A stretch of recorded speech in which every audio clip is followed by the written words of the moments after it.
Are you ready, Diane?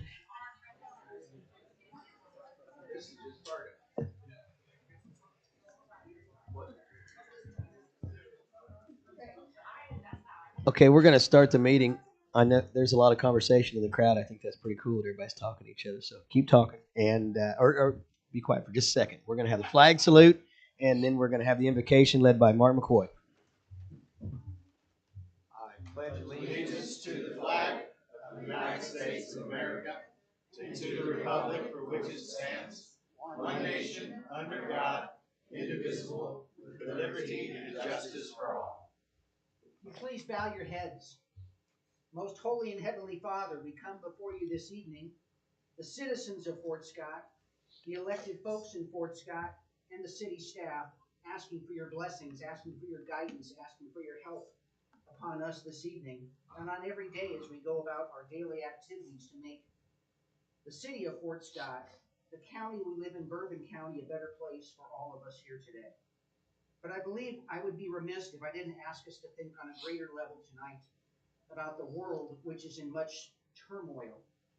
We have brother Christians in the Ukraine who are dying as we speak. And we need to think greatly about them and about our world and about the things that should be done right and properly. I ask you, Almighty God, to please help all of us today, to please come down and bless those who need your help, especially in the Ukraine.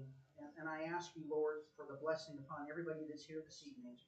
I ask this in Jesus' name. Amen. Amen.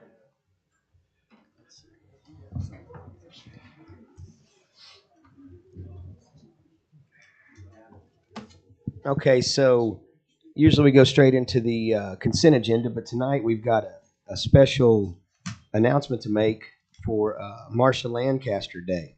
It's a proclamation, and I'm going to read it, and then I'm going to give it to the Lancaster family that's present today. The proclamation reads as, whereas Marcia Lancaster was born in Fort Scott and lived here all of her life in one house at 201 Hill Street, and whereas Marcia was a graduate of Fort Scott High School with the class of 1985 and participated in various sports during her years as a student, she remained active as a booster of Fort Scott High School athletics throughout her life. And whereas Marcia attended Fort Scott Community College and volunteered as an alumni in support of the FSCC. And whereas Marcia owned and operated Marcia's Great Plains Deli in Fort Scott from 2001 until her death in 2021. She gave many young people their first job and many senior citizens a job when they needed one. And whereas Marcia's support many local events, sports teams, and any person in need, she didn't know a stranger. As a community, we may never know all the good things that Marcia did for Fort Scott. And whereas Marcia was an ambassador of Fort Scott to many celebrities and visitors that came into the deli, including sports teams from many surrounding states. And whereas Marcia was a Fort Scott legend. Now I therefore, Kevin Allen, Mayor of the City of Fort Scott, Kansas, do hereby proclaim March 1st, 2022 as Marcia Lancaster Day in the City of Fort Scott. All right.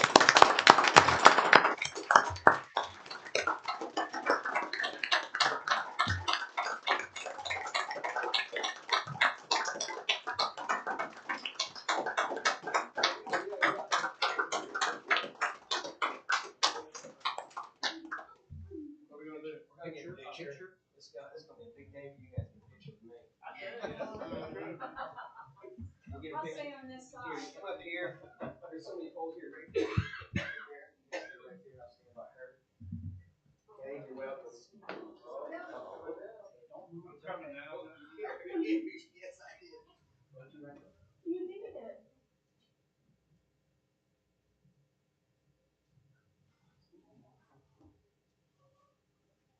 Thank you. Thank you guys. Yeah.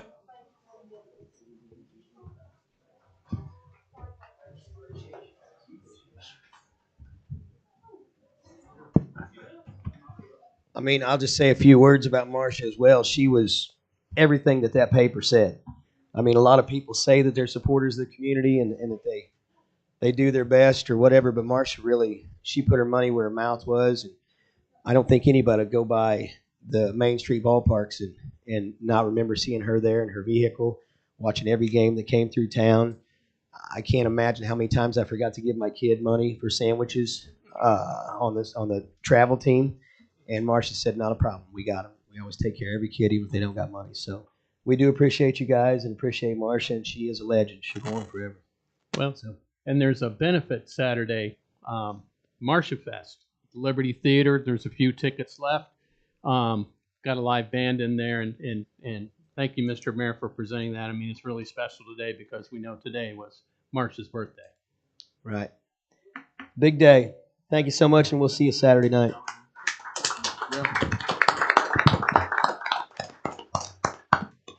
Okay, now on to the consent agenda. Approval of the consent agenda. Was there any questions in that? I only had a couple of short ones here. And May- Kelly, Can I interject? Will you ask about adding item L? Okay. Yeah, Diane wants to add item L, which is going to be request to pay Construction and Abatement Services Incorporated $1,300 for the asbestos samples. It's At in 8. front, the invoice is in front of you. It's at 8 and 16 North National. It's when they come down and check for asbestos before we tore the buildings down. That was quite some time ago, but they're just now turning in an invoice to us. no worries. Thank you, Diane.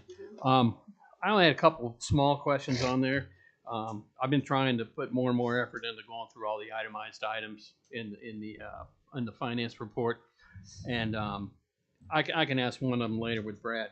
But I'm assuming there were several charges on there to Snap-on for the Zeus diagnostics, and I think it said times 14. They're like $1,402 charges. Is that just trying to do in bits and pieces the annual subscription fee for that service for our mechanics, or why would there be 14 charges on there? I think they take it out of different Yeah, departments. I think, and I'm assuming Snap-on, so it'll come out of each department that the mechanic would work on. It was all under card services. Yeah, but each code out to the left should correlate. Break it out into like EMS, police department, fire department, public works. They'll break them out into separate categories. Okay. I've had the same question. Yeah, it just kind of stood out to me. Snap-on Zeus, Snap-on Zeus, Snap-on Zeus, all throughout for $102. So I wanted to know who Snap-on Zeus was. Okay, thanks. I'm good with it then. Any other questions? Yeah, this PO for the surveys done out on the lake lots. Mhm. What I thought we already paid for all of the surveys. Are these a different set of surveys for a different set of lots? That's Where'd you- ag engineering. Ag Yeah. engineering? Yeah. What page you find that on? It'd be under C on the agenda. Right, what, It's under the tab. Should be under your tab C. It's in the book there. It's for $8,092.91. that's a good question. I didn't catch that in the book. There was no PO. I was gonna say there's not in the, There's something in your, Yeah, there's an invoice right here. okay? they had never submitted the payment for that when they surveyed those lakes. Right. So that was the survey of the 9 lots? Yes. They had never submitted payment. Yes. Yeah, it says it right up there on Right. the survey of the lake lots. Well, there's 7 of them. Because I thought, okay, that was my question. Because there were 9 lots. Yeah. Yet this I don't know why it survey's got for marked 7. through, unless they. Go ahead. Go ahead. I was gonna say it should be for 9 lots because they did 5 extra because there was 2. And what happened was, Matt, now that I recollect, they did the 7 up front first. Okay. And they hesitated because they couldn't get a read on their survey.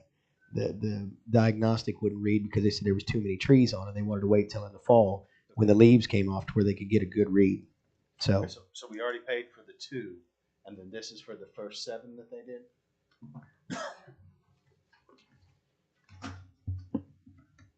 I'm just, yeah, you want to pull that out till we find out what we're doing there? Yeah, we can look into that. is that okay? Yeah. I think no, that's a good idea. Yeah, you bet. You bet. Okay, we're gonna pull that out, Diane. Any other questions? Is there a motion to accept with the pulling out the one for ag engineering? Yeah, I'll motion that we accept the consent agenda minus C, the request to pay Ag Engineering the $8,092.91 for the lake lot surveys, just until we've had a chance to look into that. And add on item L, please. And please add item L to pay the asbestos abatement people. Second. Thank you. Pete Allen, Yes. Josh Jones. Yes. Tim Van Hookey, Yes. Matthew Wells, Yes. Kevin Allen. Yes. Yeah, please.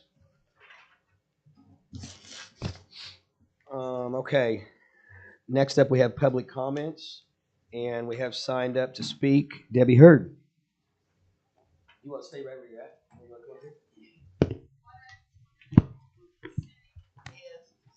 On my property is divided in county and city. And what map are you guys going by? My map, if we go by the map, the original map, I'm in the county, not the city. But the codes officer says now I'm in the city because you guys have it on a GPS map.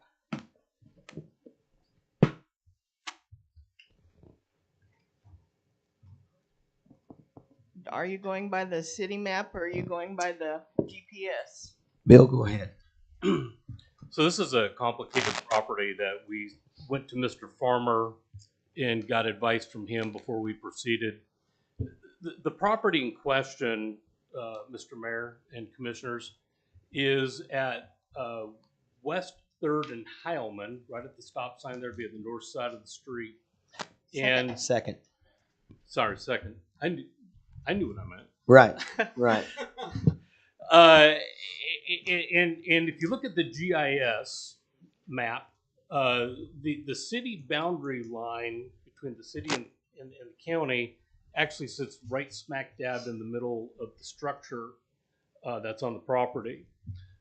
Mr. Farmer says that given that, we have the authority to move forward with presenting this for demolition on the 15th.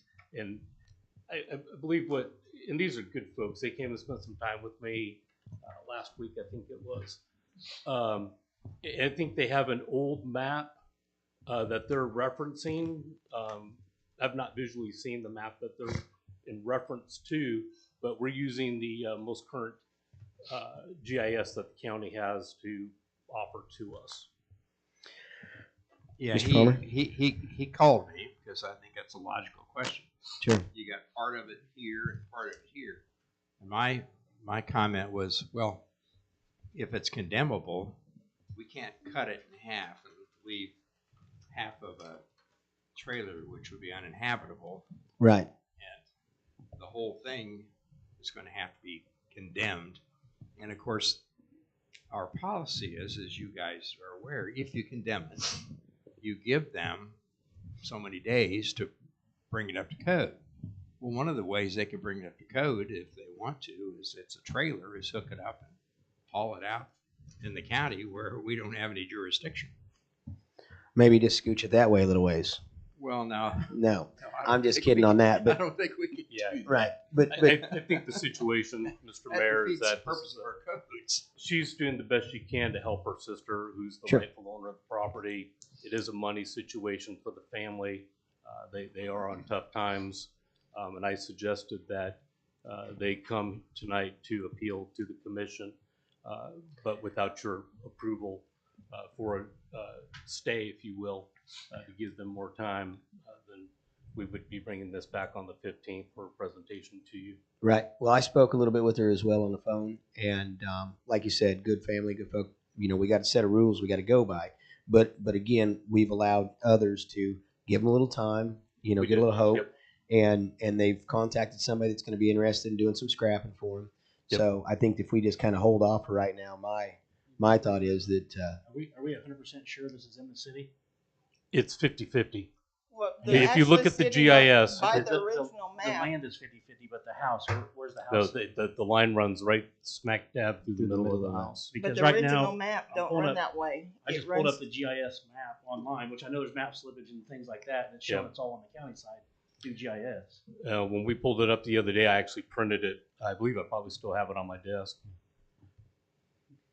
But I would be agreeable to giving the family time to do it on their own. Right. Well, and this will give us some time too, because if Josh's map is showing it's in the county, then we're going to have to, go with that. I just want to make sure. I mean, is that your plans to tear it down anyways? Okay. Yeah. Yeah, I'm just needing some extra time to get it done. Yeah. So how much This time, weather's not, How much time do you think you need? this weather and stuff, I'm not really sure what he's got on his schedule to get it done. Do you have any kind of time frame to give us, like, just so I know how long to make the motion for? 30 days, Probably- 60 days. 60 Probably days. 60 days maybe, or What about 90? Yep. get to do Oh, 90 so this days had to and be- then that way I know Okay. for Is sure. this an auction? Okay, so I would feel comfortable with that, Mr. Mayor. so we Yeah. don't even really need a stay because this had he went through the condemnation process. No. That's right. It's the letters went out and they expire just a few days from now. Yeah, if you could just keep in contact with codes and as progress is going and show some progress. Yeah, I've got somebody to do the work, but I just, his schedule and stuff, I gotta work with him, and Sure. this weather and stuff, I don't expect anybody to get out in snow and stuff, ice, and So how about we do a check-in on June 1st? that's fine. That's a little It more may than be 90 gone by days. then, It's, Okay. How come Fair nobody enough. cares if I get out in the weather? Yeah, but I did it 30 years. Well, thank you so much for coming in tonight. We appreciate it.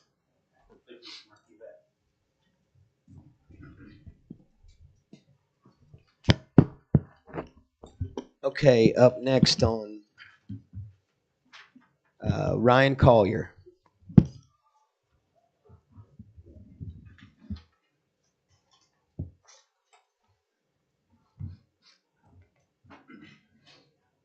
Good evening, guys.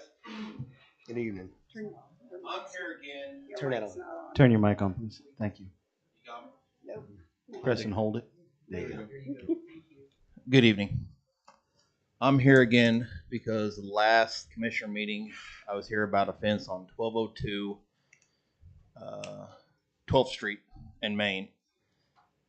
I've done all my diligence. I've talked to everybody I can talk to. I do believe Friday, me and Kelly had about a 30-minute conversation about some of the actions that we're going to be taking. But with all that being said, I feel that one of the commissioners is actually targeting and harassing me or my client, one or the other, for a vendetta about his garage, apparently. I say that because only one letter has been sent to my client on 12th and Main, and there are 3 other fences that is very visible from the yard, and they have not had a note, anything mailed to them, nothing at all. My fence has been built for 30 days, and I've already had a note, and theirs has been built for 3 to 4 years. Why is that?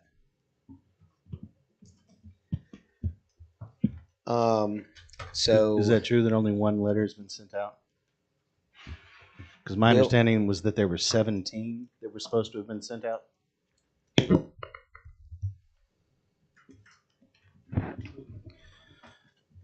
Yeah, I should just wear a headset. yeah. Okay, to address Mr. Collier's concern, we did send out letters to the property owners, which Mr. Collier is referring to. Previous to that, Mr. Farmer, after meeting with myself and then City Manager Mark McCoy, had sent letters to the same homeowners that he is referring to right now. We've sent a second letter, Mr. Collier, to those individuals, and I intend to follow up on those when the letters expire. Was that before or after my letter was sent? Excuse me? Was that before or after my letter was sent? Mine was I never sent you a letter. I sent a letter to your client. to my client. Yes, Yes, sir. Why was mine sent first and nobody else's? Because that was the direction I was given. Okay. Bob, did you send out other letters? I didn't send any follow-up.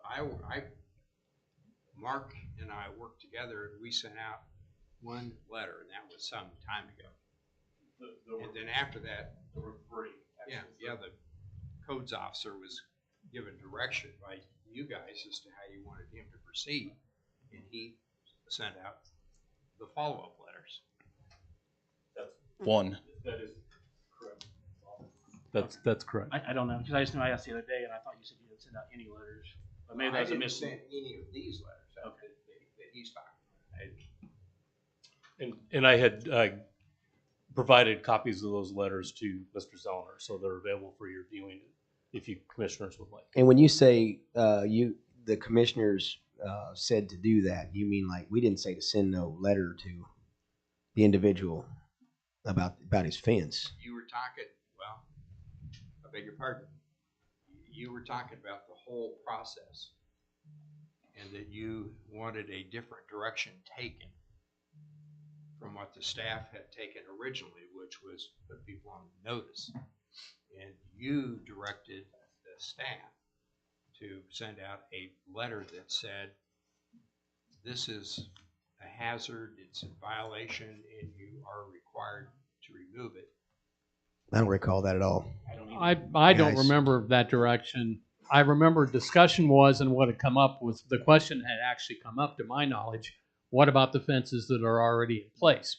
Are we going to go back then, and anybody before the ordinance was passed, are we going to direct them to that they have to remove their fences as well? And to I remember Mr. that. Commissioner, to your point, you're right, except that there was a collective from this group that said, accept that fence. I Now, don't what remember we that. in my communications, That's not true. We went back and watched the videos and the tape. The last meeting, all that was said was Kelly was going to handle this, and we told Brian if this wasn't handled, come back to the next meeting. That's exactly what happened that night. Now that I recall, because Ryan came to the podium, we all was in this position right now we're in, and everything was silent for a little bit. And then Kelly said, I think we're going to handle this in-house. We got this figured out. And that's the only thing we heard. There was never once that I recall we gave direction except this fence or anything like that. My memory was that was 3 meetings ago from tonight. But Read it. I've been taking my directions from my boss, and I've been doing following the directions given to me by Mr. Zellner. Was there any motion made? I'd have to go back and look. At the last meeting, I thought it was said, I thought the city manager said he'd handle it on a case-by-case basis. Yes. That's what I thought. So, Yeah, because we talked about what a sticky wicket I would don't be. understand why we grandfather all of them in, but not one. And I don't Right. think I would ever You- say that. And Tim and Kevin don't remember. You guys remember saying that? I remember we discussed those 3 fences on 12th Street, and my understanding was that we gave direction that all of those fences needed to fall under. Which is even different than what we're saying. So to make it clear, I'm going to make a motion to grandfather all these in. I think we've made a mistake, in-house, us, whatever. So I'm going to make a motion to make it clean to grandfather all these in that were prior to us changing that, and going forward, just make sure we do a better job of doing that. Just so we're clear, this law has always been in place and has never changed. Right there, so So there's the new- at the least new 100 ordinance- fences. Huh? There's at least 100 fences Yeah. in violation of that law. Yes. So what is set up is if there's a problem, I believe the letter is if there's a problem, we can go in and tear that fence out at the owner's expense. If we need in there for anything like that, That's right? what we said originally, yes, Yeah. sir. So I don't see why that would not work for this. I mean, do you see any reason, Bob, that wouldn't work? No, it would work like a charm. In fact, that's what we had concluded to do to start with. And my recollection, and I don't have the minutes here, and I don't really care anyway, because you guys can do whatever you feel is fair. Commissioner Allen was very clear. Yes. He said, hey, look, it's illegal. You can't do it, and I therefore cannot authorize that. And then there was discussion about, well, should we, or maybe, whatever. But when we left the room that night, right or wrong,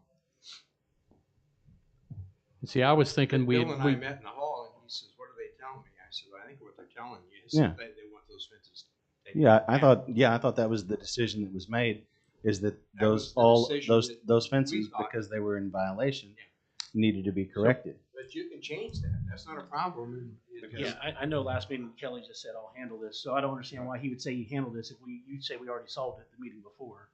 Well, and my understanding is that even over by the high school, some of the city's fences are within the easement over there. So we're going to tear those down too. Well, that's what I The say. school. You're going to school get fences. The school fences, yeah. There are over 100 fences that are on city right of way.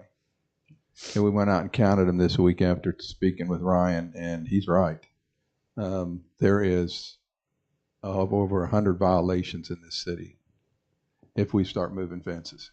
Yeah, and I think that was part of the concern when we originally discussed this as far as grandfathering is because we didn't only talk about the potential for grandfathering, I believe, on these fences that may be within the easement, but these fences that also didn't meet the new ordinance as far as what materials they were built out of as well. here's the Yeah, thing. that's the new ordinance that was made, was dealing with the materials.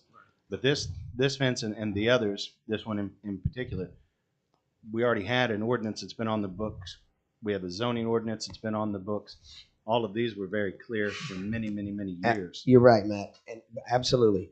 But the other thing we had was we had hired individuals that worked for the city of Fort Scott that said it's okay to build that fence, and that's where we're at.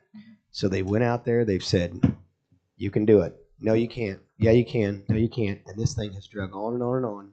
And I think the only way to solve it is, like Josh said, you're going to have to grandfather this in, right, wrong, or indifferent, and now go from here. And from this point forward, you got your rules, you follow them, but you got to stick to them. I mean, that's. I don't agree with grandfathering something that's been on the books since 1896. The rule has been there all along. Whether we or someone misinterpreted has no bearing. The fences are illegally on public property, and it's been well known. And just because it was mishandled, misinterpreted, I know this particular fence. 4 people instructed the codes manager that they were wrong. 4 people. And he ignored all 4 of those people. And the fence ended up where it is today. It should have never been there. So I can't even think about grandfathering all these fences. So what's your Granted- solution? What's your solution to the 100 fences? Granted, there's 100 fences. Absolutely. I don't think there's any way that we can leave those 100 fences. Pete, here's my thing, Pete. Like, I worked in an alley today where the garages are so close you can't even fit a machine in there to dig up the sewer line safely. There is so many things. It's not just fences. It's garages. It's homes. It's everything built on public right-of-way. So I mean, I know you say you don't want to grandfather them in, but again, we can't treat one person different than the other when they fell in here. And I mean, we're in a position because they were told you can do it. And if I was a contractor and somebody told me you can do it, and I did it, and then they said, nope, you got to take it out, I'd be just as hot as this guy, so. Well, I think that we, the city, has to accept responsibility for that situation. But when you've got a fence that's 5 feet from the curb line, and you've got a fence that's 35 feet from the curb line, there's a huge difference. And like I say, particularly when the one that's 5 feet was advised that it's in the wrong place, you can't do it. I would say that the city needs to buckle up with this property owner and get the fence moved. Yeah, I don't think anybody was asking the contractor to move the fence. Here's the other thing with that. How else would it get moved? I believe the city had a plan of action to take care of moving the fence. But here's my thing with that. And I've discussed this. Ryan's called me.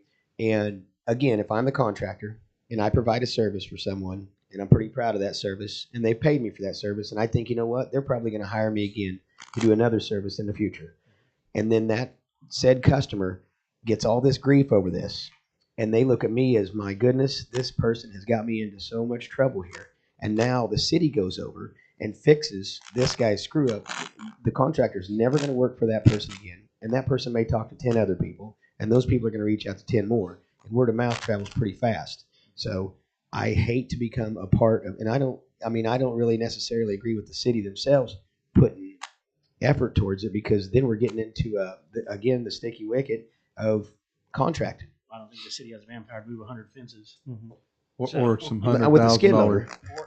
There are fences out there that are over $100,000 that the school has erected just off the curb. I don't think we want our city crews up. And how did they get advised? That's a good question. And who's going to move those $100,000 fences? Well, here's what it comes down to. The city told Ryan he could build that at some point. Is that correct? Yes. Yes. Yes. No fewer than 5 of us went and looked at it. We advised Mr. Collier that in good faith that we thought he was good at that time. Everything that's been done since then has been done in reaction to the direction we've been given. Okay. So I think in good faith, So we told him that. I mean, I think in good faith, we need to stand behind it. You know, instead of making someone tear down a fence that's just new, we screwed up. But there's 2 things we can do. We can make it worse and try to move 100 fences, or we can just call it good. They know if something needs to be done, the fence will be tore out at the owner's expense. And so I don't know what the downside of that would be, taking it and moving it now. So, Bill, I have a question, and like I said, I know you guys acted in good faith. Absolutely. Just out of curiosity, since we passed the new fencing ordinance, have you had requests for fencing permits from people? Yes. About how many? Just one, and it's in the historical district, but the person who is applying for it has been really great. They know all the steps they need to go through with coming to the commission, going to the design review, and wanting to know all the legal aspects of it. Yeah. So the end game of this, it's working, was to get the program in place so that we have an opportunity to look at it. But I'm with Josh. I mean, I don't think, in good conscience, I could penalize one fence and let more than 100 more stand. I mean, to me, it should be all or none. As you said, the ordinance has been in place for 100 years regarding the easement, but you're going to punish one person, one property owner, but let all the other ones stand. So, did you want to make a motion? You already have a motion. Okay, I'll second it.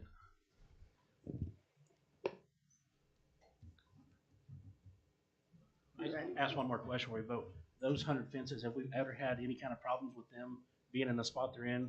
Has any problems ever arisen from those fences?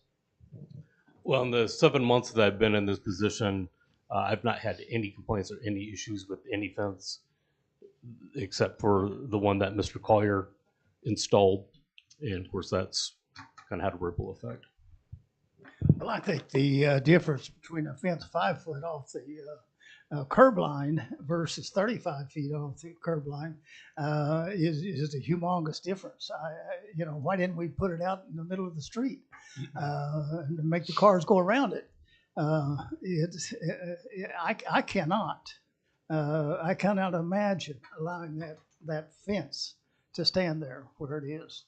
And I know that the property owner or the contractor was misadvised. And I don't think any malice was intended. But like I say, the 2 professional engineers told this person that, no, you're not measuring from the right spot. And it was done anyhow. Do what? I think that's the city's fault. That's Whoa. And surely the city has. Go ahead. Right. Right. Hold on a second. Go ahead. Go ahead, Pete. Well, I think the city. There's errors on omission coverage, that the city has to cover just this exact same thing. If a city official makes a mistake, it's covered, and this is a case where it's so obvious, but you cannot leave a fence 5 feet from the curb line when it's supposed to be 35 feet from the curb line. That's okay, Pete. I think Ryan wants to say something. Go ahead. So go back to I measured from the wrong spot. And you said I was guilty of that? I'm sorry. I don't think he said that. Oh, I thought he said No. it was my fault. I measured from the wrong spot. No, I misunderstood. No, the setback was measured from the wrong. Yeah, he didn't say you did it. Okay. We all know you can't measure. I can read a tape. Okay, so Diane, would you like to call the vote, please? Do you want me to remind you of the motion? Sure. Yes. Commissioner Jones made a motion to grandfather all the fences in the city prior to the change in the ordinance. To grandfather all the fences in. The only thing I'd like to add to that is that we send out letters to those 100 fences, the same letter that Ryan got. No, we haven't yet. And I would like to do that, just send out so they have notice. Okay. Yeah, and we can actually refer to the zoning manual where it says that if they have to be removed, it'll be at their expense. So, Yep. and I'll get you copies of those letters, That'd be real good. or at least Good point, a Josh. letter. Yeah. You want a second his? Yes, I'll second with the addition.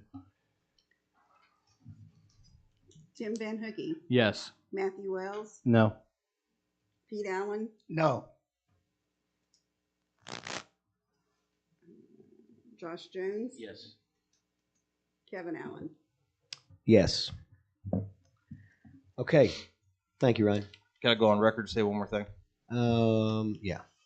Well, since now it's going to be owner's expense, and we went through all this, which I appreciate it. Thank you very much, guys. That I do not get singled out here in 6 months and say, hey, we're going to go ahead and do something different. Let's go ahead and move that fence. I'm just in case I have been targeted and harassed. I just want to put that out there that if we don't all of a sudden start putting a sidewalk there tomorrow, just let everybody know that. Yeah, I think it's a bicycle trail is what's coming through there. But All right, thank you guys. yeah, thank you, Ryan. Okay, up next, Trenton Johnson.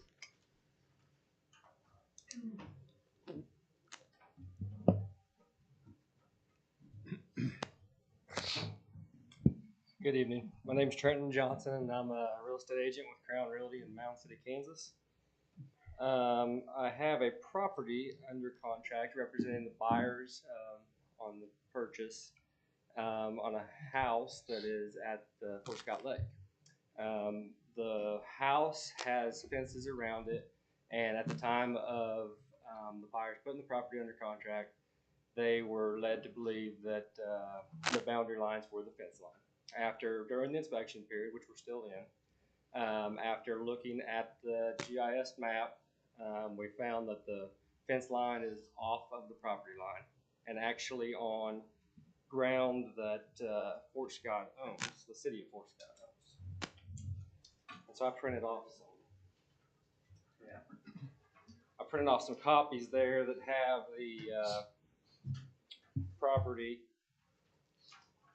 That's just a screenshot off of the GIS mapping. It has the property outlined in red. Thank you, Kevin. So my question, I guess, and why I'm here is just in search of options for the buyer. The buyer would like to purchase the property, but with this current situation or the current encroachment that is there, they're a little afraid to move forward with that purchase. And so I'm here more for options and to see what what would even be available. I will tell you that a couple issues are here. Not only is the fence not on the line, the water meter is not on the line or on this property. It's on the city of Fort Scott's property. The sewer is not on this property. It's on the city of Fort Scott's property. The electric meter is on the city of Fort Scott's property, as well as I believe to be a holding tank for an RV is on the city of Fort Scott's property.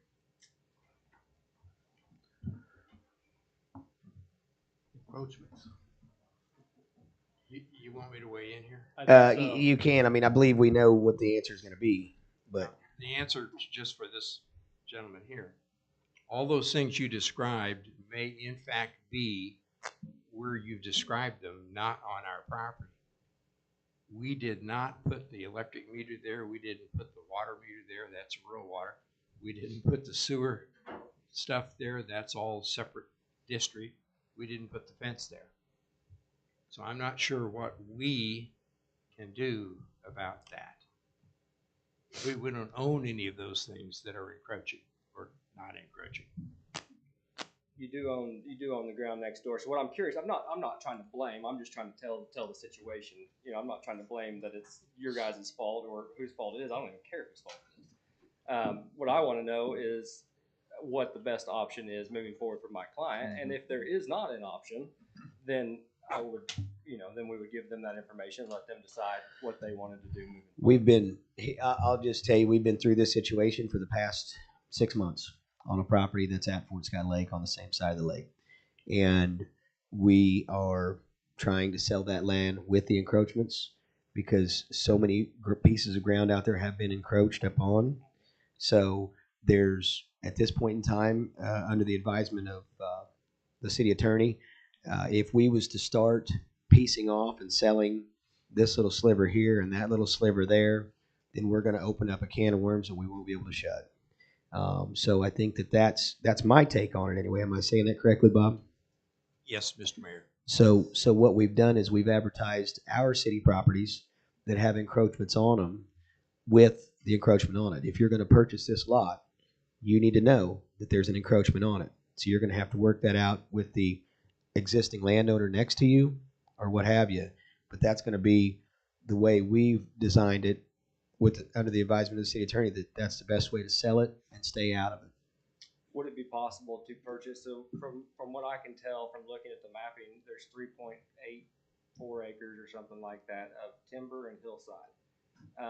That property is the very southern end of the lake on the east side. That's what's inside the roads is around 3.8 acres. Would it be possible to purchase that section of ground from the city? Again, we have discussions as the city commission, and we are under the advisement a lot of times of the lake board. We have a lake advisory board, and again, you're coming in this at a special time because we just had a meeting Saturday morning, and well, I'm sure they're at home right now hearing this, thinking you better not sell that because a lot of this discussion has been we want to sell little pieces, one bit at a time, and so on and so forth, and that is that's where we're at on that. So is that piece for sale? Not that I know of. I mean, and I don't know if it's going to be for sale. We don't know how everything's going to go out there, but we appreciate the ask. I don't know what to say. Right, I understand. I'm not trying to be argumentative. I know. It's I'm just trying to look for the best. Like I said, they want to purchase the property. They would like to. They don't necessarily want to purchase it with the issues that we're seeing. Sure. But if there was a resolution to those issues, then they would like to. So that is why I'm here, just to see if there's any possibility at a resolution. But what I'm hearing is no. So that's just me talking. I mean, I think we can maybe revisit it because there's going to be a lot of. This is the problem with the city owning so much land for things like this happen. This is the reason we don't need to own land. I think it's a good topic of discussion. Yeah, so this is definitely something because I would say there's probably at least 30 or 40 properties with encroachments out there. Much more than that, probably. Maybe more than that. So it's probably something we need to, but it's probably not going to be nothing quick. I mean, it's something we're going to have to work through and get a real solid plan because, like I said, it affects a lot of people out there. And there's a private property, it's a little bit easier, but being government property makes it a little bit tougher on how you do that. My first thought was if it does go for sale, it would have to be on the open market. Right. Yeah, absolutely. I mean, that'd be the fair way to do it. Yeah. I guess bottom line, there's no way we could possibly give you an answer on this tonight or in the near foreseeable future until we get some of this stuff worked out. Okay. Well, I appreciate you guys' time. I appreciate you coming in, really do. Okay. Next person is Angela Simon. I wish I had a solution to what I'm going to talk about, but I don't. I had a little more time to. Sorry, I'm short. 5'3" didn't stretch very far. I wish I would have a little more time to delve into how other communities handle it, other than the fact that they do have business licenses. I feel like as a county, we need to find a way to recoup some tax revenue from businesses that are operating illegally. And I think having business licenses issued by the city is one way that we can do that. Businesses, especially small businesses right now, the cost of operating a business legally it's through the roof and it's climbing all the time, especially after the pandemic. We're all feeling the pinch, and the operating costs are no exception to that. I'll speak to what I know, which is, the resale business and retail business. Right now, my resale insurance alone is $7,600 a year. that I pay just to be able to offer used goods to the community. That's a huge expense. I pay several $100s a year to authenticate goods because it's actually illegal to sell replications, which there's a lot of that happening in town. There are an entire website dedicated to selling illegal goods that way. And that's happening right in our backyard, which I think is something that needs to stop. And I think a business license would help that. I also pay a huge fee in professional fees to an organization that makes sure that I'm meeting all the resale practices and resale standards, and meeting those, which also means meeting safety guidelines, recalls, things of that nature, which that isn't being enforced here at all. That's kind of small potatoes compared to some of the activities and businesses going on operating illegally that are heavily regulated, like childcare, healthcare. Those kind of things are highly the beauty industry, like salons. That's highly regulated by KDHE. We have several illegal businesses going on in that realm as well. I think a business license would handle that. Would kind of nip some of that as well. Kansas tax law says that every citizen's entitled to 2 selling events a year. And that came from the Kansas Audit Office in Pittsburgh, and they're allowed 2 selling events a year. So as a reseller, that means every person is allowed 2 garage sales, 2 auctions, 2 whatever. I got real familiar with that law real quick back when Facebook selling pages were a thing. We had actually had an auditor called. I mean, I had to shut down a page. It was just crazy because the state views each one of those selling events as an event.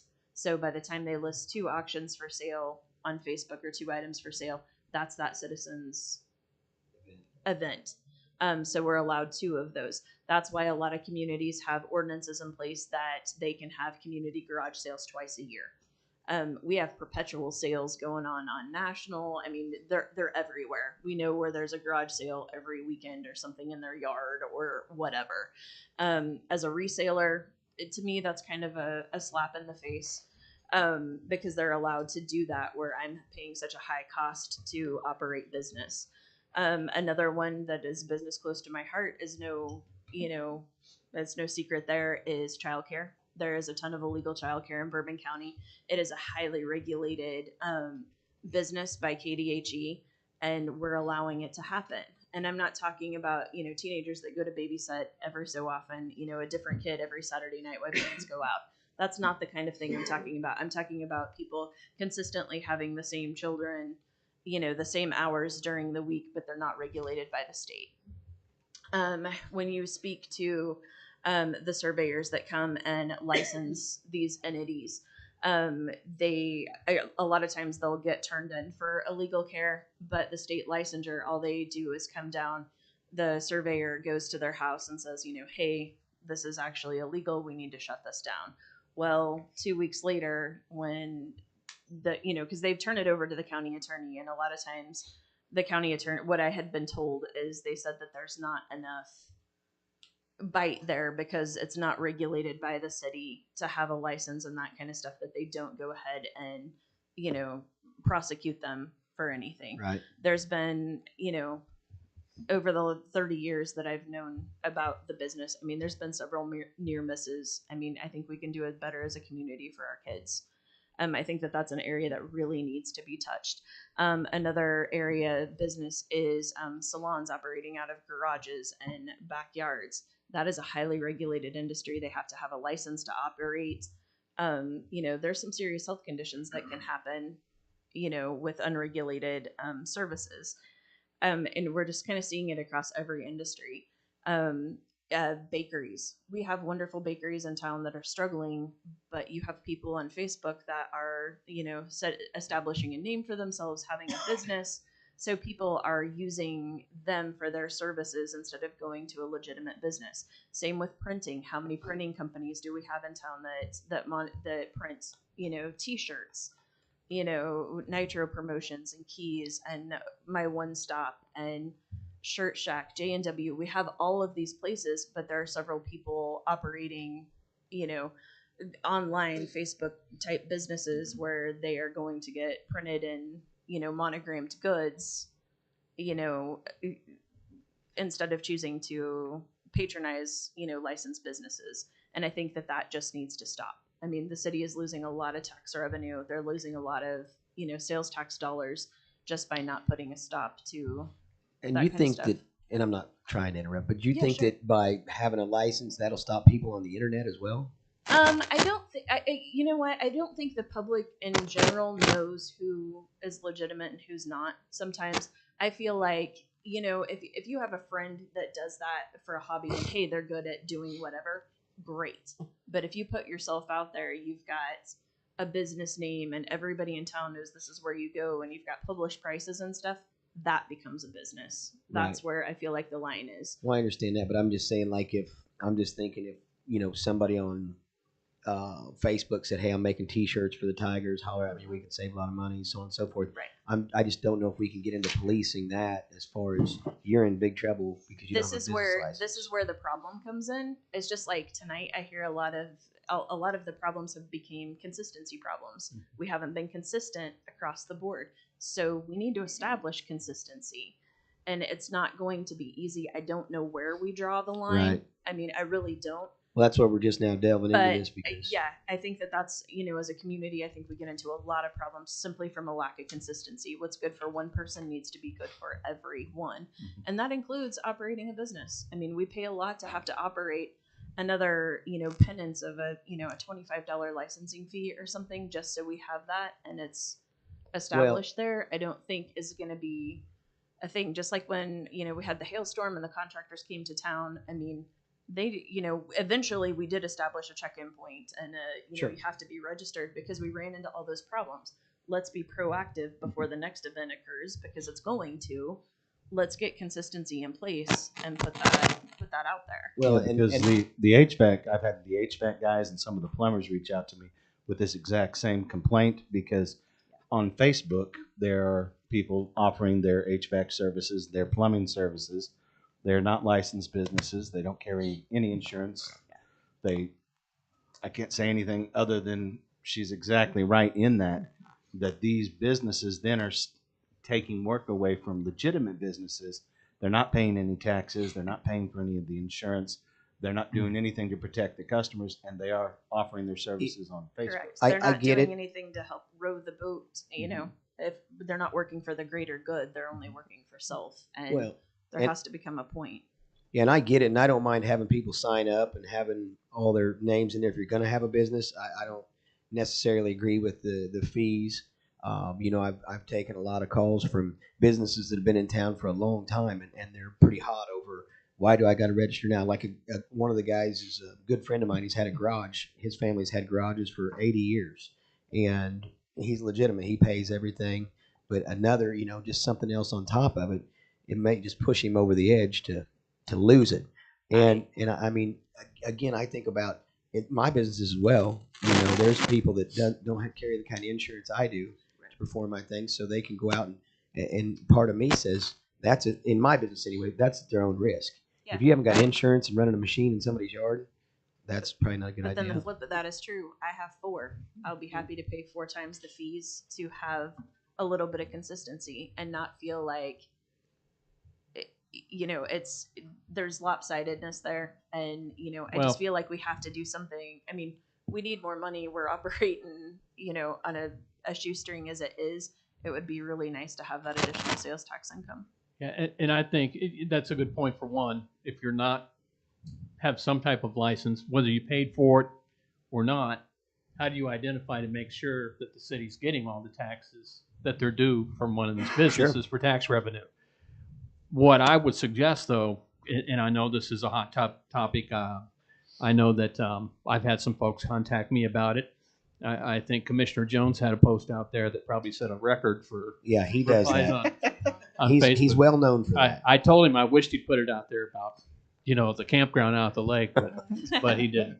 Hold on. But the thing I want to make sure with this process is it's so easy sometimes for us to jump into something without making sure we have the resources or the system in place to do it. Absolutely. And I don't want it's easy to maybe look at like, Diane and the staff here in the building and say, you guys are going to manage this or whatever, but how? So I think it behooves us to look at, is a system that can be something simple online, or how can this be done to make sure, to your point, that it has consistency throughout it? And rather than make it, I think we need to maybe look into that to see how that happens. I think it's important from a safety standpoint so that we know who's doing what in town. I think it's important from a tax revenue standpoint as well. But from a fee standpoint, I'm not necessarily in favor of that up front. I would even look at a situation where once the system, we're confident that it works, Then saying you have 90 days at no charge to sign up and comply. After that, if you're discovered without it, this is what you're going to pay. Sure. Which should encourage people to sign up on the front end of it and do it right. But we can't hold them accountable if we don't have the system in place that both they have access to and that our city resources can manage for accuracy. Exactly. Absolutely. And it's going to take revenue to put those policies in place and put that structure in place, and that's where the small fee comes in. Well, I think people that are wanting that consistency aren't going to have any trouble. Well, and I That's get the it. easy part, because the people that do things right way will go there and do that. Absolutely. The people that don't do, Are so called the cowboys. management's gonna be easy. The enforcement is gonna be the hardest part. That's where it comes in, and that's where it's always came in, from a childcare aspect, which I think is incredibly crazy. We have to be willing to. They're all bark. I mean, the health department can come in and they can talk to them and things, but it's all bark. It's up at a city level and a county level to provide the bite. And so they're not fearful enough of getting closed down and that kind of stuff. There has to be some consequences there, and it will take that a little bit of fee structure to make sure that happens. Which I think we're going to talk about this later, so we'll get in, because my recommendation is, instead of penalizing the people who do good with the business license, we're going to have to go enforce them to the ones that don't. So instead of doing a business license, why don't we just have a penalty for the people that don't have a state license, a sales tax license, or something like that?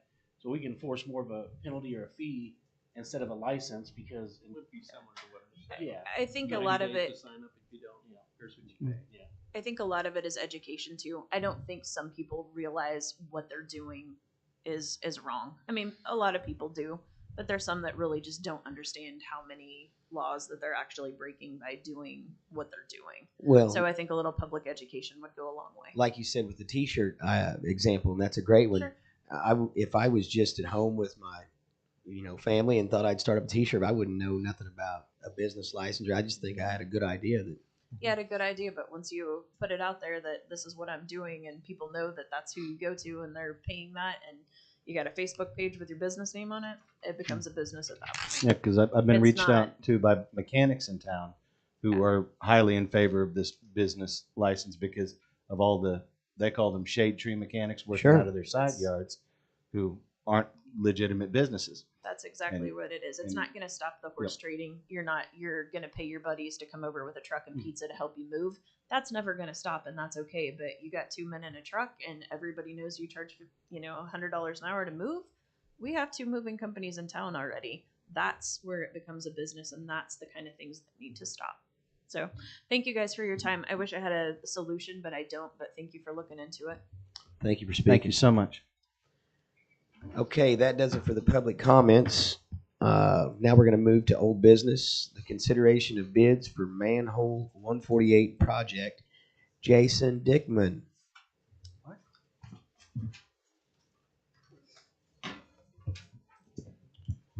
Mr. Mayor, Commissioners, we opened bids for the manhole project a week ago Thursday. And we did have, our low bidder was Nowak Construction Company for $148,000. So the low bidder was $340,000. $340,734. I think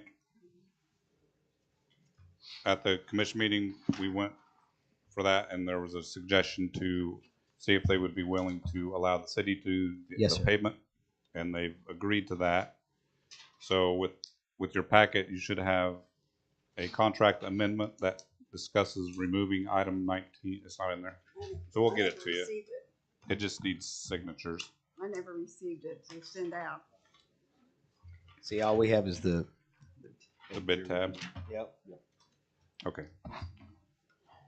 So if none of the commissioners have saw it. Okay. I mean, unless Kelly so I can emailed it out. if I can explain it, maybe you make some because copies it's pretty of it? straightforward. Make copies. Go ahead, Jason. We're listening. Okay. Mark will get it, Diane. So the key, basically what the amendment would do is remove bid item number 19 from the bid tab. Okay. Which is a total of $100,466, and change the total bid to $240,268, which would then be the agreement with NOAC. 240,000 what? 240,268. Okay. And basically that follows. So if that's acceptable, then we can put that with the agreement as an amendment to reduce that cost by 100,000 and change. And I didn't do the math on it, but Sprouse Construction, if you took that same item line out, what deduction would that have been on it? Yeah, it depends on the unit price there, but Should be 310,000.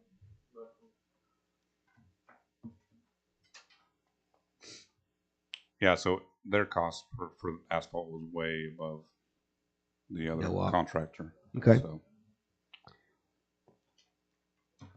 Well, I think that makes sense. I mean, that was a good find, Matthew. I remember you bringing that up. You did good on that one.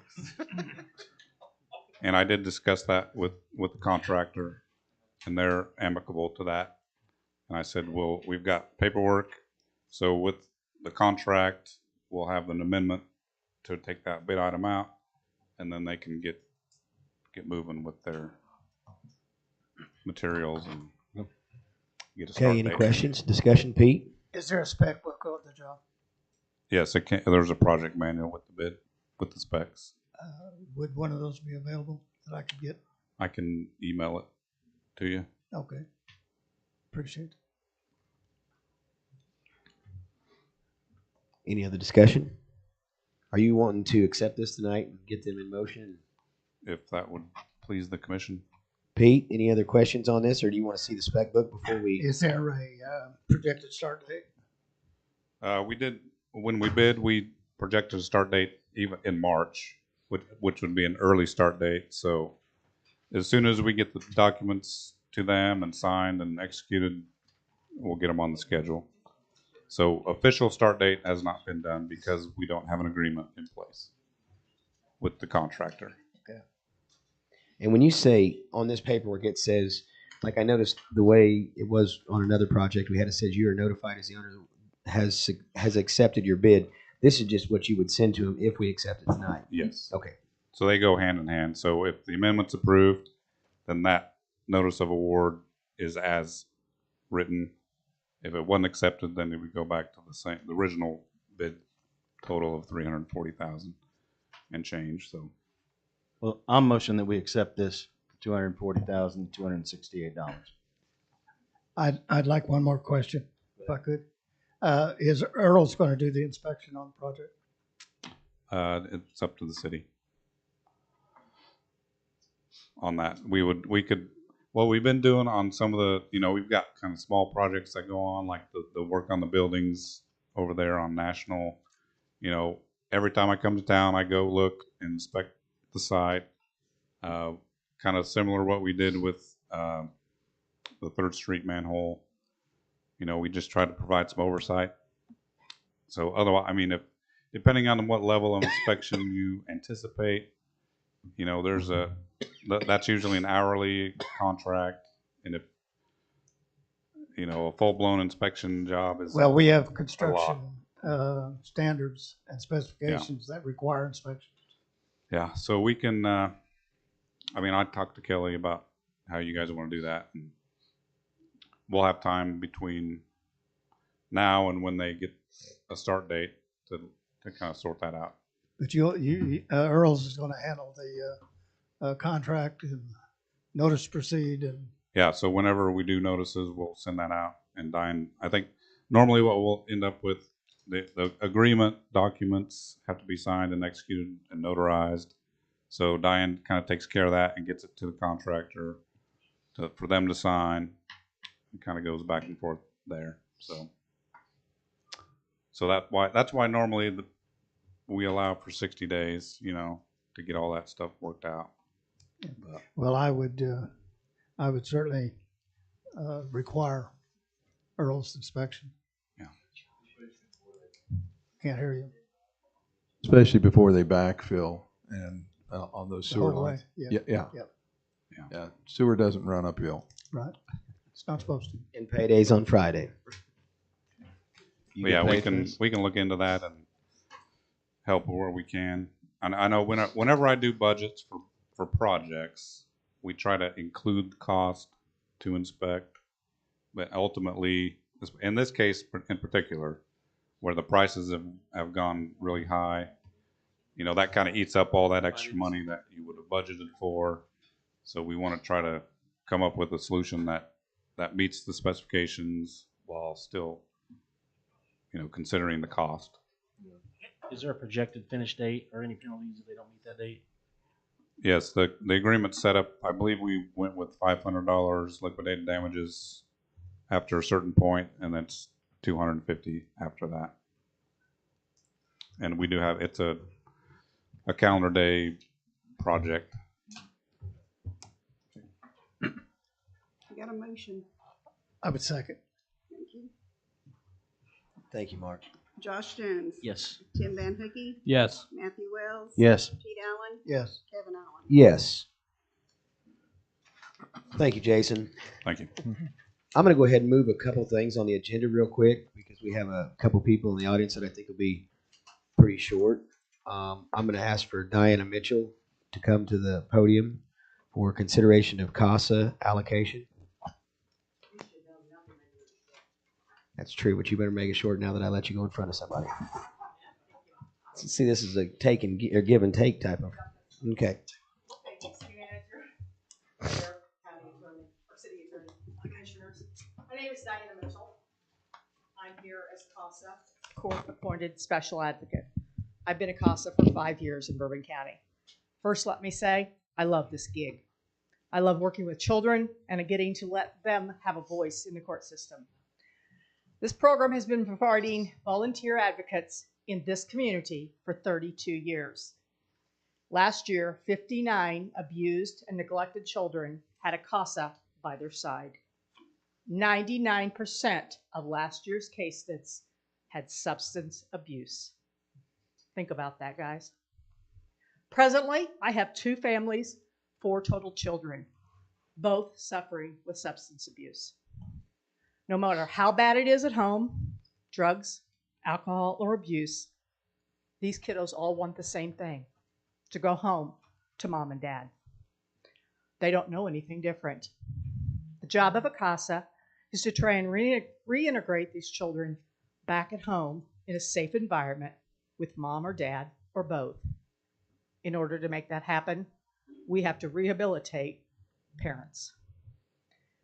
The only dog in this fight CASA has is the children. We are volunteers. We speak for them in the court. Our present sitting judge has a huge respect for CASA, and to this day reads the CASA reports in the courtroom. She has also thanked many CASAs for being there for the children. There are several cases that I have had where siblings have been in the DCF system and a CASA was awarded. I find only then 2 or 3 other siblings in another case that had no CASA. Let me tell you, there's a huge difference in the court's outcome. Most of the time, we're the only consistents for these kiddos. My own personal experience. I have kiddos that have been in 13 different placements. I am their only consistent. In fact, I'm greeted when I show up in the home of a new foster with, "You found me." CASA volunteers are with their children anywhere from as little as 6 months to 2 or more years. So to say these kiddos count on us is an understatement. For me, this is a lifelong relationship with my kiddos. I have CASA kids who still reach out to me when they're in a crisis and need to talk. We are presently recruiting CASA volunteers so that we can serve more children. Potential CASA recruits go through a very detailed interview process, followed by months of training. Bourbon County is blessed. We have Krista Horn as our project director. She has 20 plus years at the helm. She's well respected by attorneys, judges, and her CASA volunteers. She continues to keep this program active, viable, and respected in this county. Your donation is very much needed for CASA as we rely on city and community for 70% of our yearly budget. Thank you for your time, and I hope you find it in your hearts that you can bless us with your donation so that we can help more kids in the court system. And I also would encourage each one of you to be a CASA. It will change your life. Thank you, Diana. Gentlemen? Our donation year to year is usually $5,000. Yeah, we talked about taking that out of the special alcohol tax. It's out budgeted for because we've done it. Yeah. So I'll make that motion to give CASA $5,000 out of the special alcohol. Second. Pete Allen, Yes. Josh Jones, Yes. Tim Van Hooky, Yes. Matthew Wells, Yes. Kevin Allen. Yes. Thank you. Thank you, Diana. Thank you, guys. And I'll go ahead and move Bobby Reed up there as well. He was here to speak about that Fairgrounds fair deal real quick. Real quick. Pardon? The rodeo fair. It's the Bourbon County Fair and Rodeo. Correct. So I'm just coming back up before the commission. We tabled it. Come back 2 weeks. I'm here. Okay, thanks for coming in, Bob. That's a great sales pitch after Diana just said it here doing that, wasn't it? I gave my sales pitch last week. If you'd like for me to give it again, I mean, No, we're good. We're good. We're good. I did a very good job. So Thanks, Bob. we had Kelly look into this for us. He found out that there was at least 5,000 that we could get from Economic development. economic development to give to you again. So I will motion that we do that 5,000 again and give it to you. And I would second it, but again, I would ask the commission, we have another event besides the rodeo that comes in here annually to keep that in mind. And I think economic development, working with Kelly, may be another good source for that organization as well. And Bobby, I'd be happy going forward to work with you as well. I think I talked last time you were here about what we've done in the past to get some success with corporate sponsorship here in town. Sure. And the letters we send out. So if there's a time that's convenient for you guys, I'd be happy to sit down with you. I'm available most any time. Yeah. If you want to have lunch or coffee or something, just let me know whenever you're available. I'll see what my schedule is. I'm happy to help. Happy to help. But I would second the motion as well. And he wants to do that. What's that thing called? Where you try to pull the rope off the bull?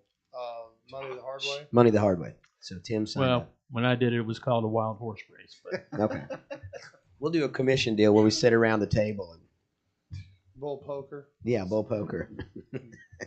Josh Jones, Yes. Matthew Wells, Yes. Tim Van Hooky, yes. Pete Allen, Yes. Kevin Allen. Yes. Thank you for keeping it short, Bob. Appreciate Yeah, you. not a problem, man. I All want right. to say one other thing because I know there's a lot of people watching. March is going to be a very active month at the south end of Horton.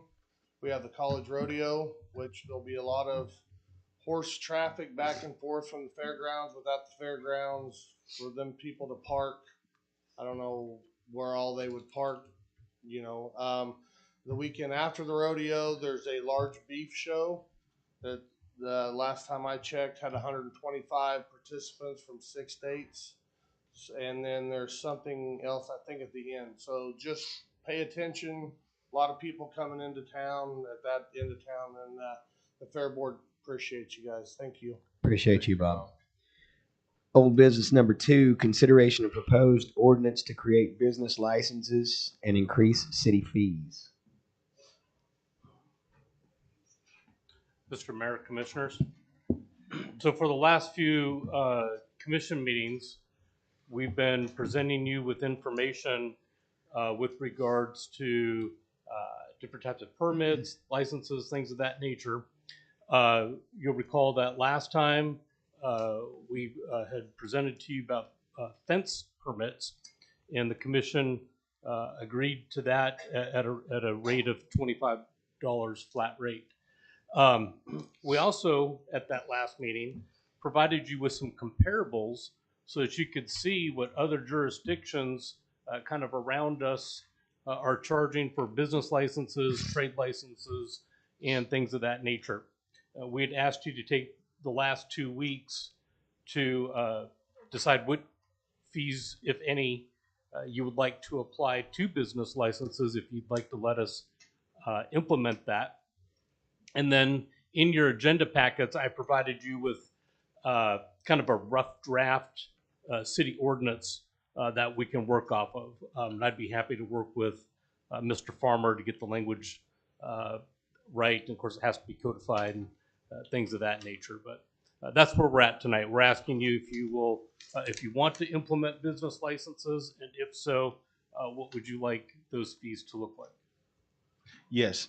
So I would say from the consensus of the business owners that have reached out to me from in town, that business license is something that we definitely need and want in our community. The suggestion that was made to me by a couple of business owners was $10 a month. So that would come out to roughly, I think, $120 a year for a business license. Boy. Yeah, the That's consensus stiff. of the people that reached out to me, probably not so much, but they do think there's a need for the people that. I read the Facebook thread. Yeah. And so, I don't so think in that was here- the consensus. In here, I don't see anything that would improve their license with the state, pay sales tax, or anything like that. Yeah, so like I said, this is a rough draft. I had borrowed from another jurisdiction and deleted all the language about penalties and fines and late fees and all that kind of thing. I heard Mr. Van Hoeke made a suggestion earlier. We can certainly modify this. It's just rough draft for us to work on, and I'd be happy to work with Bob on this and get the codification right on it. My question is, how do we enforce the people that don't get a license? Well, I think Mr. McCoy and I are on the same page here.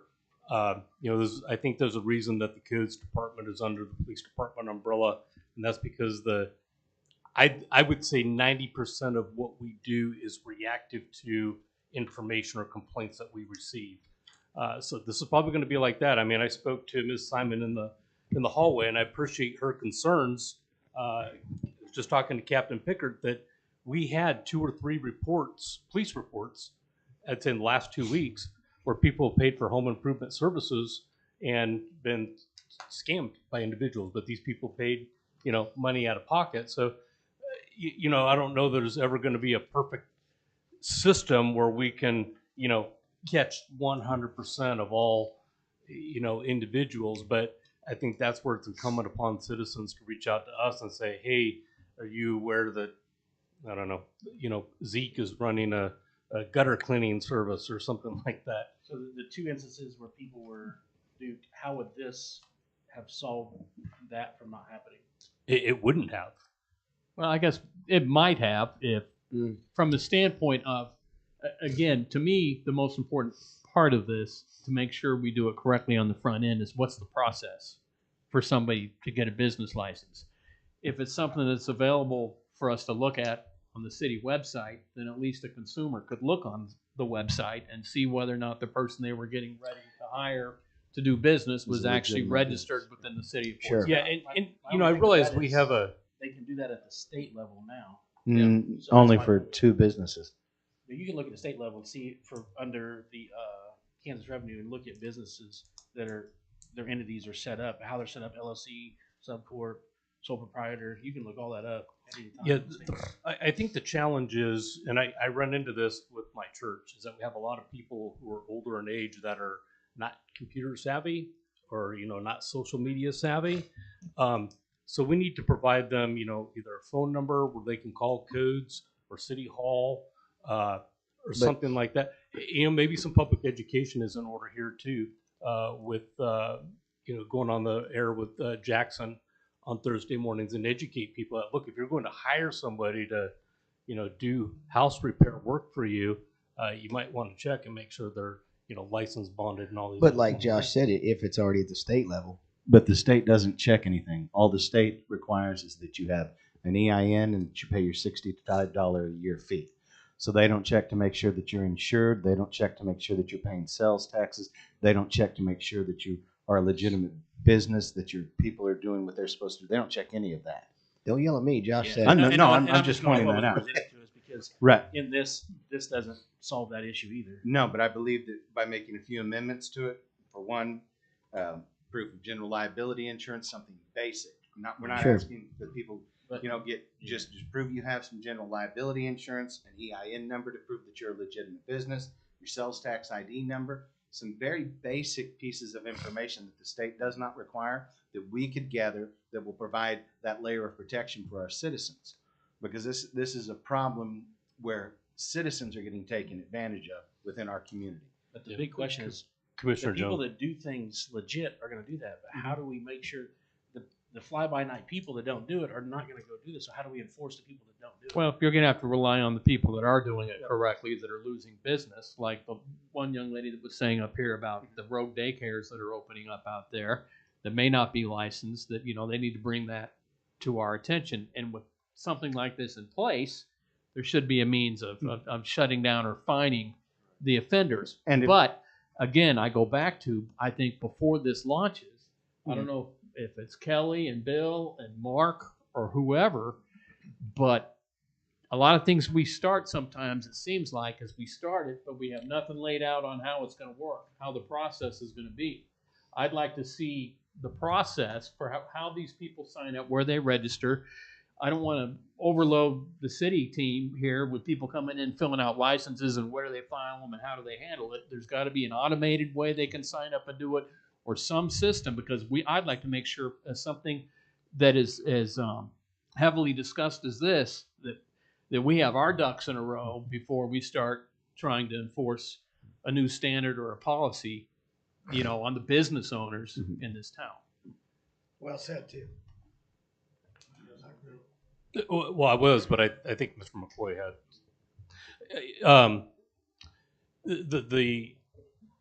the informational form that we have put together, and Mr. Mackin put a lot of work into this.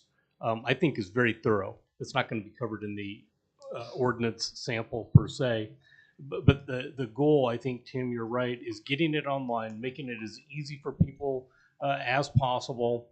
And from there, you know, my office is more than happy to take the load off of City Hall, you know, so that it's not going to burden the City Hall staff. Yeah. So traditionally, the way it is in every other city where I have to get a license to work, which almost every other city except for us, you have to have a license to work within that city. You go to the codes department, you're taking a copy of your general liability insurance, you're taking a copy of your license to do work, you're taking a copy of your lead abatement license, your EIN number, you go in, you put all that stuff down on the table, they give you a copy of the business license, you pay your fee. Pittsburgh, it's like $150, Joplin's $200, a couple of the other towns are $100, and one of them is $75. But in every single city, you pay the fee, and then they give you a printed form that says you are a legitimate business to work within this city, and you file that away. And if, for instance, you're working in Nevada, and they see your business, and they look on their list, and you're not on their list, they kindly come over to you, and they will give you an opportunity. Hey, I see you're doing work here in town. Did you know that we were required to have business license within Nevada? Then you have an opportunity to go down and get that license, and if you don't, then they'll fine you. And that's the way you do it. At least that's been my experience in every other city that I've worked in except Fort Scott. Josh, I was going to say, no system is perfect, so there's never a way to be 100% assured that people follow along. And we know there's going to be people operating a business. So it's also to the point of, to what point do you want it to be enforced? Do you want to include fines?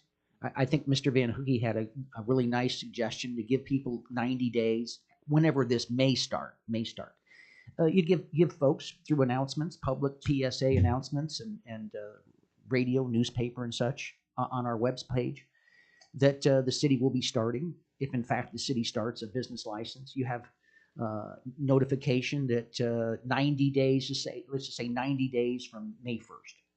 And so on May, June, July. So effective August 1st, if you have not already filled out a business license in your current business, it'll now be $25 or whatever you folks come up with. I mean, we are Fort Scott. We're not Joplin. You know, maybe $150 is too much, but certainly paying nothing says, what's the value of this? And there are value in things. I know when people buy property, many things are included in the requirements to fill out information, and there's charges and services on there from the title company. I'm not looking at you because of it, but I bought cars before, and there are fees in there that are not, you know, there's a cost to doing business. I thought this lady up here was going to say we shouldn't have a business license. I wrote down a number of notes because she has a lot of value there in what she's saying. I think we as citizens, you know, people, oh, you're not supposed to report on your friends or neighbors. Well, if they're operating in illegal business, and let's use the babysitting. If you got 4 people there every day for a month, that's a concern. but who do you report it to? So there's a lot of research we need to do. I mean, we don't have all the answers tonight, and our codes enforcement person came with something that's just a model. And any way you folks would like to modify it. And I know it can't be 100% enforced, but I'm just curious how we plan to enforce the people that don't. And that's all I'm asking. How we Well, I think that's like anything else. You know, it's for lack of a better illustration. Let me give you the first thing that came to my mind. You know, when I'm out on patrol, sometimes I see speeders and I stop and I enforce speed. Sometimes our 911 center gets calls when people complain about speeders, and you know, our guys do the best they can to go out and try and, you know, locate, you know, say a reckless driver or something like that and intervene. There is no perfect way. And, you know, 28 years of law enforcement and some 50,000 traffic stops later, I can't tell you how many times people have said, well, why didn't you stop that person for speeding? Well, because there's only one of many, you know, and so we're going to be dependent on, you know, receiving, you know, complaints or information from the community, which we will then react to, you know. And I really did like Mr. Van Hookey's suggestion. You know, if we want to have a no fee business license or a, you know, a 90-day or 120-day grace period, and then like have a fine, you know, for those who don't comply, you know, it doesn't matter to me one way or the other. We just think having business licenses is good for a number of reasons that have already been talked about tonight, including the public safety aspect of it, you know, not just tax records and things of that nature.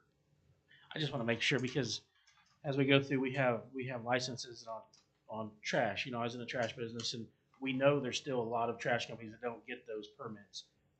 They're not enforced. Golf carts, UTVs, ATVs supposed to have permits. We know there's a lot of people that don't have those. So everyone that's honest and legit are paying that, and everyone that's not. For sure. So I just want to make sure, however we do this, if we can find a way to penalize the people that aren't doing it more than the people that are doing it. Well, so I'll tell you, Josh, for the trash companies, it's not for a lack of door knocking on my part, and you know, and we're kind of at that point of me needing to do some follow up, but you know, that's been done. And before I forget, Mr. Mayor, I believe Ms. Hayner wanted to ask a question at some point. So okay, and there are some cities, we'll consider Josh, that help by requiring you to put your business license number on things. So either on the vehicle or on the side of the building, and then you can very easily see who has the business license number, who doesn't, and they identify it that way. So there are several other ways of doing it that are available for us to utilize. DOT numbers, things like that. Yes. You would know about that, wouldn't you? Go ahead. You had a question? So Just a few thoughts. One question that I had, and of course, I have no strong opinion on whether there's business licenses or not. I have to pay a liquor license to the city of Fort Scott, and so I would like to see some consistency regardless. So I think that, at face value, it's a good way to track the number of businesses, the number of business growth and jobs and all that other kinds of stuff. But, from what I hear in the conversations is there's going to be different classifications of the businesses. There's going to be those people who have hobbies that are making a couple extra bucks off of t-shirts and gnomes out of their garage versus, those who are having, a sole proprietorship. And that is legal to have a sole proprietorship and not be registered through the state of Kansas that we've already discussed. And so, is the leader over at the Center for Economic Growth and helping and encouraging startup businesses and low income and minority and women owned businesses, having a fee associated with that might be an obstacle or an inequitable approach to helping low income start businesses. So if this is something that you guys would consider, moving forward on, I do ask that maybe that would be something that you would consider as a more equitable approach, given that we are a very historically impoverished community. On the third point, and this is my last point, is that I would ask that somebody or somebodies who are impacted by this policy be involved in the conversation and the decision-making process. That's a pretty good suggestion. I like And that. I'm going to say you probably got at least 3 people sitting at this table that will be impacted. I think Commissioner Jones probably knows several people not at this table that he's heard from. Get a hold of them tonight on Facebook. And I guess that's why the business owners that I talked to suggested $10 a month, because they thought, $10 a month should be nothing to a business owner. Well, to Jody's point, though, if you're a fresh startup business that's come along, and I think it's important even for the fresh startup folks to be registered with the city because,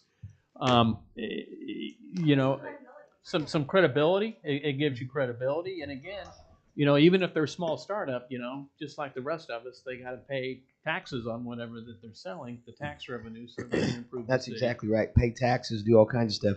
That's where I disagree with the $10 a month, because $10 a month. I mean, even though you may say it's only $10 a month, man, $10 a month for the water bill, $10 a month for the sewer bill, $10 a month in for 10 years, what's it going to be? Absolutely. So people are out there trying their hardest, and I don't mind them being legitimate and signing up for it and giving us all their information and showing us the insurance that they're a licensed contractor and so on and so forth. But you're dinged so much in life, and here we go again. So I'm not going to stand behind, especially. I don't know if there is an alternative. Instead of a business license, we set up some kind of ordinance where there is a penalty for not signing up. registered. And I don't so- know if that's an option. For sure. I mean, I think in the world's your oyster. You guys can mold it however I you don't know if that's want to. doable. I don't want to put too much work on you guys. I don't know if that's doable. Well, again, it's totally doable. It's a And I promotion think- tool because Pittsburgh charges you $25. Fort Scott's free. Well, and I would like to see that. Hey, I am a registered. Most people, I am a registered business in the city of Fort Scott. And I'm just saying not even a business license. I'm just like put together a fee chart for penalties for people that aren't, because the business So license. one of the comments that came up in the thread that took 6 hours to read was, You not read quite slow. that long, was like a business registry. But we can work with Bob to take this ordinance template and remold it to penalize those who don't register. Yeah, but if it's just a registry, then it kind of doesn't carry as much weight, I don't think, because the business should be required to carry insurance. There should be guidelines regarding what they can and can't store on the premises. And I think we're talking, same thing. I mean, Same we're thing. going to gather the same information. We're just, I think. But if there's no fee associated with it, there's no value in it. The reason that we pay these fees in all the other cities that we work in, or I'm speaking for contractors, because there are a lot of contractors in this town that have to pay these fees in every other town, because we clearly understand that it's the cost of doing business in those towns. And it seems short-sighted, or as if we don't think Fort Scott's ever going to grow, that we just want to keep it down here on the down low so that everybody can do whatever they want, and we'll just be the Wild West, while all these other cities around us are taking advantage of what they've been doing for some of them, as much as 60, 70 years, they've been collecting these business license fees. It does not seem exorbitant. It does not seem out of place. It seems like it's the cost of doing business, being a legitimate business within the town.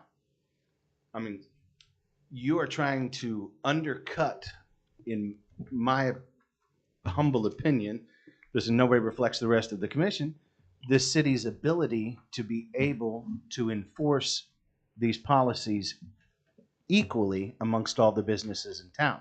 If we need to start some special fund for new low-income businesses who could not afford $10 a month for a business license fee, I don't see a problem doing that at all. But the way we do that is we charge legitimate businesses a certain fee every year to operate a business in Fort Scott. We use that money to provide, to lay out the whatever program we're going to use, to hire the person who's going to help do all the paperwork, to check, to make sure everyone's got the insurance and the EIN number and the licenses to do the work that they're doing in town. This is how we provide money to be able to pay for this service, because nobody's going to work for the city for free to check all this stuff. And what we want to do overall is protect our citizens, and we need to be able to provide the income. So unless we're willing to add another mill levy or raise the taxes to be able to pay for this, we need a system that's going to pay for itself. The way we get a system that pays for itself is we charge a business license fee to everyone who is a legitimate business. And I would think, like I said, from all the business owners that I've talked to, they don't see a problem with doing it because they already do it in every other town that they work in except Fort Scott. When you talk about business owners like that, have you spoken with garages and like? I've talked to a couple of mechanics, and they said that they were on board because of all the shade tree mechanics. That was the statement I made earlier about the shade tree mechanics. They see all these guys working out of the garage making money, and they're like, I've got a legitimate business, I've got employees, I have to pay for all this insurance, I have to pay for all this on the building. And then yet there's no consistency, there's no level playing ground between the guy that can do it out of his backyard and not have to pay for any insurance or anything to protect anyone, versus a guy that has to pay for the insurance to protect all the people that work for him or to protect his customers as well. You talk, short-sighted. I think what's short-sighted is just being a copycat of every other town and not thinking outside the box. You say we're going to charge a fee on legitimate businesses. That's my problem. The illegitimate businesses, still, how are we going to enforce it? And if you can enforce it, if you say we can go out and enforce it, why don't we just enforce it and not make the legitimate businesses pay a fee? Well, I don't understand why we can't do that. Once again, so you say this is how we raise money to pay for this program. That's what it comes down to. You're trying to find ways to raise money on the legitimate businesses and not the ones that aren't doing it right.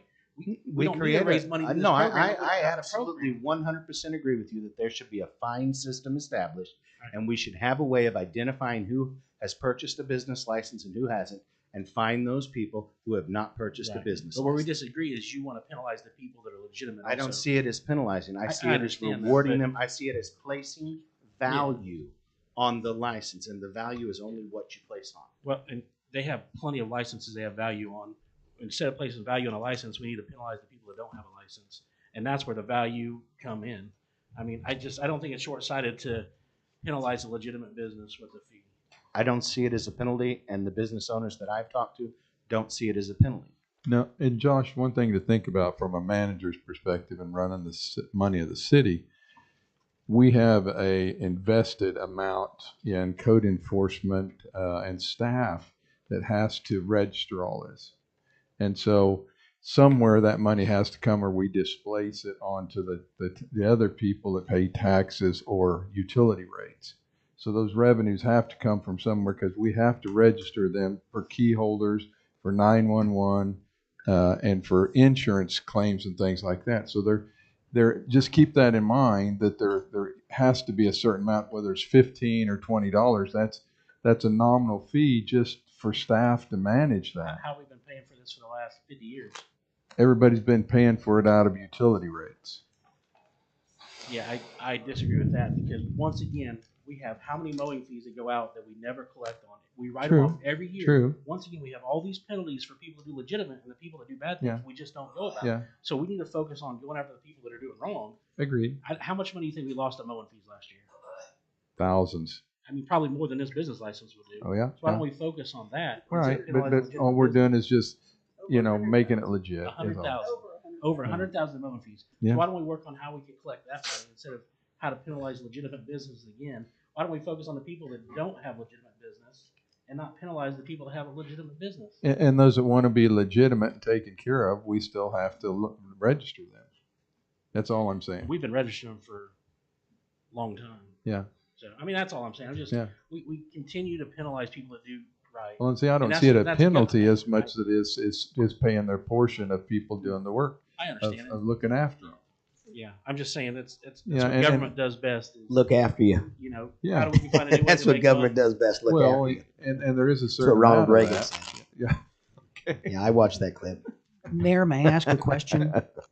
So I opened this can of worms probably 2.5 months ago, and I presented this as a safety and a security issue, and it's kind of morphed out of that in many people's opinions. I'm sorry. It's morphed into a moneymaker.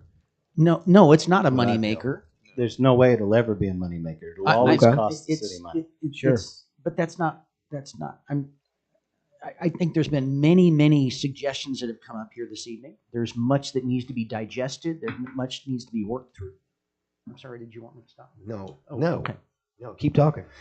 I just think that you folks have many more important things to discuss here. Would you like us to go back and please, as a group, as a one unit, tell us what you want us to do to provide some more accurate and information with some more specifics, or not? But I would like to finish up by just saying this. My intention would be a good example here. The gentleman that's operating a car repair place someplace, he has chemicals in there that can be flammable. The fire department should know that. And there's nothing wrong with asking a business person to declare if they have a propane tank, a CO2 tank, a Helon, help me with the gases, Heliarc in their business. Do you have an alarm? We're not going to publicize people that have alarms, but the city needs to know that. And you're right, it's going to be very difficult to go to every business in town. But you could keep me on for quite a while at the amount you pay me and ask me to go out and do a bunch of this for an assisting codes. Codes is still down one person, which would still only give them a total of 3 people. And I just, when I get the opportunity to teach, I'm sorry I'm going on too long. I do teach in college that there's a cost to doing business. And I have no government education. I am not a big government person. I've owned business for a long time. All the other locations, the cities required a business license, which, similar to this, in the state of Missouri, they require you to present a no tax due certificate, or they will not issue you a business license in the city of Nevada, Missouri. Kansas doesn't do that, to your point. But anyhow, I'll just tell us what you'd like us to do, please. I just want to use that as a cop out, or every other town does it, or it's the cost of doing business. But the only thing I'd like to see when it comes back is if it's weighted more on the people that aren't doing right instead of the people doing right. Correct. Right, and that's why we're not asking that the business owners pay to completely fund this program, because that would be thousands and thousands of dollars a year. We're not asking for anything like that. We're just asking a little value placed on the business. So I would suggest we probably need to have a work session on this where we can all spend some time laying out the ideas, laying out the different things that we want to see in it, the different penalties that we want to see, the ways of enforcing those penalties, and come to a consensus on how this can be a benefit to our citizens and to the businesses that operate here in town. I'd like to see what Mark and Bill and Kelly might come back with. Okay. First as a suggestion, and then have the work session based on theirs. And in the interim, we'd be able to look into it ourselves. Like I said, I know I've looked into it, the benefits of it, whether it costs or not. And like I said, in my opinion, it shouldn't cost other than a penalty phase if you don't have it. But the benefits, Commissioner Van, if I could, when you're done. The benefits of it, of course, are safety concerns, as Mark said. Some guy's got a garage he's doing work in. He's got hazardous chemicals and stuff in there.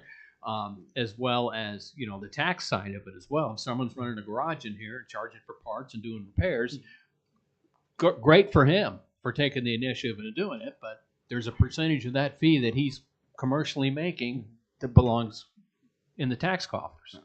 So, and I just had a couple questions. One person asked me, said, you know, what if I wrote a router, no one in town can do it, and I got to call someone from Pittsburgh, and they don't have a business license? Are they allowed to come to my house and do it? So that just food of thought. And then, have you done any kind of research on how much this would actually cost the city to do, so we kind of have a cost analysis of what kind of expenses it's going to be versus money generated? We have not. And the comment I was going to make when Mr. Van Hoeke was finished is that we put a lot of man hours into giving you comparables. There was a lot of time invested in that by three of us who spent time working on it. You know, not that I have any say so at all, but I think a work session would be fantastic, and I'm happy to be a part of that if you guys would like to do that. And I think the comparables that we gave you would be good enough to work off of. Yeah, and I'm great with the comparables you sent in. I'm more just based around the scope or the objective. Yeah, sure. And not the dollar figures.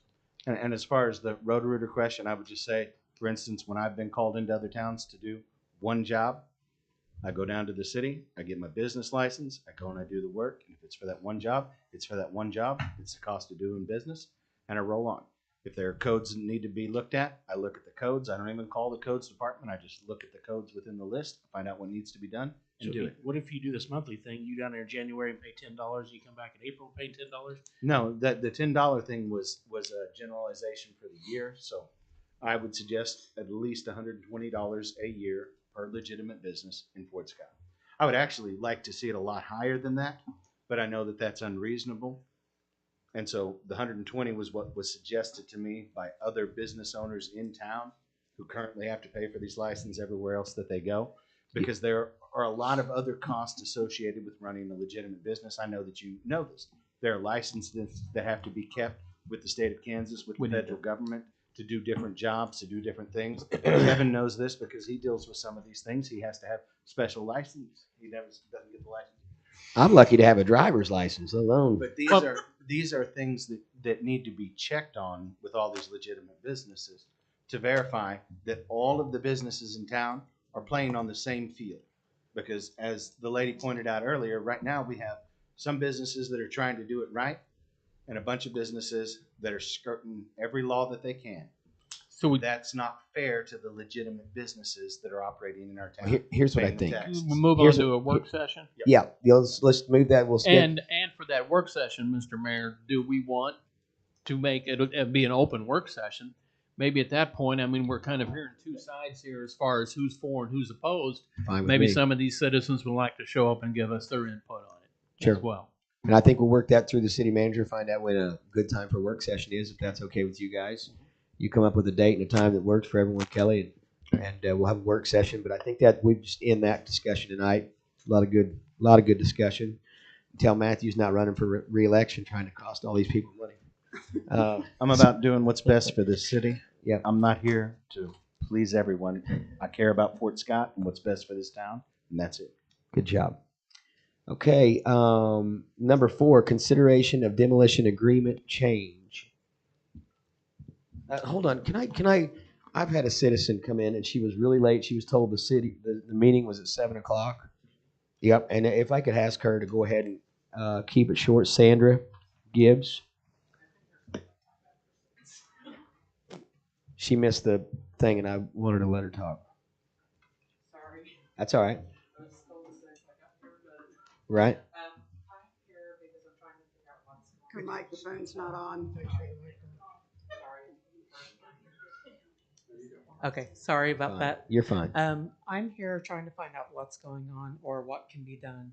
I have a house on 623 South Short, and I was told that it's supposed to be going up for condemn, yeah, and to be considered for that on March 15th. It's condemned right now because Fort Scott PD had told us to do that because we had a absconder in the house, to get him out of the house. Been trying, like that one lady had said, it's hard to get anyone to come out to even do anything right now because of the way the weather's been.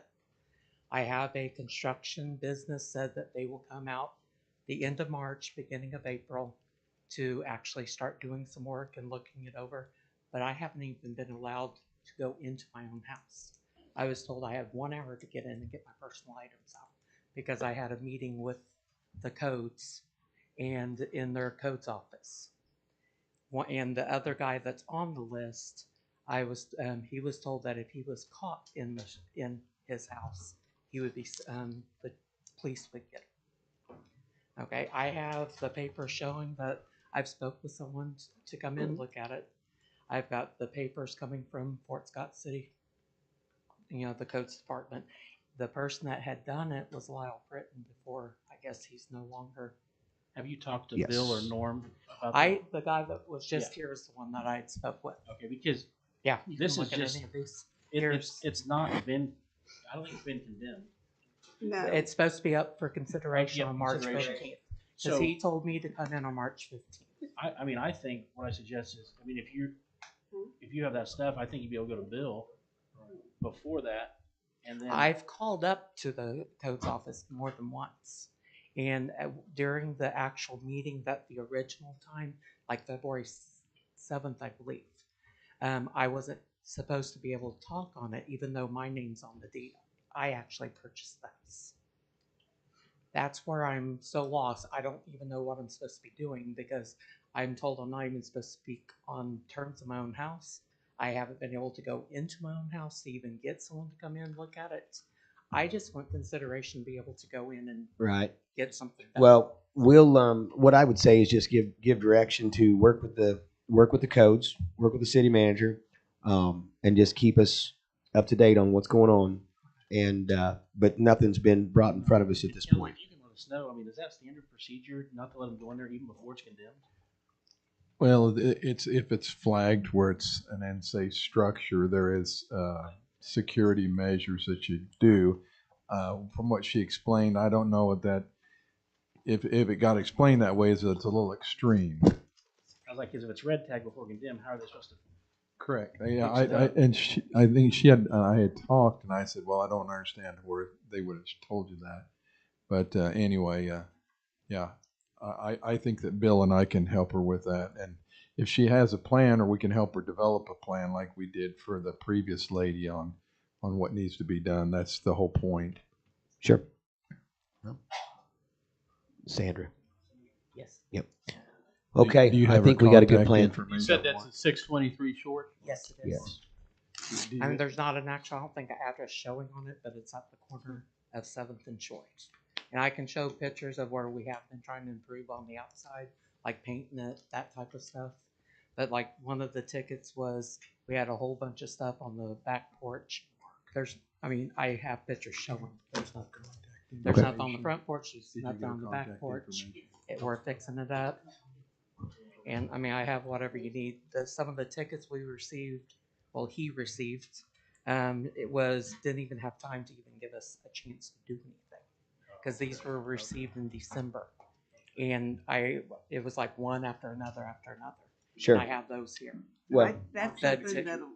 that would go in before municipal court, before the judge and the prosecutor. The tickets will? The tickets would, yes.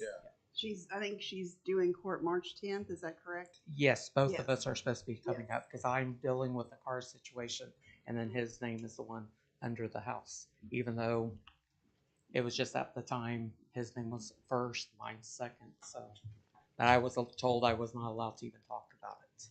Right. Well, and Kelly may have to visit with legal or something like that, just figure things out. I mean, that's probably above city commissioner's pay grade, court and stuff like that, I'm assuming. So, I just want the right to be able to speak. Sorry. Mark's gonna get your contact Okay. information so we can get with you. Okay. I'm lost at words. I've been here almost 30 years in Fort Scott, and Sure. I've never dealt with this issue because I've always tried my best to abide by the rules. Right. And then I keep on getting it's like one thing after another after another. right, I right. just- We appreciate you coming in and taking the time. Thank you so much. You bet, Sandra. Thank you. That's okay. You did good. Okay. Consideration of demolition agreement. Yeah. that was the agreement that we modified. Did anybody have any other things they wanted to change on that? Did you get a chance to look it over and read it? Yeah, Kelly, I looked at it. My only question on there was as far as, once we award the bid on it, are you saying 30 days from execution, meaning that whoever the contractor is has acknowledged and accepted it? Because that can still drag on for a while if the guy doesn't come in for 2, 3, 4 weeks to sign it. You got that, Diane? What's that? Yeah, it's in there. the back of the binder. It's in there. Yeah. Okay. Go back just a couple more pages. Yeah, it can drag on if we don't enforce it. Yeah, because 30 days can turn into 45 days, 60 Right. days. And I so on think and the so reason forth. they do that, usually it only takes about 4 days to take down a house. And a lot of the guys don't sign their contracts until they're getting ready to do Well, it. could we change it to 40 days from award of contract? Meaning we've awarded it, we've notified you, Yeah. the we clock can is do- ticking. Okay. I mean,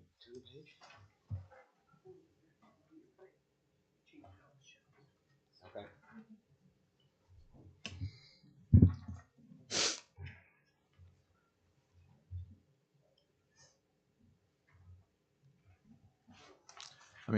Well, it says here, the work with which the contractor is required to perform under this contract shall be commenced within 3 days after the execution of this contract.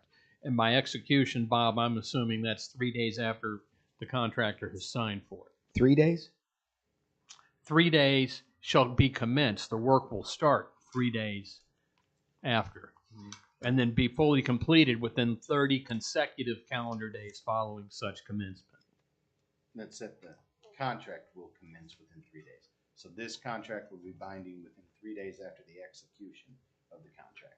The Yeah. board has that. But doesn't that need the contractor? The contractor has to come in and sign the contract, right? Yeah, I think Oh. it's confusing to me as a contractor because you're saying that you got to start 3 days after you get the job. No, I think 3 days after you sign. After you sign. Oh, okay. But if you wait 30 2 or days to 3 sign it. to sign it, then now you got 60 days. Right.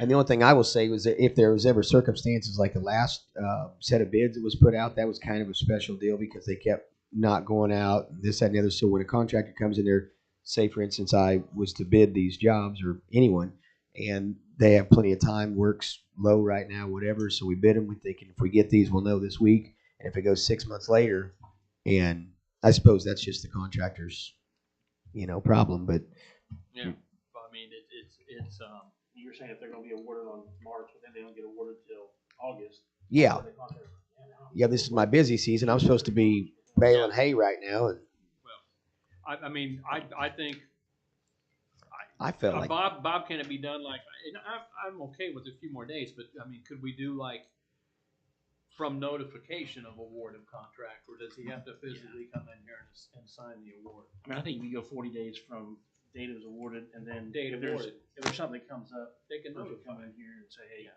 so and so. right. Yeah, I think you can do anything you want to do, but I understand your point. You're tearing down these houses because they're safety hazards. In a lot of instances, you don't want somebody to get hurt. And so it's not for the contractor to build up business at his leisure. It's to do the work right now because they're an unsafe structure. Yeah, it's an unsafe structure. So I think you put pretty short time frames, whatever that is, whether it's 3 days or you've got to sign it within 7 days, or we will give the contract to the next bidder. So you were saying 40 days from the awarding of the From contract. notification of, meaning that takes out the whole coming in and signing anything. You've been notified, you've been awarded it. Matter of fact, that's better than, 30 days or 33 days. You've got 40 days. You've been notified, it's been awarded. It's got to be down and it's got to pass inspection. Yeah, I think that, and honestly, like, there's one thing in here that I'm seeing, Kelly, that says sewer lateral capped and marked by the contractor. We discussed Yeah, that needs to be taken out. Yep. There's several things on here. I think we should table this until we have a chance to get some things modified on it, because we discussed that the contractor shouldn't be touching the sewer. That's a city sewer, so especially if it's We're They're not a licensed. licensed Demo guys contractor. aren't licensed No. plumbers. Then you're going to have a whole nother Well, aspect in it. and I think Bill Downey, while it's not in the document, it needs to be, Sergeant Downey had actually said that he would be coordinating the water and the sewer Right, right. capping. Yeah, that's still in at- here. At our So previous meeting. I'll make a motion to table this till the next meeting, so we can have some time to review it. I'll start sending some emails and keep you guys apprised of, maybe keep looking at it. Yeah. See if we can get it revised by the next meeting. Thank you. Matthew Wells, Yes. Tim Van Hookey. Yes. Josh Jones. Yes. Pete Allen. Yes. Devin Allen. Yes. I've lost my. Oh, there it is.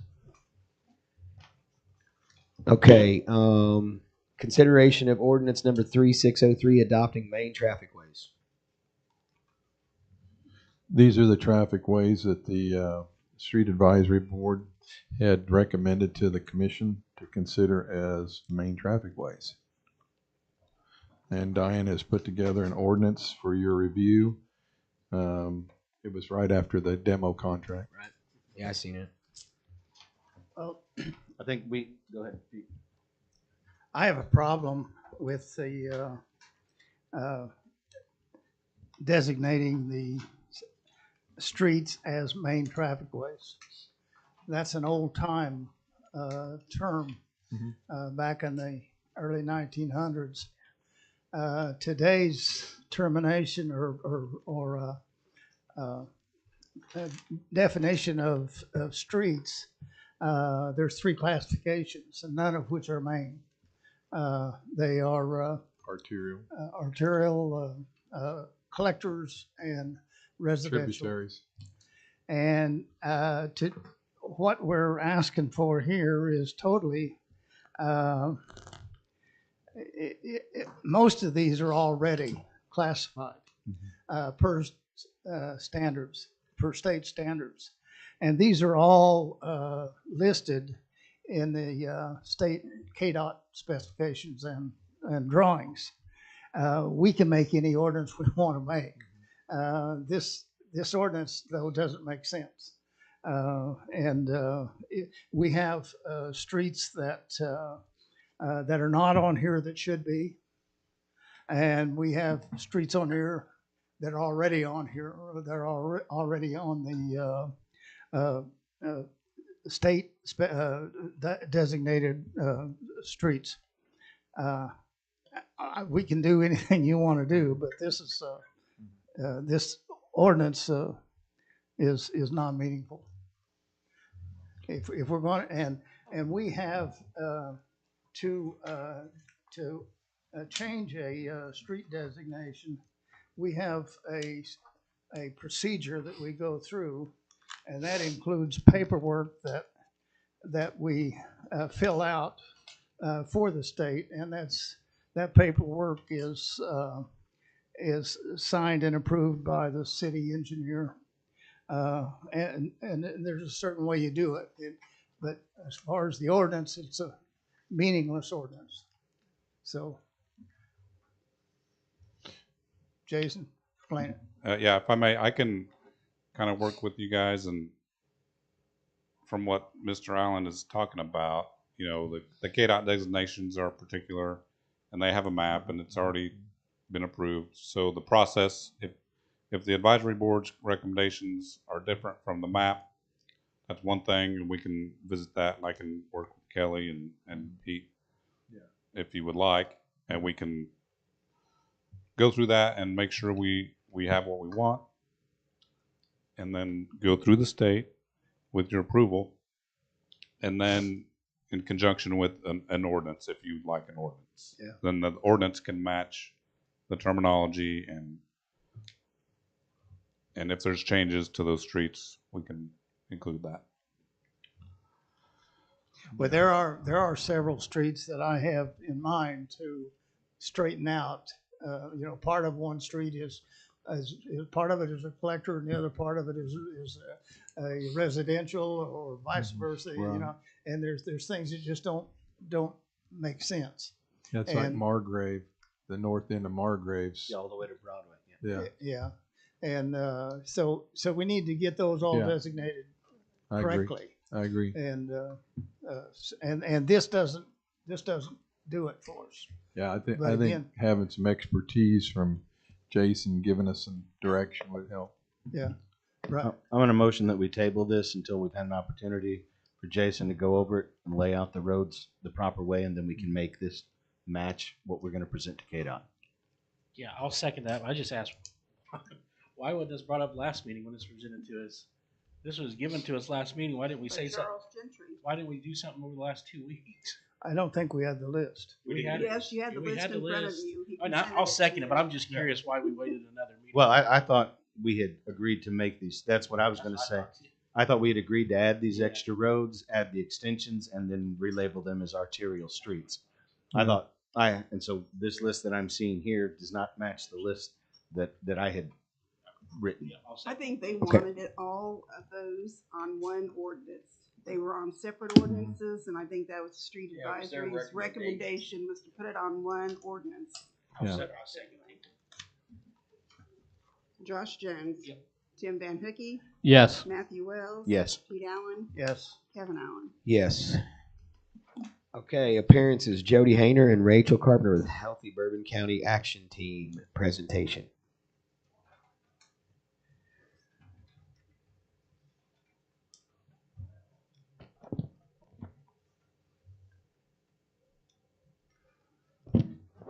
Hello, hello. I do have some slides. Okay, Here comes perfect. Jimmy. Is Jimmy back there? Actually, that's Brad. It's Kevin. Yep. Wait.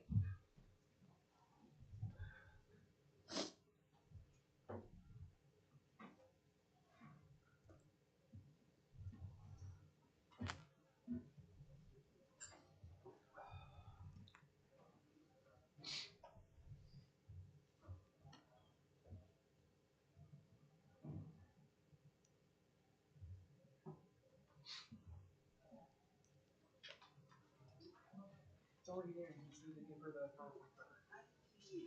No, he's on. You just need to give her.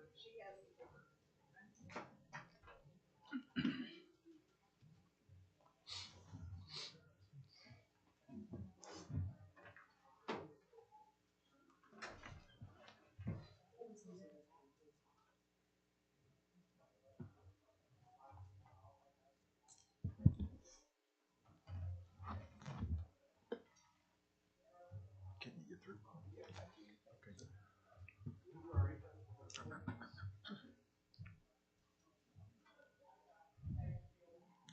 Perfect.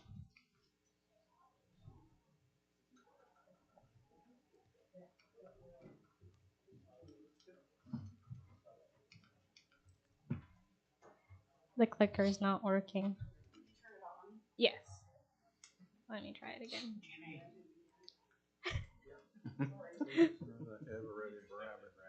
Ever ready rabbit died. There's only 4 slides, sorry.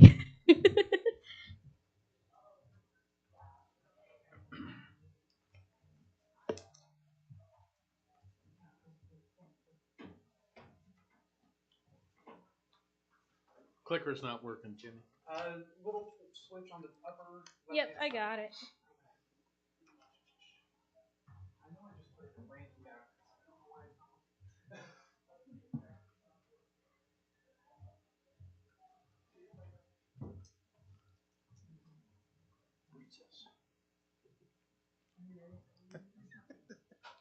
Intermission.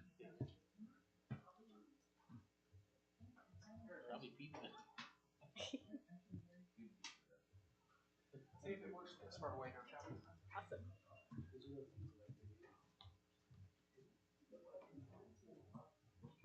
you call in an order for a spicy something with chicken on it? Oh, okay, that's fine. Talking about Yeah, Healthy Bourbon County, he says there's cake back there.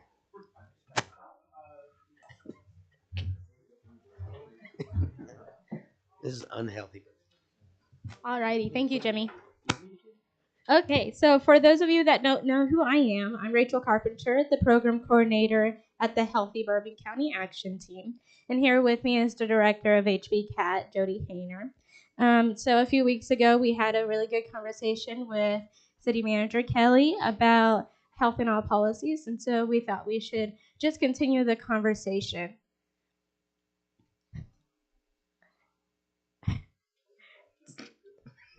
I'll just continue.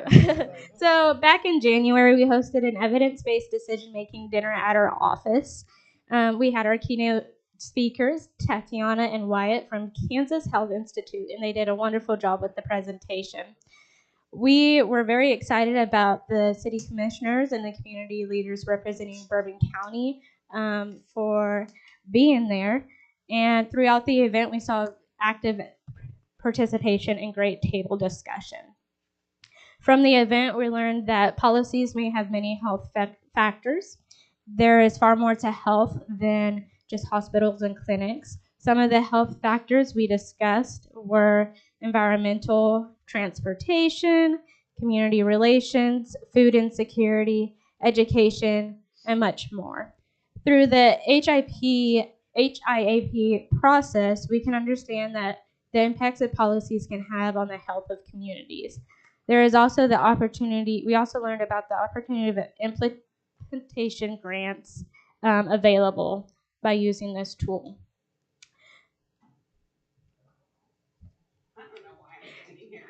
You're good. Okay. Well, we have these beautiful pictures up. So this. Let Jimmy do the clicker. You make a great Vanna White.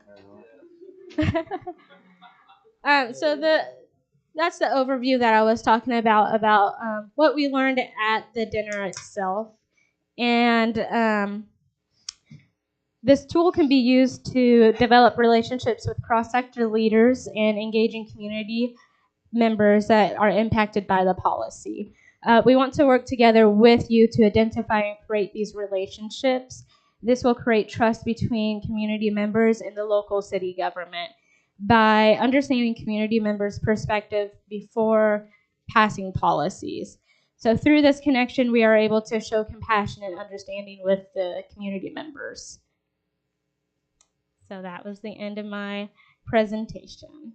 Does anyone have any questions? Anyone? I wanted to give just a quick note too, because I always give my 2 cents into everything. Rachel has done such an exceptional job on being able to present many of our different things that we're working on. Health and all policies is such an important piece in building relationships and building trust with community members and including them in the conversation and the process that is going to be impacting them. So we're really looking forward to next steps in working with the city and communicating that message on building trust and relationships. Very much so. You guys do a great job. There's no doubt about it. We appreciate all the input and effect that you're having on the community, especially the east side. And good stuff. Anyone else? No, Josh? I mean, I think it was a great meeting we had. There was like 20 people in attendance, 25, and so it was really good. I think learned some things that help make decisions. You know, you think about decisions a little differently. So it was a good thing to have. Yeah. I'm sorry I had to leave early. I had a personal thing, you know. So, but I was there for, yeah. Okay. Okay, thank you guys again for coming in. Appreciate you sticking around. The next thing we have on the agenda here is consideration to apply for KDOT cost share grant on Horton Street.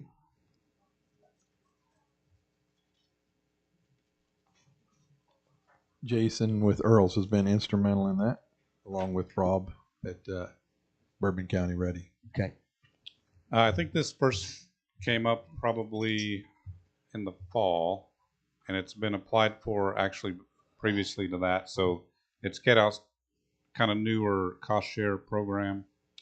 They've got a pretty decent match that's required. I think minimum is 25%. So what we've done over the last 6 months is it was submitted once and didn't make the cut. So we've looked at it and working with some feedback and with Rob's help.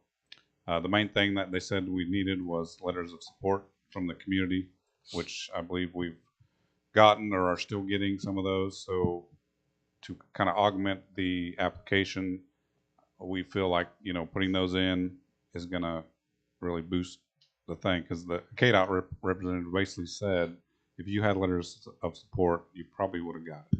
So how are we advertising to get letters of support? Are we with Rob, right? Is kind of. Is there a better way to get letters of support as well throughout our website? You know, with City of Fort Scott.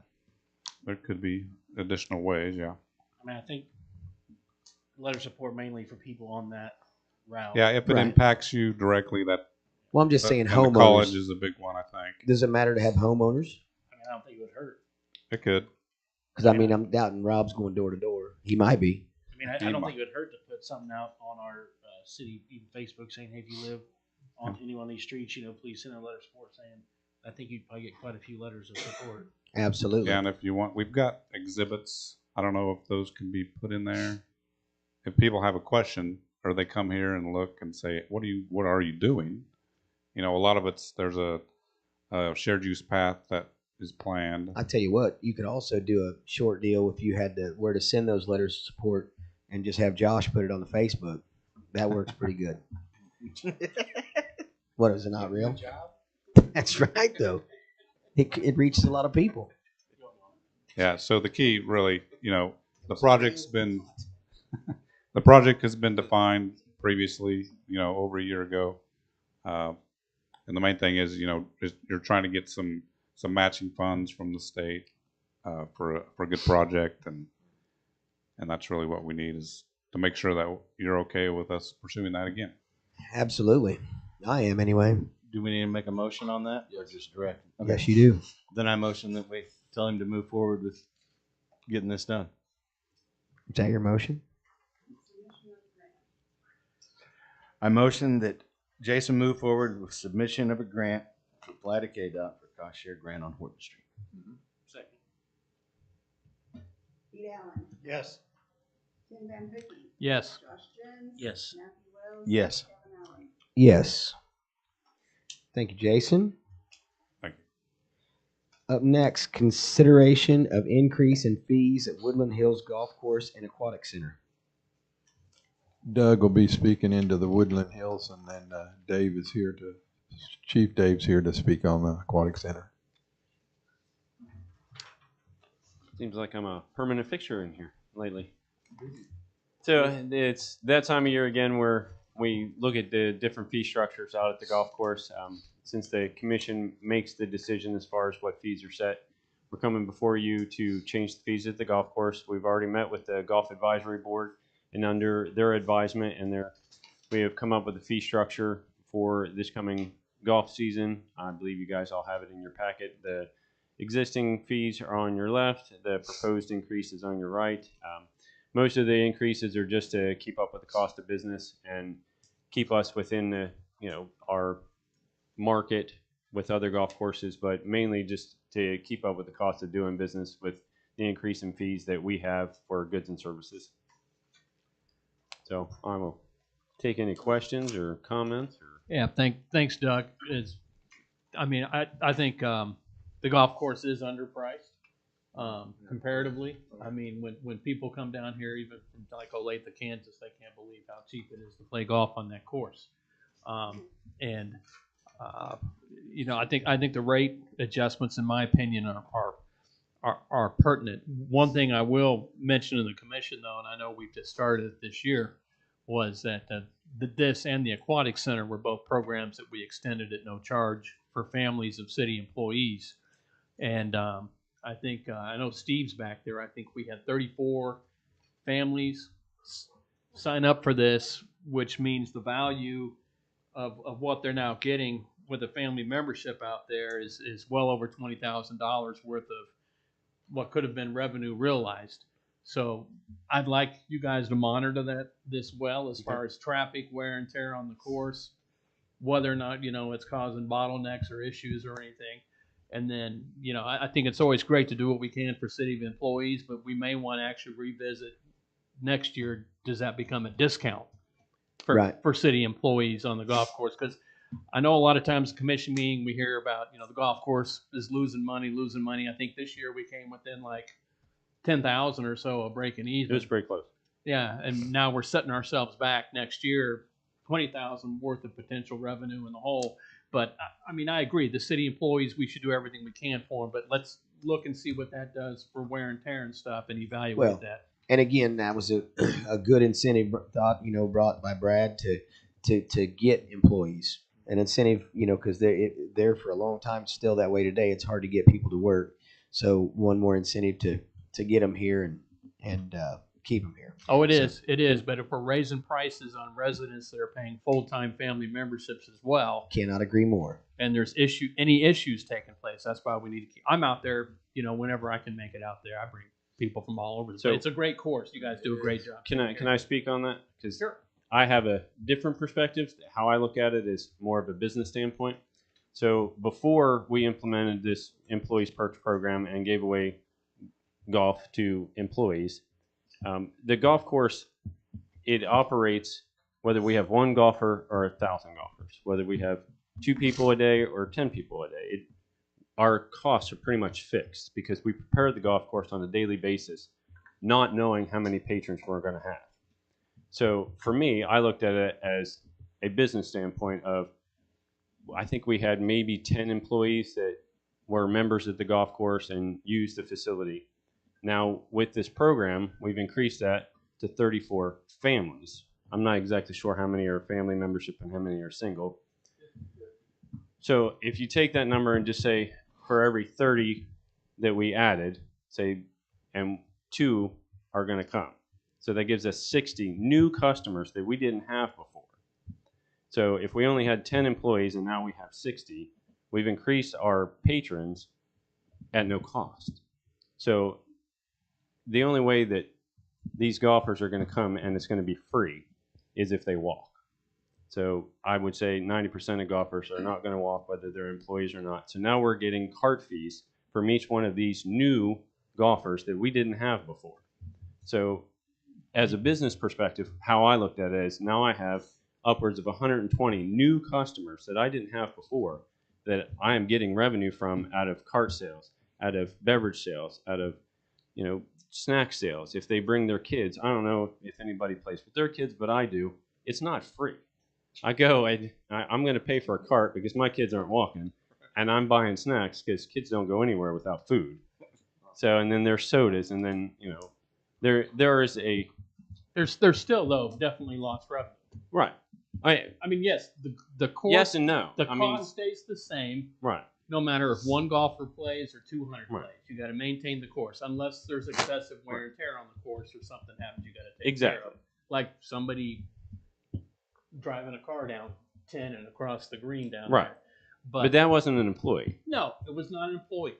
All I'm saying is I've had some feedback from folks that pay for an annual membership every year, right, that have concerns over what is this going to do to increase the number of people playing on a certain day that maybe don't know how to take care of the course, that don't know how the etiquette of the game, so on and so forth. And so if that encourages them to go somewhere else, then that could be additional lost revenue as well. And again, I want to preface it with, I'm not against doing whatever we can for our city employees, but I would like to kind of keep track of this year. Absolutely. How does it work out fiscally? So based on, each of them has a card, we could track how many each employee, how many rounds they're playing, how many cards that they're purchasing. Yeah, I'm just really looking for bottom line. Absolutely.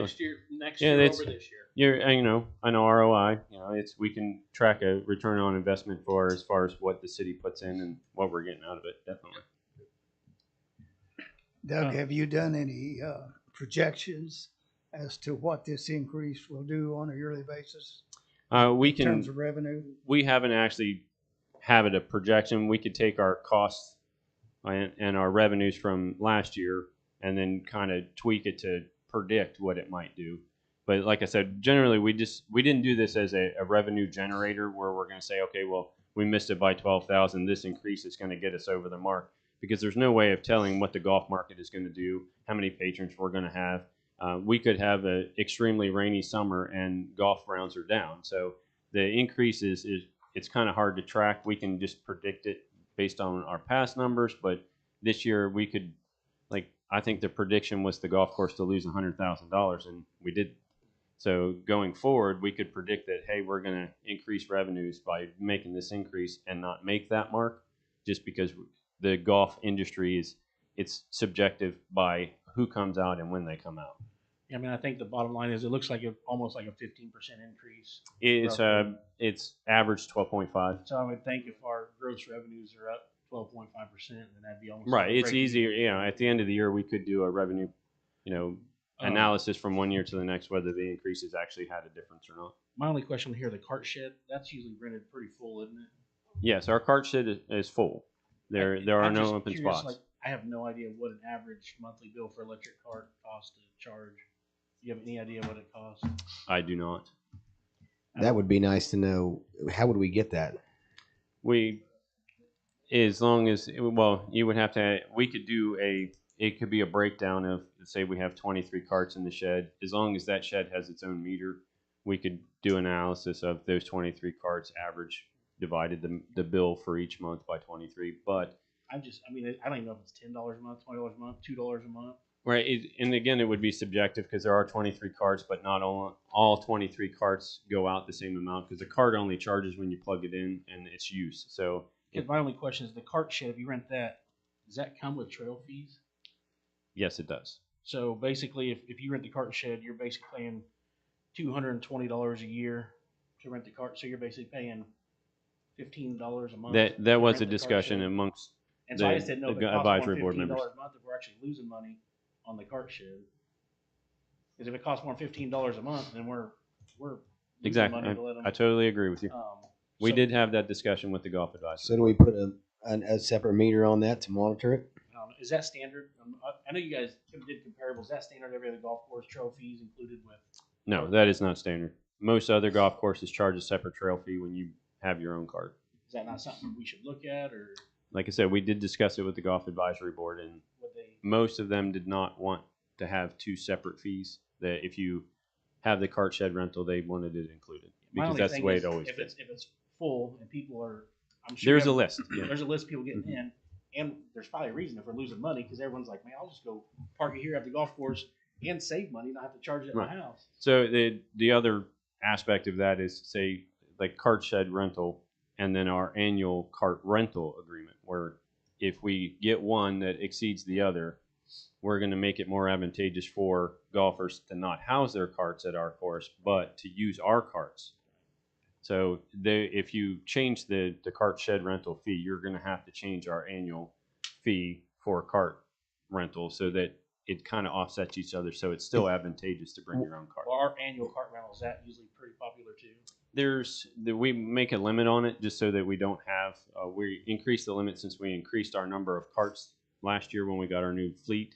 We went from 30 carts to 34 carts. So do you have more than whatever our limit is? Do we have more people wanting that than the limit is? currently I think it's capped. We capped it, and I think we have just enough people to fill the cap. Now there could come up, when everybody renews their memberships, we could have a few that want it that we can't offer it to. So that I'm not sure, but right now I think we have just enough to fill the cap that we have on it. So, what's your suggestion on the cart shed? I mean, if we're losing money on it, do we go another year before we do it, or what should we do? I had suggested to the golf advisory board that we separate the fees, but it was their consensus, especially the ones that have carts there and pay both fees, that we not change the fee to individual, Are you to want me separate to them. ask how many golf advisory members are using the cart shed? I wouldn't want to venture to say, and I don't want to point fingers. So, yeah. I don't want to lose money, doing that. So I have I totally don't know if we agree. can at least, At every other golf course where I've had this situation, we had a separate meter on and we monitored it. So let's talk about that then.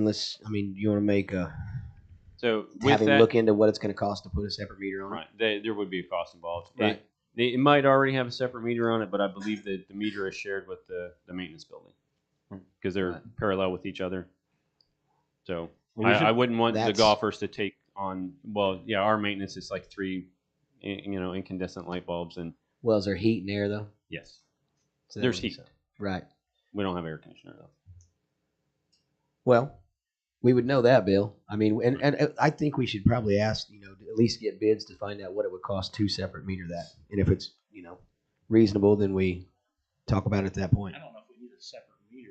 Yeah. I mean, I just think if we know an average cost of a golf cart, then we can say, hey, this is. The average cost of the golf cart would be it would be hard to calculate. Without now, a meter. we could take the meter reading. Westar used to provide an individual meter you can plug in and Right. watch it fill But up. like I said before, it's subjective to how many times that golfer plays. Because some golfers play every day, some golfers play once a week, some golfers. So it would just be an average.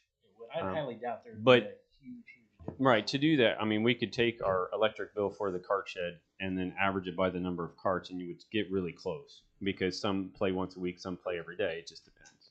Well, like, and if you said it was something that's standard in other golf courses, Well, it really depends on whether it's an electric cart or a gas cart. So if a gas Right. cart's not using electric, get charging it. them the same fee would not be fair to someone that has an electric cart. So just so I'm sure, what your recommendation to take this as presented or to take out the trail fee out of the cart shed? That would be totally your call. What's your your recommendation. So, me personally, I think the trail fee should be separate from the cart shed. But like I said, that the golf advisory board, this is their recommendation. Every other golf course that I've worked that was a municipal course, this is my third one. The other two, we had separate fees for I don't cart understand. shed rentals. We also did have separate fees for gas carts and electric carts. Yeah, and I understand that, but I'm not an avid golfer. Maybe once every 4 years. But I would say that I don't understand why cart shed and trail fee even come together. To me, that's not even something. Cart shed is a rental fee for it's like airport hangar and I don't know. I know that's not a good I've example. never seen them combined either.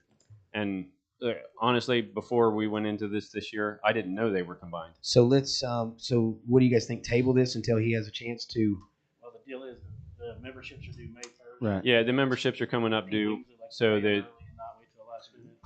Hey, Doug, did we look? We looked at the other courses around because it seems to me that we are way less than all of the other courses that I play on. I wouldn't say way, but yes, we are significantly lower. And now some courses have different fees for like trail fees are ours are pretty on par with a couple other courses. Some courses are extremely higher than us, and there are some courses that are extremely lower than us.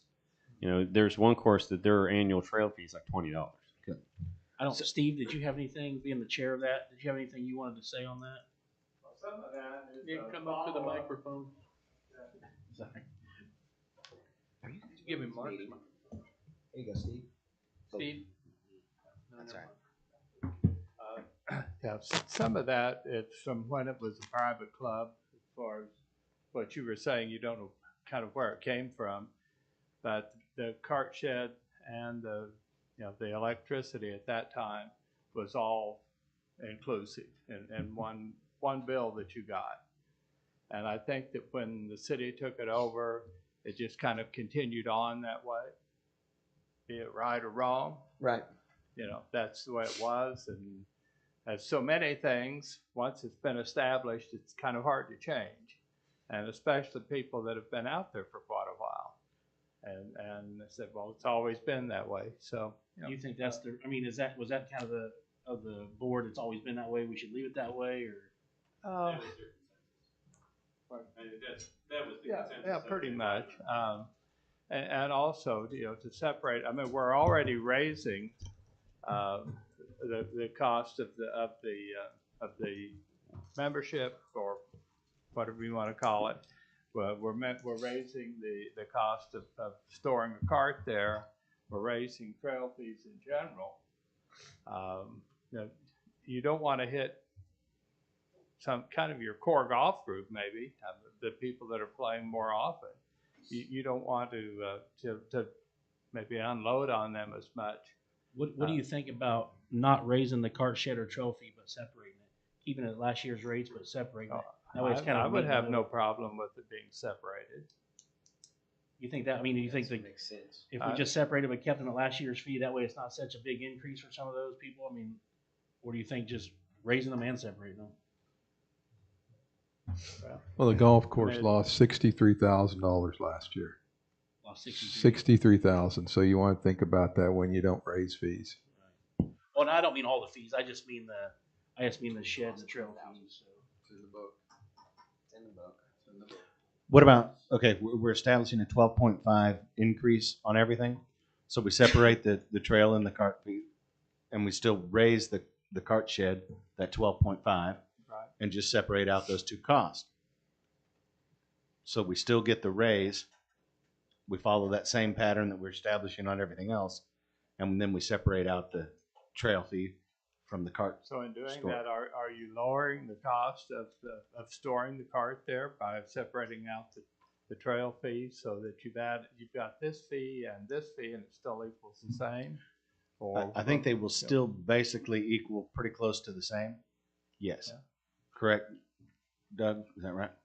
If I understand you correctly, Okay. yes. Yes. All right, so we separate them out, but we continue to raise the cart shed fee, that 12.5% that we're raising everything else. So we're still getting the same raise, only we're separating out the cart shed and the trail fee. So you'll take 400 minus 157 is what you're saying? And then you're just going to separate out the line item is what you're saying? So how much would it cost to put a cart in a cart shed? I'm not quite following. I would have to do math. Give me a second. Be you're talking about just $233, $243. Well, that'd be slower than it. That's the same thing they're doing now. That's what I'm saying. I mean, He's they're just basically moving taking it line out items. now. You're just making two separate line items, but 243 for a year storing a cart. That's lower than last year's fee. yeah. But what he's saying, he's throwing in trail fee, so it's more. But if it's my recommend, I don't know. Yeah.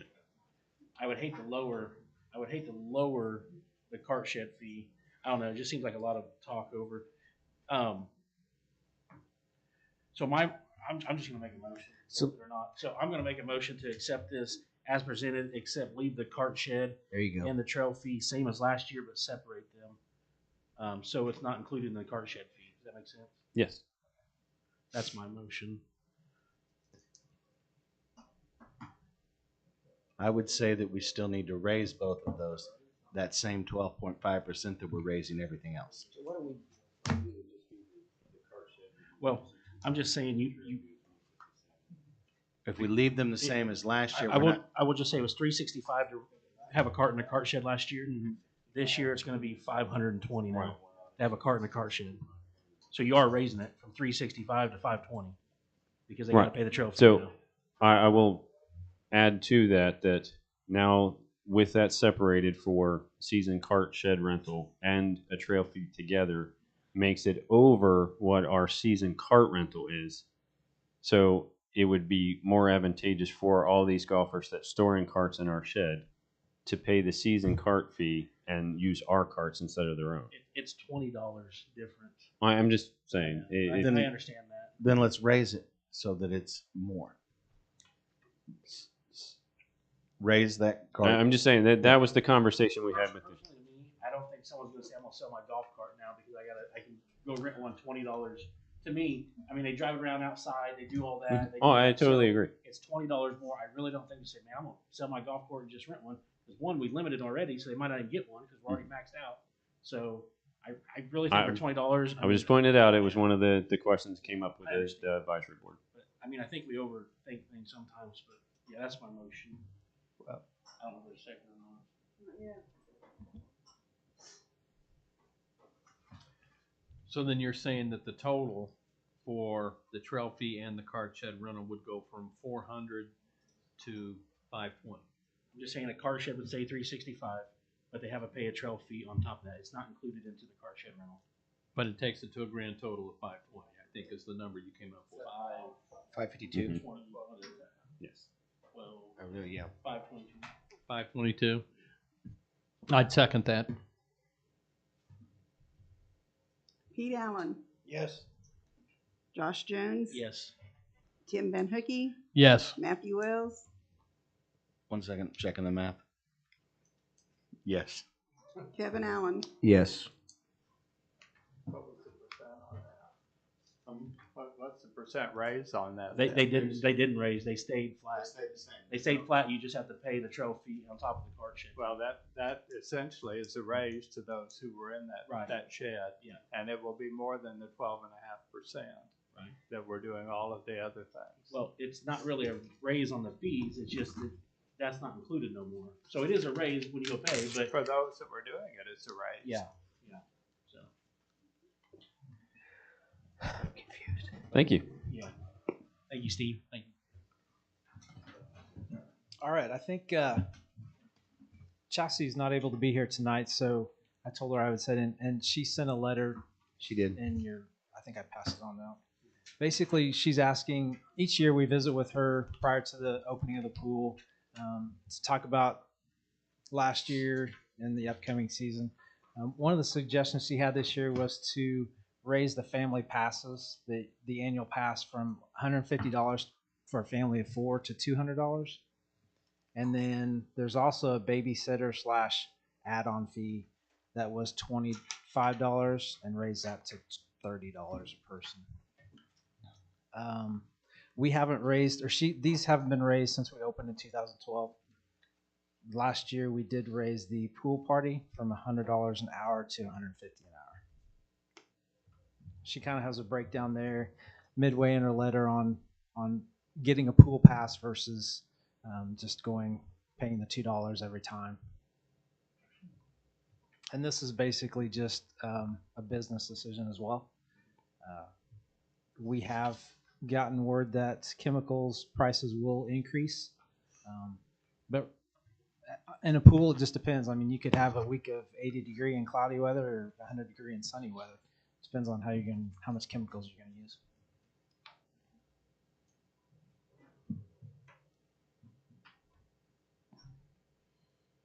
Last year, the pool lost $40,000. This year is projected to lose 83 at the standard rates.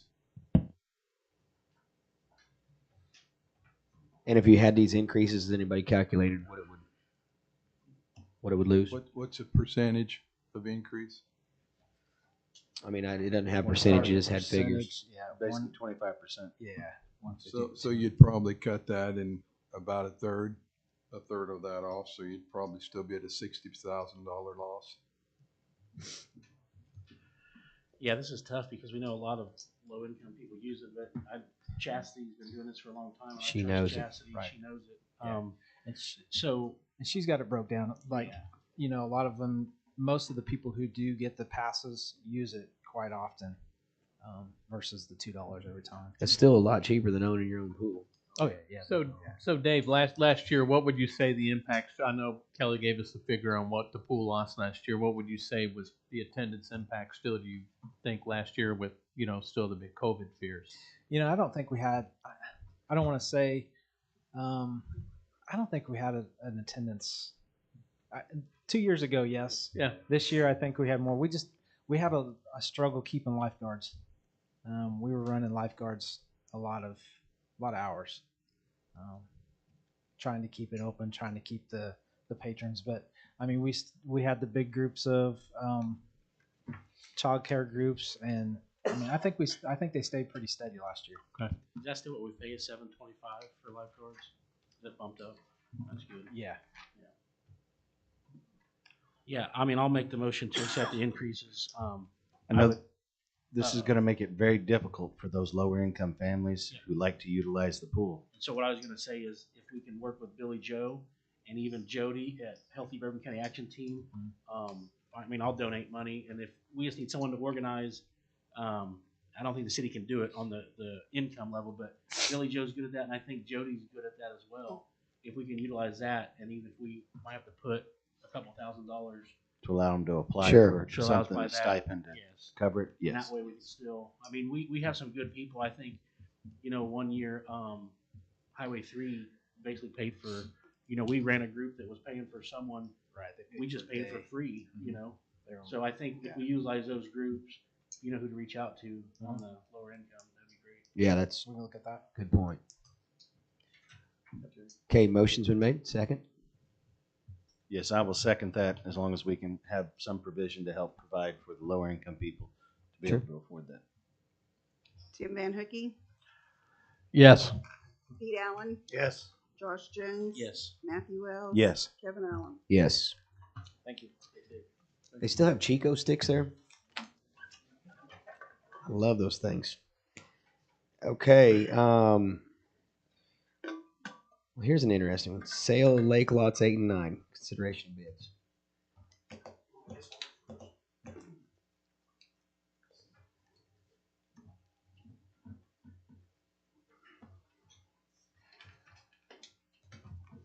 Yeah, handouts. I am the, if they could share one there, I have one for you, sir. And then, yep. And then if Josh Washington could share one here. I got one for Kelly. It's fine. Pete and I are good at sharing. One Diane. Oh, here, Pete ain't got here. Throw one over here. They ain't got to pass it down there.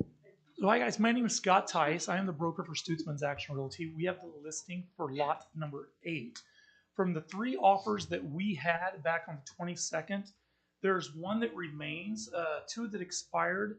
Those prospective buyers chose not to resubmit an offer.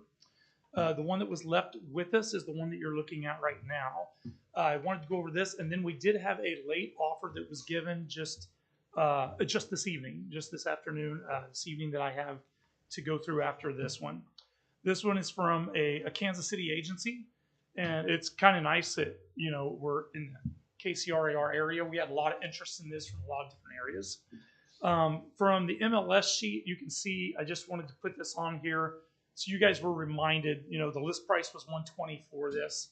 And then, of course, this is a tract that has no encroachment, anything in any way, shape, or form that we're concerned about. This is the one on the north. That's correct. This Okay. is number 8.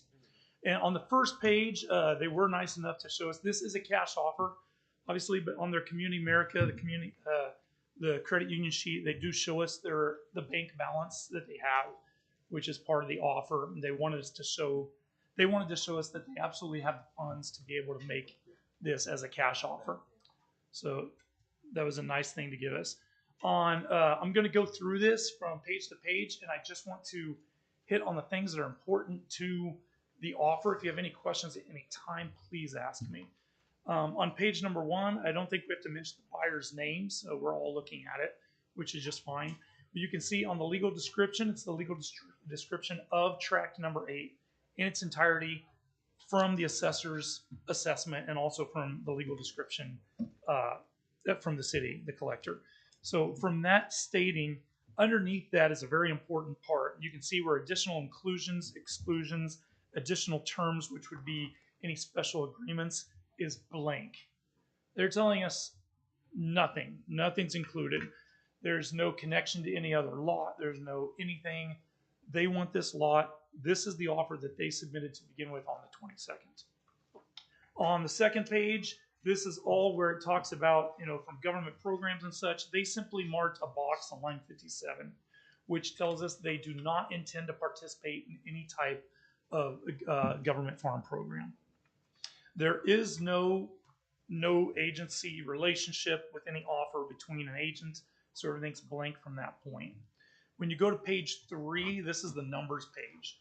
They offered us a purchase price of $140,000, which that is, of course, $20,000 over the list price that we have it at. No matter what you guys decide as my client, we are going to come out in a better place with the situation that we've been through than what we had previously. So that's the silver lining to everything that we've been through with this. So with the $140,000, they're offering $1,400 in earnest money. From the $1,400 in earnest money, they show that the balance of certified funds, $138,600 to be paid at close. There's nothing financed in this in any way. They're asking for a closing and possession to be honored before 3/11. So at the time, they'd asked for this to be done till by 3/3, and of course they restructured the offer for it to make sense. I did talk to security first. They said they would be pushing it to do it by that time, but a simple amendment would take care of that if this was the offer that we'd gone with. And again, we do have 2. And so on page 5, this is where it's very important. There's 2 boxes marked that are very important. Number 250 is marked, showing us that this is not contingent on anything. No sale, no closing of a property. And then 257, of course, takes away all the questions. This is a cash sale. So because that box is marked, your next 2 pages are going to be completely blank in every way, shape, or form, because that is your financing, your finance makeup, and your loan approval. There's nothing we have to worry about from that end. And keep in mind, on every one of these pages, we would still initial the same as their offer. And I didn't know if, from the consensus that you have, if it's simply Kelly's signature that goes on the offer. However, it has to, is it just Kevin's? Okay, Mr. Mayor. So it'd just be your signature that would be needed and your initial on each page. Okay, and on the next one, this is kind of an important page. On page 7, they have mentioned on survey, and of course we know that we've already had a survey done for these lots. We do have that the city's already paid for is available, but right here on the survey on line 407, they are stating that they are requesting no state survey. They have no care of a survey. They're not requiring for the survey. So where that is, it's just kind of nice to know, because they're pretty much just saying, as is, we don't care. That's right. But even as is one thing, but being able to show us through the offer that it's being backed up in that way is another. But didn't we do a survey? Didn't we? Yeah, the survey's already done. Did we It's just already vote stated. tonight to pay for the survey that we got? You did indeed. Okay. I was here. We got it. but a lot that of was people. the survey that was already completed. But Sure. as far as this offer, they are not requiring it for the consideration of their offer. Right. That's all that I meant. A lot of people weren't worried about surveys. Absolutely. And then on page 8, it's all just default information. Nothing important here at all. It's talking about inspections. They have nothing marked for inspections. Of course, we have no real property connected to this, so there's nothing for them truly to inspect. On the next page, on page 9, it's completely default information. It's talking about what the seller buys, what the buyer pays, what the seller pays, of course, is pertained to title. It also talks about if there's anything as far as a resolution dispute, which would not come into play here at all. On page 10, it's talking about anything as far as disclosures that are mandated by state or federal law. We have nothing. Page number 11 is where we're at, and this is important just to the idea that it's page 11 on a Kansas survey or a Kansas contract stands on its own. When this page is signed, you're simply signing that you understand the declaration of agency to each side. And so this is a page that would be signed by Mr. Mayor, and it simply shows that this is a designated buyer's agent that is licensed in the state of Kansas that's given us the offer, and I am represented as a seller's agent.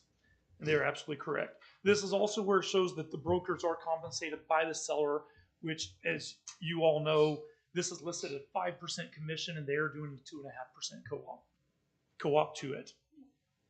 On page 12, this is all default information. It's all about the earnest money, and then the cancellation and mutual release of a contract and what would come into play from that.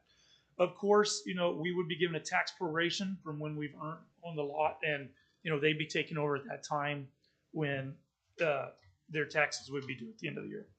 And with it being the city, hey, ours aren't much to pay. And then, of course, on page 13, they put no expiration on this offer. That is it in its entirety. To give a summary on it, they included no escalation clause. It was 140 when they gave it to us, and it stayed at 140. This is the second offer, which we received this evening.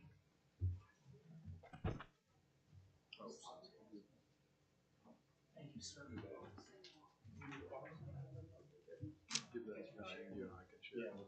Give that to Diane.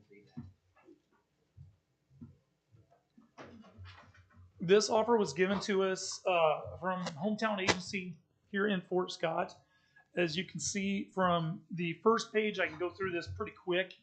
It is a cash offer. It's going to be the same type of setup, but they have the same legal description on inclusions, exclusions, and additional terms. They said not applicable, which means there's nothing there, including nothing that rides with this contract. No contingency of any form. On the second page, what I wanted to draw your attention to is where they have the same box marked for there won't be any government farm program. They've added one box on the addenda, which an addenda means something that does ride with the contract and it is an escalatory amendment. So they do have an escalation clause with this contract that we will go through. On page 3, this is their offer itself. This states that they are offering our listing price of $120,000. They are offering us $1,000 earnest money, and the balance to be paid in purchase and certified funds, which is the top of page 4, is showing $119,000. So they're telling us that they're going to pay for this in full at close. Their closing time that they're asking for is 3/31. So this would be under contract till the end of the month. We would be expected to close on the 31st. Can I butt in real quick? Of course. And you probably already said this on page 2. You said it says there's an escalatory amendment, right? Yes. It's like the second to last page. The escalation clause it's important to understand our original offer, and then I can explain the escalation clause as to where it would pertain to the other offer. Sure, I get that part. I just didn't know if you hit on that. Oh, sure. Yes. I said yes. It is marked on the addenda, so we'll have it at the end of the offer. Okay. That's correct. Thank you. And then on page 4, where I was at, sorry about that, is just the closing and possession. They're expecting it on the 31st. Keep in mind that difference is to the 11th that the other one is. Not a lot of difference there. It's all going to be up to, of course, the title company, Security First, has done the title work on this, the background work. They already have this prepared. They need to change name, and they need to change the setup to that name. Warranty deed coming from us is all the same. So they're not going to need a whole lot of time. That's for sure. On the one thing they did mark here at the bottom, and I did check with the buyer agent to confirm this, on line 221, they are stating that since this is a cash offer, they have a 15-day window in which to appraise, an appraisal period to appraise. But down below, they've put not applicable because they're trying to let us know that they are in no way, shape, or form going to back out or hold us to an appraisal value. They're not going to come back to us from the offer that we're accepting and stating, well, the appraisal said this is what the money is. The only difference to that, I've got to tell you, is from the other one, this wasn't included in it. So it's there, but they have assured me that their meaning in putting this in as not applicable is that they're not going to address it. And on the next page, which it shows there's 5 calendar days in which to renegotiate from that appraisal period. But they stated again on line 245 that it's not applicable. They're not going to do it. But they do have a 15-day appraisal period that they are putting in there. It would be for their benefit strictly. And then on line 250, line 257, all the same. We know it's not contingent. We know it's a cash offer. From that end, we can go all the way over to page number 7. The difference here is that they do have a box mark that really doesn't affect us, but their box is marked on line 404, and it provides that we provide a stake boundary survey before the closing date. We've already had it done. That's not a difficult thing. I don't think that's a difference between one offer to the other. On page 8, all the same default information. Page 9, same default information. If you go through the same default information to page 11, where the only difference for agency is that this is given to us by a buyer's agent, not a designated buyer's agent, and my agency is the same. Affects nothing as far as this offer. On page 12, all same default information. Page 13, the only difference is they did give us an expiration date to this. Our first offer has no expiration. They weren't concerned. This has an expiration date of tomorrow at 11 a.m. So they're telling us they want us to make a decision and make it tonight. And on the last page, where we would sign, page 14, nothing different there. Page 15 is the escalatory addendum. What this states to us is any offer that we received that we can prove to them, they are agreeing to pay $1,500 more than that net sales price, which both of these are net. We have nothing that isn't net. There's no concessions. There's nothing coming off of either one of them. So they're saying they will pay $1,500 more than that price, up to a max price of $160,000. What this means to you, to my clients, is that where this cash offer that we've had all this time, it came in to begin with at 140. This one that actually comes in at 120 isn't 120 at all. They are giving us a 141,500 sale price. So the difference of 1,500 is a difference. They're both cash offers. They're both pretty much contingent on anything. I couldn't tell you. It would be totally up to you on which way you'd want to go. But of course, this one's $1,500 more. The only thing I would say different from one to the other is we know they came to us with an offer that was much higher, but they're covering that offer too. So it's completely up to you. And if you have any questions, I'd be happy to answer. First of all, I'd say thank you for walking us through that whole deal. Of course. And That's more than that is my job as your agent, and I'm happy to. Well, question where you say that there's an escalatory offer as long as we can prove that, what the other offer was they surpassed. I know there is some confidentiality concerns and stipulations with items that you guys have. I mean, how would that be provided? This is all they need, Tim. What's given to them whenever a buyer, a prospective buyer, has an escalatory addendum, they are agreeing that if this can be shown to them, which is the offer that is denied, if that offer was denied, they are then set to the price that we are giving them for acceptance of that offer. Okay. That's correct. Bob, that's all good? Yes, absolutely. Okay. So I know it says not applicable, but by adding the appraisal and the ability to renegotiate the price based upon that appraisal. I absolutely understand. I absolutely agree. And that's why I asked the buyer agent just that question. But yes, it does give them the right to do that as on the contract. I have to tell you that. Okay, so when they go and appraise this piece of property that we know is going to appraise for a lot less, then they can come back with us according to this contract and try to renegotiate the price. According to this contract, yes. Okay. They've said that they want it, but yes. As the buyer's agency, the non-applicable says that they do not have time, they will not come back and renegotiate. So I can't hear. You have to go here. Come here. as the buyer's agent on this, the non-applicable is saying that they will not come back. It's just giving them 15 days to get an appraisal if they want to. I don't think they're even going to get an appraisal.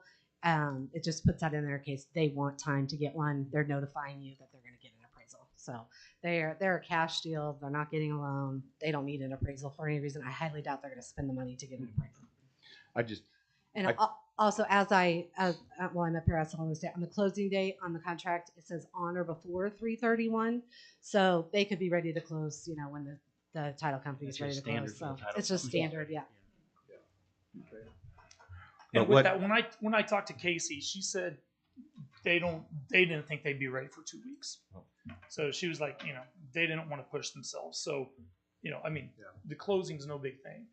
But when you're asking me, and I definitely appreciate the buyer agent telling you that, but when you're asking me as the way the contract reads, that's absolutely correct. Yeah. But if they're telling us that is up to you guys to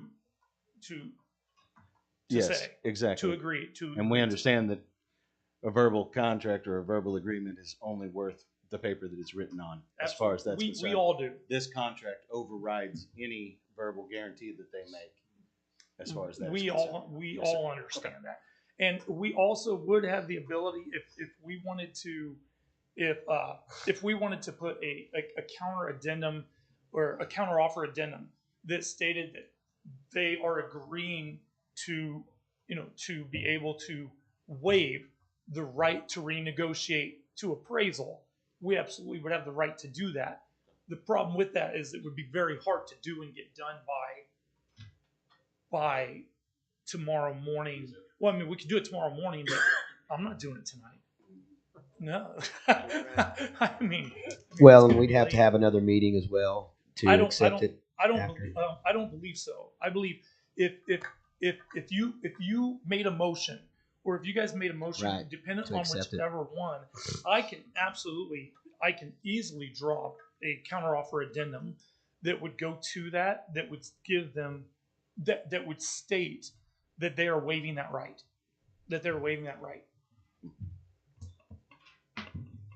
So Because what's the net difference? 141.5 to 140. I mean, that's the net. 1,500. That's the net. That's the net. $1,500. There's We're gonna their do- their we're gonna do escalation this one clause. With the escalation clause, we want him to make sure and go back with an addendum that says that they will not renegotiate regardless of the appraisal price. Okay, and when can that be done? Do you see Said a problem? It would be done immediately. Right here. And with her right now, I'd ask, would they be okay with that? So she says they would be okay with that. So I'll make that motion to accept the second offer at 141.5 with the addendum, waiving the appraisal. Is that right? That would be correct. Waiving the ability to renegotiate based upon the appraisal. Okay. That's and that's great to know. We're still going to put it in writing. Sure. So I will absolutely do that. But I'd like that written up tonight. I will have it done this evening. Oh, I'll have it Kidding. done this evening. I'm just kidding. I'm just kidding. I work late, Mr. Mayor. Uh-huh. Absolutely. That's your motion. With that addendum and with their agreement to sign and waive the appraisal, then I'll second his motion. Pete Allen, Yes. Matthew Wells, Yes. Josh Jones. Yes. Tim Van Hookey. Yes. Kevin Allen. Yes. I would like to say I really appreciate the other buyers staying with us. And I will tell them that as well. You know, the other two that we did lose were frustrated from what happened. They chose not to resubmit, and they said, you know what, we're going to stay here and we're going to give it a shot. So I will let them know that we appreciate that. Yeah. Thank you. Thank you, commissioners. Thank you, Mr. Mayor. You want your papers back? Yes, yes. I would like those back. Absolutely. Well, you need to keep one for the record, though. Can I keep mine? Of course you can. I'm never going to tell you no. Okay.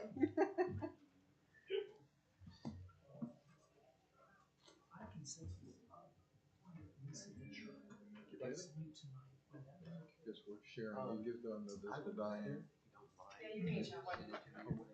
Oh, we get our own? Yep.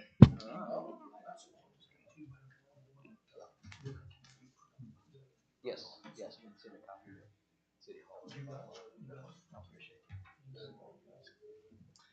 Good evening. I'm Bailey Lyons. I'm the broker with Lyons Realty Group, and I represent you, the city of Fort Scott, as the seller on lot number 9 at the lake. I have 2 offers on the table to present to you tonight. You'll find both of those full offer contracts in one side of your folder. I also put together a side-by-side breakdown comparing the pertinent details of each of those offers. You will see 4 offers on that side-by-side breakdown that I'm showing. We had 3 offers turned in as of the original deadline that was set for February 18th at 10 a.m. Similar to Scott, 2 of those offers chose not to extend and or resubmit. 1 offer stayed in the game. Those offers are numbered in order that they were received by me. So the first 2 offers that you see a strike through on are not up for consideration this evening. Offer number 3 was in by the first deadline, and they have updated their offer to allow for a decision tonight. That is offer number 3. So if you want to reference that and pull out that contract, they are numbered in the top right corner. This contract is exactly the same legal contract as the ones Scott just walked through. So I'm going to hit on some important parts as well. He did a great job explaining it. If you have any questions, please feel free to stop me at any time. List you as the seller, list these buyers as the buyer. This offer was also presented by a Kansas City agency. It lists the property address and the legal description there. One of the key things that is different in this offer from lot number 8, as we all know, the encroachment, these buyers are accepting and noting that they are aware of the encroachment and will determine what to do with it after closing, not involving the city of Fort Scott. They also note that they will not hold the city of Fort Scott liable for any items currently encroaching by the landowner to the south. There are no additional inclusions to that would supersede anything, and there are no exclusions listed either, and they've listed the full legal description. If you flip to page 2, they're telling you they're not intending to participate in any government farm programs. They are acknowledging on section 3 that you have not provided them a seller's disclosure statement.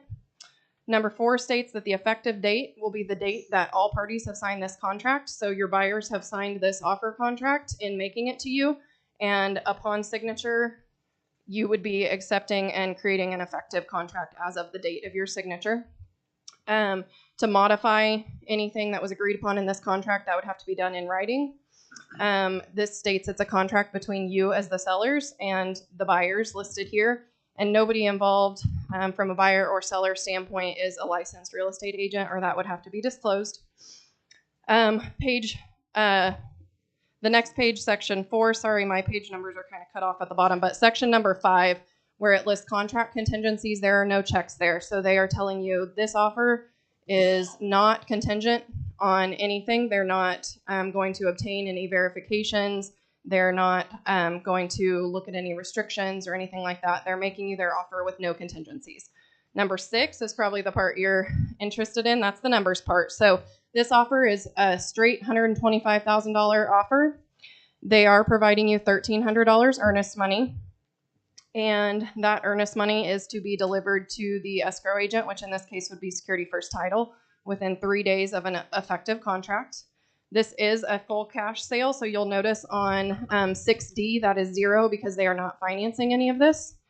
E shows their balance of their purchase price, which is just that $125,000 less their $1,300 earnest money. And they are not asking you to pay any seller paid costs on this. So their net offer to you is $125,000. 7 talks about closing and possession. They're proposing a closing date of on or before March 11th, and they are prepared to close. They have attached their proof of funds at the back of this to show us they do have the funds available to close. So if the title company was ready to close this before and the city wanted to, we could certainly do that. The only thing that would require an amendment in this case is if we needed to extend past that March 11th date. They would also take possession of the property immediately upon close. They are not making this contingent on an appraisal, so they've waived their right to that. Their purchase is not contingent on selling anything. And then again, section 10 explains to you that this is a cash sale. They have provided us proof of funds. And then we are going to skip over the rest of section 10 because they are not doing a loan. Section 11 is just standard, and you don't have any utilities out there anyway to make sure you keep on. 12 says that you as the seller will maintain the property until closing. 14 tells you that they acknowledge that they're not requiring you to provide them with a survey. They have seen the survey that is done, but they're not requiring another survey to be completed. 15 talks about inspections and due diligence. They are accepting the land as is. 16 is just standard. As Scott said, it talks about default if the seller or buyer defaulted, which would be highly unlikely in this case with a cash as is, no contingency offer. I'm going to skip over section 19. I'm sorry, section 20. It talks about the brokerage relationship disclosure. So again, I'm representing you as your seller's agent. This particular agent is representing her clients as a designated buyer's agent. And it does note that the seller is paying commission. As Scott said, it was a 5% commission that was agreed upon, and it is split 2.5% to each agent involved. 21 is just standard. It talks about the earnest money. Again, they will deliver the earnest money to the title company, and if the contract was canceled for whatever reason, that would determine who receives the earnest money back, and the earnest money cannot be released to any party, buyer or seller, without the agreement of all parties signing that cancellation. 22 tells you that taxes are prorated to the date of closing, which I know this is tax exempt currently, so upon closing, the buyer would assume take over taxes on the property. And then 23 is where you as the seller agree to provide clear marketable title. So that is where it is important that they have waived their right on the encroachment with that lot. So they will not get clear title on this property because of that encroachment, and they are acknowledging and waiving that right, which is rare. They're taking that responsibility off of you as a seller to provide clear marketable title. They did not give us a set expiration period, so it defaults to 5 days after the date that they signed this offer, which was the 28th of February. And that is the entirety of that contract. So no escalatory clause. And again, if you look at the breakdown I provided where it says offer 3, I've listed on here what your seller expenses will be. This is like an estimated seller's proceeds here. Please note it is an estimate, a close estimate, but could be off by a couple dollars. And so again, just the important parts of this offer: $125,000, $1,300 earnest money, cash. The seller is providing, they are, per the contract, the seller provides the title insurance with this, and that cost is $750 that you will see down at the bottom. They do accept this with the encroachment. There is no escalatory addendum. The close date would be on or before March 11th. Their expiration, they updated to March 5th at 5 p.m. when they resubmitted their offer to us. Commission on this at the 5% would be $6,250, split between the two brokerages, title insurance of $750, and then the title closing fee of $188. So your approximate seller proceeds here would break down to that $117,812. Any questions on this offer? I think the highlighted part on that is that we're paying all the closing costs, right? Our title insurance. You're paying the title insurance, correct, which is $750 in its entirety. Okay, the second offer came in right at the moments before the 5:30 deadline tonight. It is a Kansas contract. It is a different Kansas contract, so that's why you see that it looks different. It's going to flow a little differently. Again, please stop me if you have any questions. List the buyer and the seller there. Again, the effective date would be the date you, as the last party signing this, sign. It is an agreement to sell lot number 9. They have listed the full legal description and also accept the encroachment on this lot. Their purchase price is $120,000. However, I will note that we will get to an escalatory clause on this one at the end. So original offer, $120,000. They are putting up $10,000 earnest money, and the remaining balance due upon closing would be $110,000. They are requesting a closing as on or before April 1st. They're noting that there's no personal property included in this sale.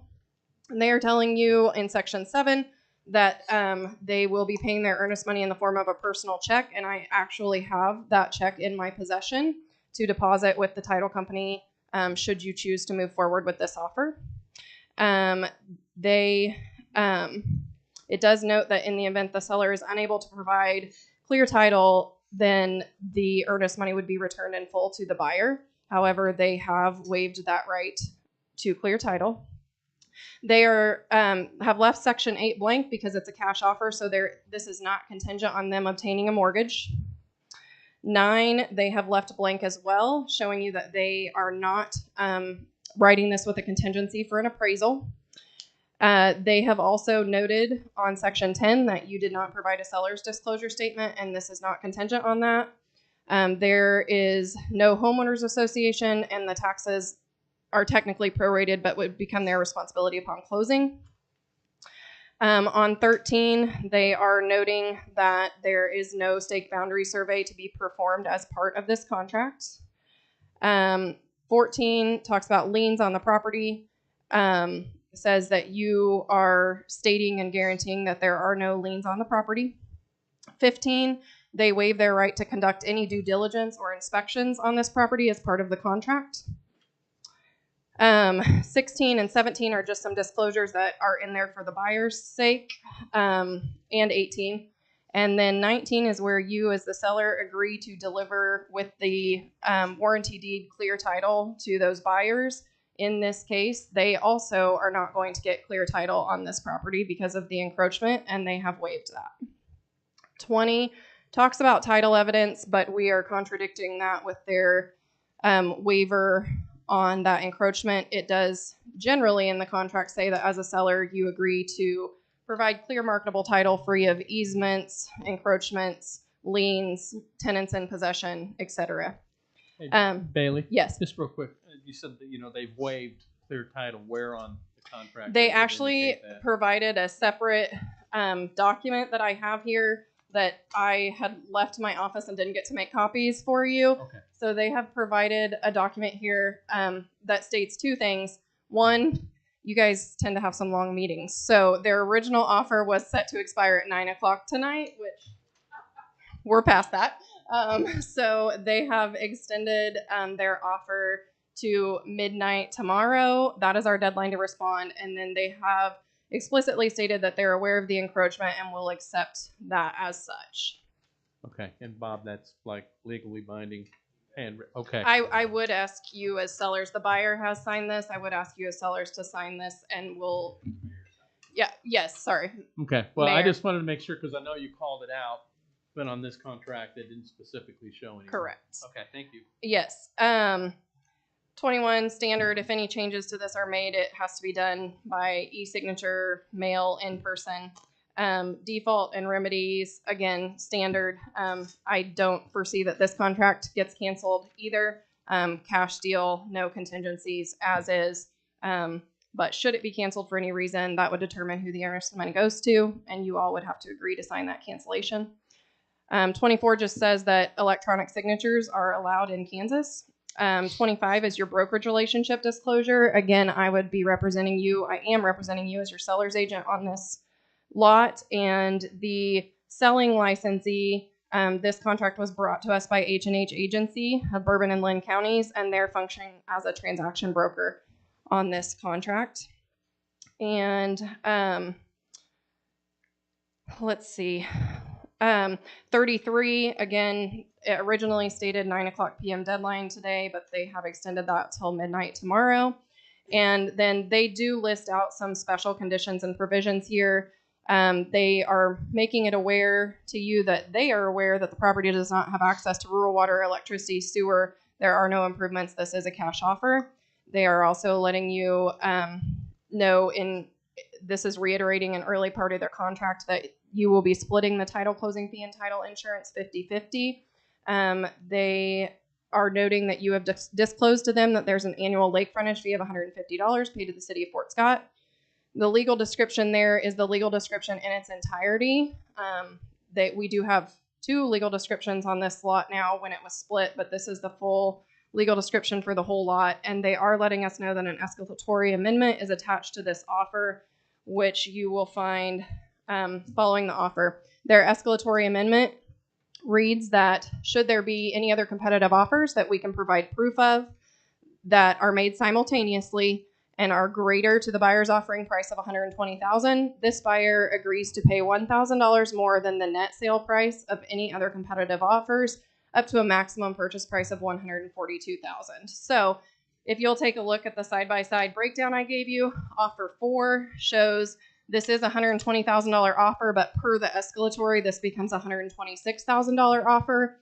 And then again, just to roll down, their earnest money is $10,000. That gets deposited directly with the title company and just comes off of their balance at close. It is a cash deal. They are splitting the title insurance with you, which leaves your balance of $375 there. So that is a difference between the other offer.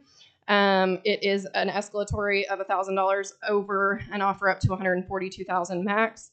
Close date of April 1st on or before. Expiration now of, so this has changed since I printed these. The expiration is now tomorrow, so March 2nd at midnight. Commission on this one at the 5% is $6,300, also split between the two agents. Title insurance of $375, title closing fee of $188. And so we show you there your total closing costs with and without the escalatory, because that escalatory dollar amount changes a few things throughout those calculations. And then your net proceeds, your approximate net proceeds are shown down there with the straight $120,000 offer and then with the escalatory. Do I have any questions on this offer? Again, thanks for explaining that. So I mean, it'd be your recommendation to take offer number 4, I'm assuming? Offer number 4 would amount to, what's that come down to? About $1,800, $1,900 more net proceeds to the city. And they are both cash offers, as is no contingencies, and they have both equally waived their right to clear title due to the encroachment. So I'll make the motion to accept offer number 4. Okay. I'll second that. So I will say, Mayor Allen, I'll get with you for signatures on this. We will need you to sign to reject offer number 3 when you sign to accept offer number 4. So let me know when is a good time to. Yeah, that's what I told the last guy was, Scott. Sorry, I didn't know his name. Is to, if you could get them to me in the morning. The only thing I like is having Bob look them over, whatever, having city staff look them over. Yeah, that's fine. It's the contract that's in all of your packets, so that is perfectly fine. And as long as it is signed by you by midnight tomorrow, we are within the provisions of that contract. Thank you for the time, and thank you for the opportunity to represent you on this lot. I will just say, midnight on the 2nd is. Oh, is that tonight at midnight? That's tonight at midnight. Yeah. If it's midnight on tomorrow, yeah, that would be. They said tomorrow. The accompanying letter reads, I'll read it to you verbatim. If the meeting runs later than usual, please extend our time until midnight tomorrow. Technically be in 2.5 hours. That's okay. I'm going to default to their buyer's agent or the agent representative. Yeah. Yeah. So I'll make that motion and sign tonight. No, and Bailey. Oh, Barb, you should come to more meetings. When I left this morning and dropped my kids off at school, I told them I'd see them tomorrow because I knew you guys were. Barb, I will say the county meets every week. They don't have a bunch of things that we have. So. Well, I It's ready for you to sign at any point in time whenever you feel comfortable doing so. You can sign the copy that's in your packet right now, and we'll have an effective contract as of today at whatever time you sign. So that is up to you and your level of comfortability. I'm good with that. Yeah, I'm good with that. I like having people look over my stuff, you know. The other thing that I'm going to note on this contract, and this is how it works with escalatory clauses, is we will have to have you sign an amendment because this contract is for $120,000 and it does require proof of another valid offer, which we do have. But in order to put that $126,000 price in effect, we will have to have you sign an accompanying amendment to state that. And Bailey, before we get a second, I just wanted to say, I mean, all the realtors through this process, it seems like it was kind of a learning curve for a lot of parties involved. We weren't aware of the number of encroachments and items that we had to deal with out there. And so there's been a lot of people jumping through a lot of hoops. And I've also heard and seen in places where, you know, people were getting called out for why this wasn't working the way it was. And in particular, I saw you, and I want to just state for the record here that, you know, you kind of sent us a timeline of events. And no one should question your ability as an outstanding realtor in the community, in addition to what you do for this community. Thank you. So I appreciate you sharing that information with the commission as far as the timeline of what happened. To me, in some cases, it looked like it was a perfect storm of what happened. And by all means, I want to thank you on behalf of myself and the city representatives for staying with this with such determination to get it to this point. Thank you. I appreciate that. I don't think anybody was pleased with how the last contract ended, but I appreciate that very much. I will say, we've done a lot of real estate, and it's different with government than, if this is two private people, it's a lot simpler. But there are things like this happen behind the scenes people don't know. I've bought and sold a lot of houses, and things like this happen a lot. It's just not in the public eye. Right. It does make it a little trickier because you're dealing with public's money, and so it makes things a little tougher. And consensus of a lot more people. Yeah. But I would hold. It says tomorrow at midnight. Did we already have a second for the motion? Yeah, Diane? if it gets passed, I think. For Josh's motion, did we have a second? Yes. Okay. And I too want to make note, the same as Scott did. Our buyer that you have chosen not to accept the offer from was the same buyer on both lots. They did not make those offers contingent on either of the lots, but they did have an offer in originally, and they stuck with that offer as well. So we appreciate their interest. Thank you. Oh, I don't. You can have these back. Diane. I'm gonna call roll. Pete Allen. Yes. Josh Jones. Yes. Tim Van Hookey. Yes. Matthew Wells. Yes. Kevin Allen. Yes. Okay. Up next, consideration of, now where are we at? Approval to accept grant number 22-PF-016 for $700,000 for the sewer grant. Approval for the mayor to sign all the pertinent documentation. It's a standard procedure for us to sign have it in as a motion for the CDBG for you to sign it. So. Okay. That's a pretty simple one. Anyone want to make the motion? A motion that we move forward with approval to accept grant agreement number 22-PF-016 for $700,000 for the sanitary improvements. Second. Matthew Wells. Yes. Tim Van Hookey just left the room. Josh Jones. Yes. Pete Allen. Yes. Kevin Allen. Yes. You already did 5. I know that. I already got it crossed out. Good. Number 6, consideration and purchase of 2 police cars from Kansas Highway Patrol. That is in your packet. Chief Travis has asked to be able to purchase 2 police cars from the Highway Patrol. There are 2 Dodge Durangos. They have 50,000 miles on them, but they're also still under warranty. The money will come out of the Public Safety Fund. So anyway, I think they're for 50. He made it 58,700.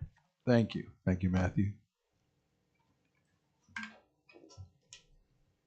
Last year they had a car get wrecked. It went in the general fund, but they did not get it replaced, so they kind of need to get another car replacement and then an upgrade. Yep. This was budgeted and everything last year, so I'll make the motion to allow them to purchase the 2 cars for the Highway Patrol. I'll second that. Josh Jones. Yes. Pete Allen. Yes. Matthew Wells. Yes. Kevin Allen. Yes. Okay, discussion of adoption and proposed special street maintenance program. Last thing on the agenda, almost.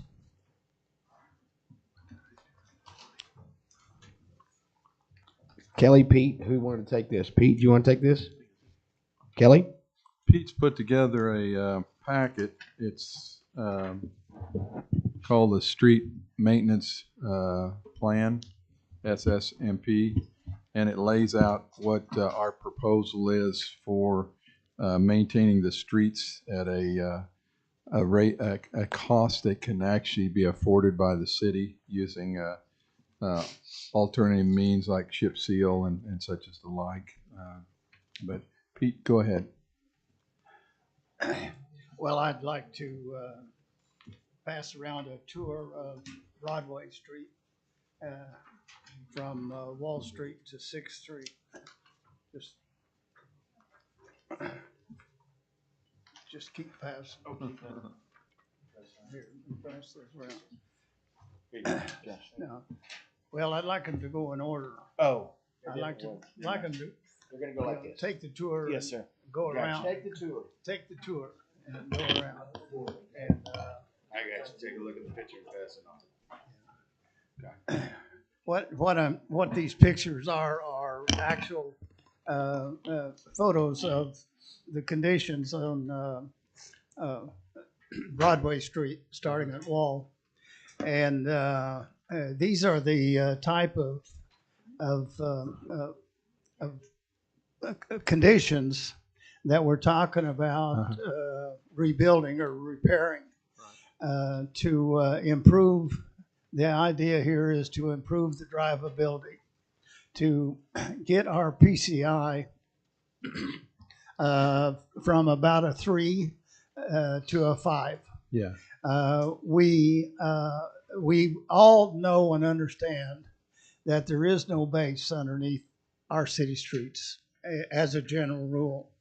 And the cost to rebuild these city streets is prohibitive. Yeah. We've gone through that, but we are charged with the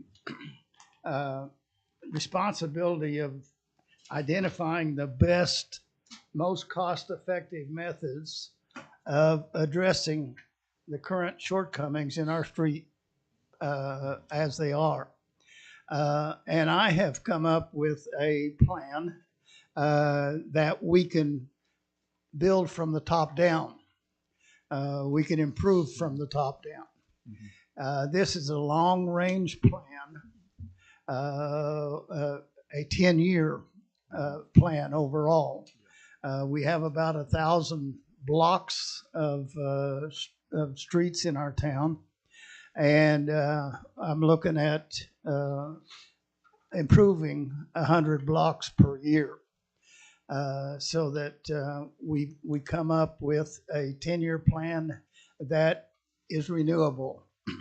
Otherwise, you go through the 10-year plan and then you start over. We're not trying to rebuild the streets, but what we're doing is actually taking funds from our capital improvement program and doing this program. This can be compared to a sanitary sewer program. For instance, this is a project that defines the funds. It defines the responsibilities. It defines the equipment. And so what I'm trying to do is to put this in motion. And with this motion, and I tell in the paperwork that we have basically 3 income tax sources for revenue, and that revenue is generating income as we speak. And out of that income, we have about $500,000 to fund our what we call our general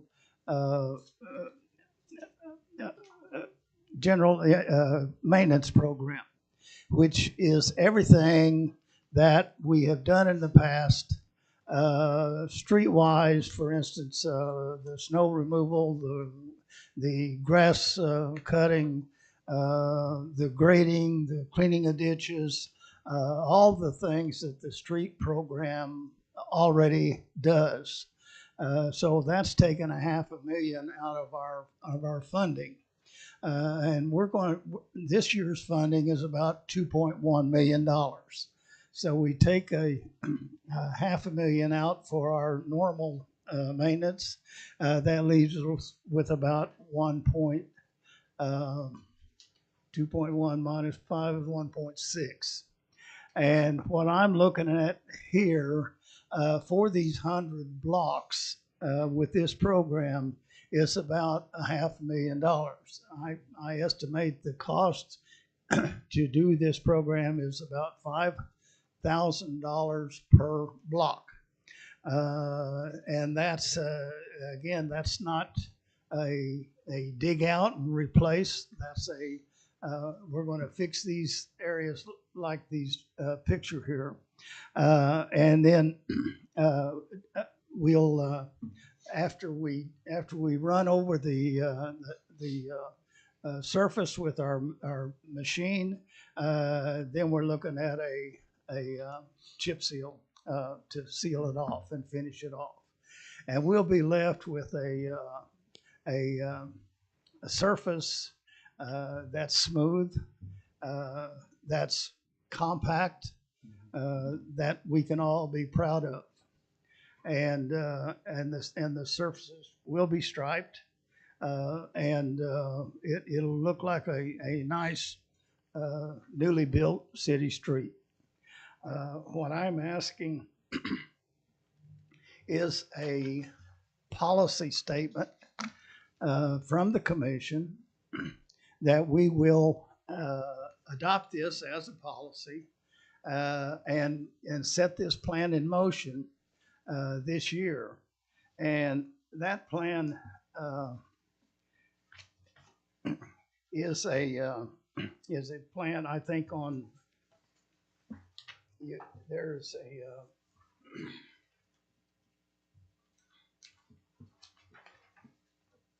a map that shows this one that shows what the first year plan is. And that plan is to start on Broadway at Wall Street and go to Charles Street. Now keep in mind, these are either arterial or collector streets. And we're looking at streets with about an average daily traffic of 22,000 vehicles per day. We're looking at 5,140 vehicles on South National, down to 1,810 on East National. I've got a complete list of streets, and but the plan is to rebuild Broadway to Charles, and then go back to 6th, and go down 6th to Horton, out then turn on Horton and go to Jayhawk Road, which is the city limits.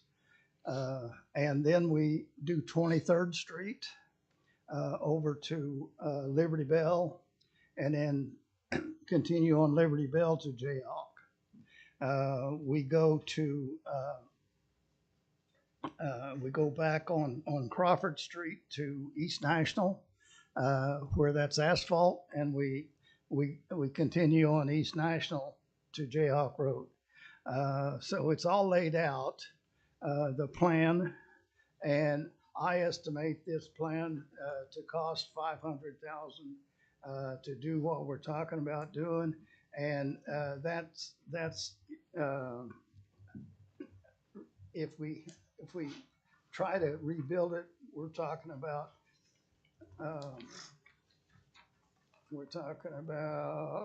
$20 million for the 100 blocks. So we're not spending, the kind of money that it takes to rebuild it. We're not going to get the rebuild results either. We're going to get a surface that we can drive on, and this is a plan that we do yearly, and we do it religiously. The next year we would do all of the collector streets, and we have about 78 blocks of collector streets. So that would be a plan for 2023. And then on 2024, we do the same thing. We work on collector streets, and there's about 46 blocks of that. So we're talking about, in the first 3 years, 257 blocks, and that will do all of our collectors and arterials. And then in 2025, we start on the residential. We've got about 1,000. We've got about 700 blocks of residential streets, and we do 100 blocks a year.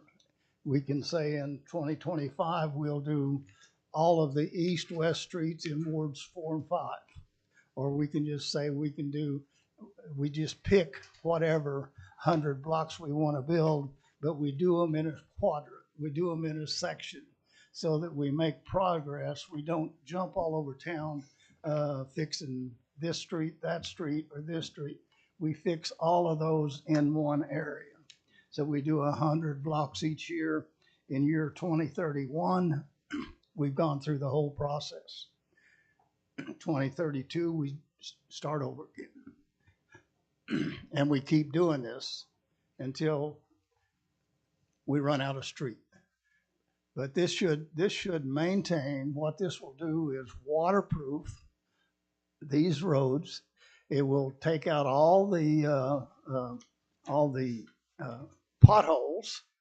We will cover all of the ruts, the low spots, and it'll keep the water on top of the ground instead of into the base like we're getting it now.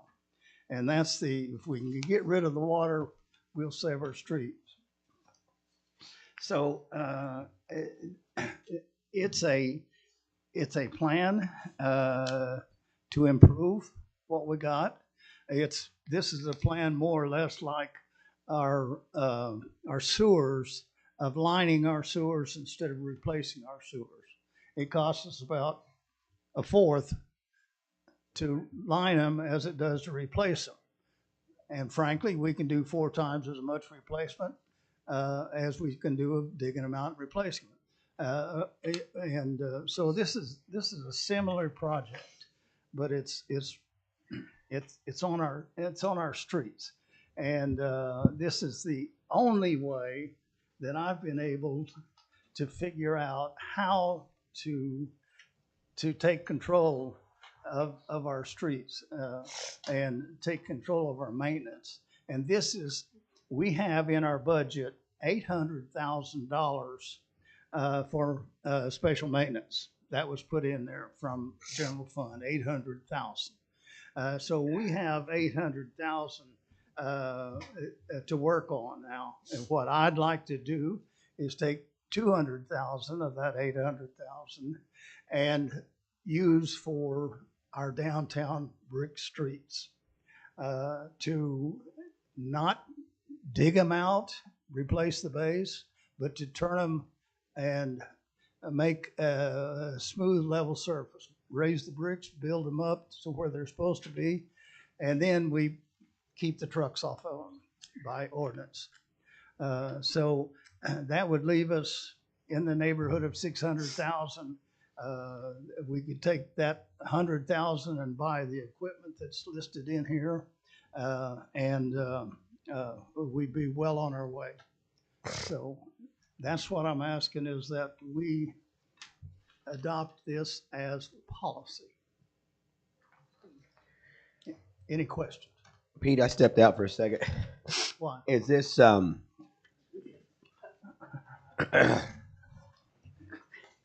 I don't see the equipment. I see this piece of equipment, from Total Patcher, being the 8-foot V grader. Where's the rest of the equipment? I'm recommending a 6-foot V grader, and the reason why I'm saying the V grader is because it's designed exclusively for what we're talking about on our alleys.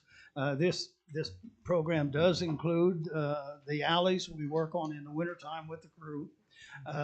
It includes, and I'm suggesting that we have that 2-month period or whatever period it is that we use for regrading alleys. Our alleys are in terrible shape. Sure. And with this V grader, And I assume that we have a tractor, one of our mower tractors that we use in the summertime and park in the wintertime, we could use to pull this grader. And that grader pulls behind, and I know you like the They don't do that what when I are run those it. things called? The Skid loaders. Skid loaders.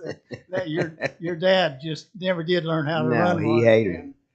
And but anyhow, I know you like the skid loaders to do the work, but the skid loaders go up and down like this, and particularly if your dad is driving it. But if we get this and pull behind, it's all on one level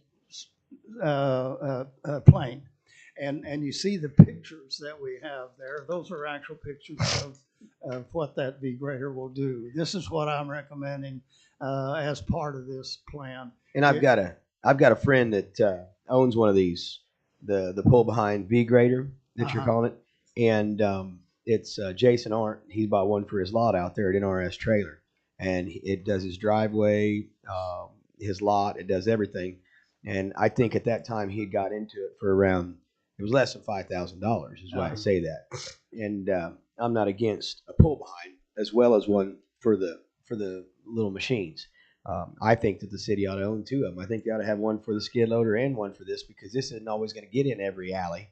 We have a lot of alleys that are going to be really, unable to come up with a tractor. Me running an iron, I know that I'm. Well, I think with a machine like this, we could do 2 blocks a day.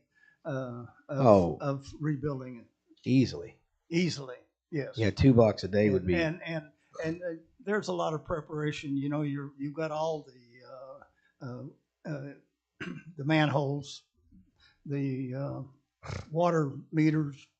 Alleys per day, though, Pete. Alleys per day, you could cover a ton of alleys. Yeah, you can cover in a day. A ton of alleys, and that's what we need. But we need to do it not only this year, but next year and the following year, and keep on doing it. Well, Kelly, I will say that honestly, I stand behind one of them pretty quick. I've seen it work out there, and as well as seen them work on jobs, and that's a new attachment that's coming out. That's pretty convenient for people. So that's something we need to own no matter what. I agree. Where's the other equipment, Pete? You were talking about other equipment. The only other equipment is the tank, which we we haven't paid for it yet. Right. And I know the prices have gone up and stuff, but that just seemed a little steep for 20,000 for that. Yeah, that. I'm sure that price has gone. I was thinking maybe the tractor was hooked to it for that price. Oh, okay. Yeah. Well, No. it would be a huge piece in our arsenal. The specialty piece of equipment that would work. And again, our alleys are about 12 feet wide, so a 6-foot blade would go down one side and up. It also goes on a trailer. Yeah. You know what I'm saying? If you want to move that thing and you get an 8-foot, you're going to be sitting over the edges of it. But it is a 3-point hitch, and those work. You just put it on float and away you go. I've been there, done that. But I've got a guy that's said that if you buy that machine there that we're looking at, I will run it. Jim Stewart, if you know Jim. Yeah. And he's a master at doing this kind of thing. But anyhow, this is my solution to our mammoth problem. And where to start? That the question that was asked when Tom Hampton, who is with the pothole machine, we drove the streets, and he looked at it, and we stopped. We got to the end, and he said his question was, "Where do you start?" Mm-hmm.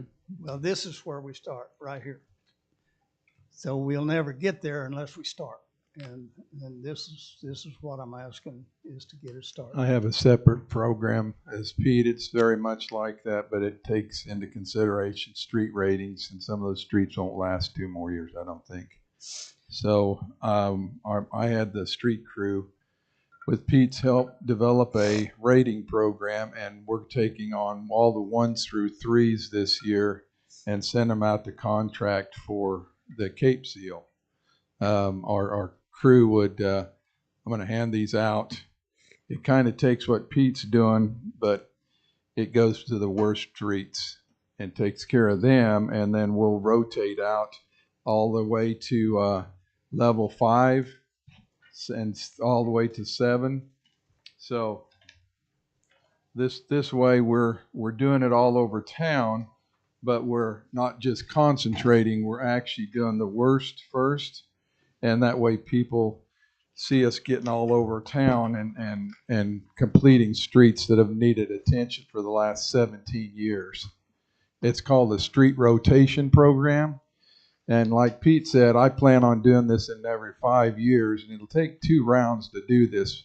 But since we're going after arterials with KDOT money and connecting link money, I say we leave those to that, and then we go after all these smaller subsidiary streets and all your feeder streets. So it starts out up there, and as you can see now, I left out, there's some color coding because the guys got a little ambitious and threw a few brick streets in there and the gravel streets, and then the asphalt.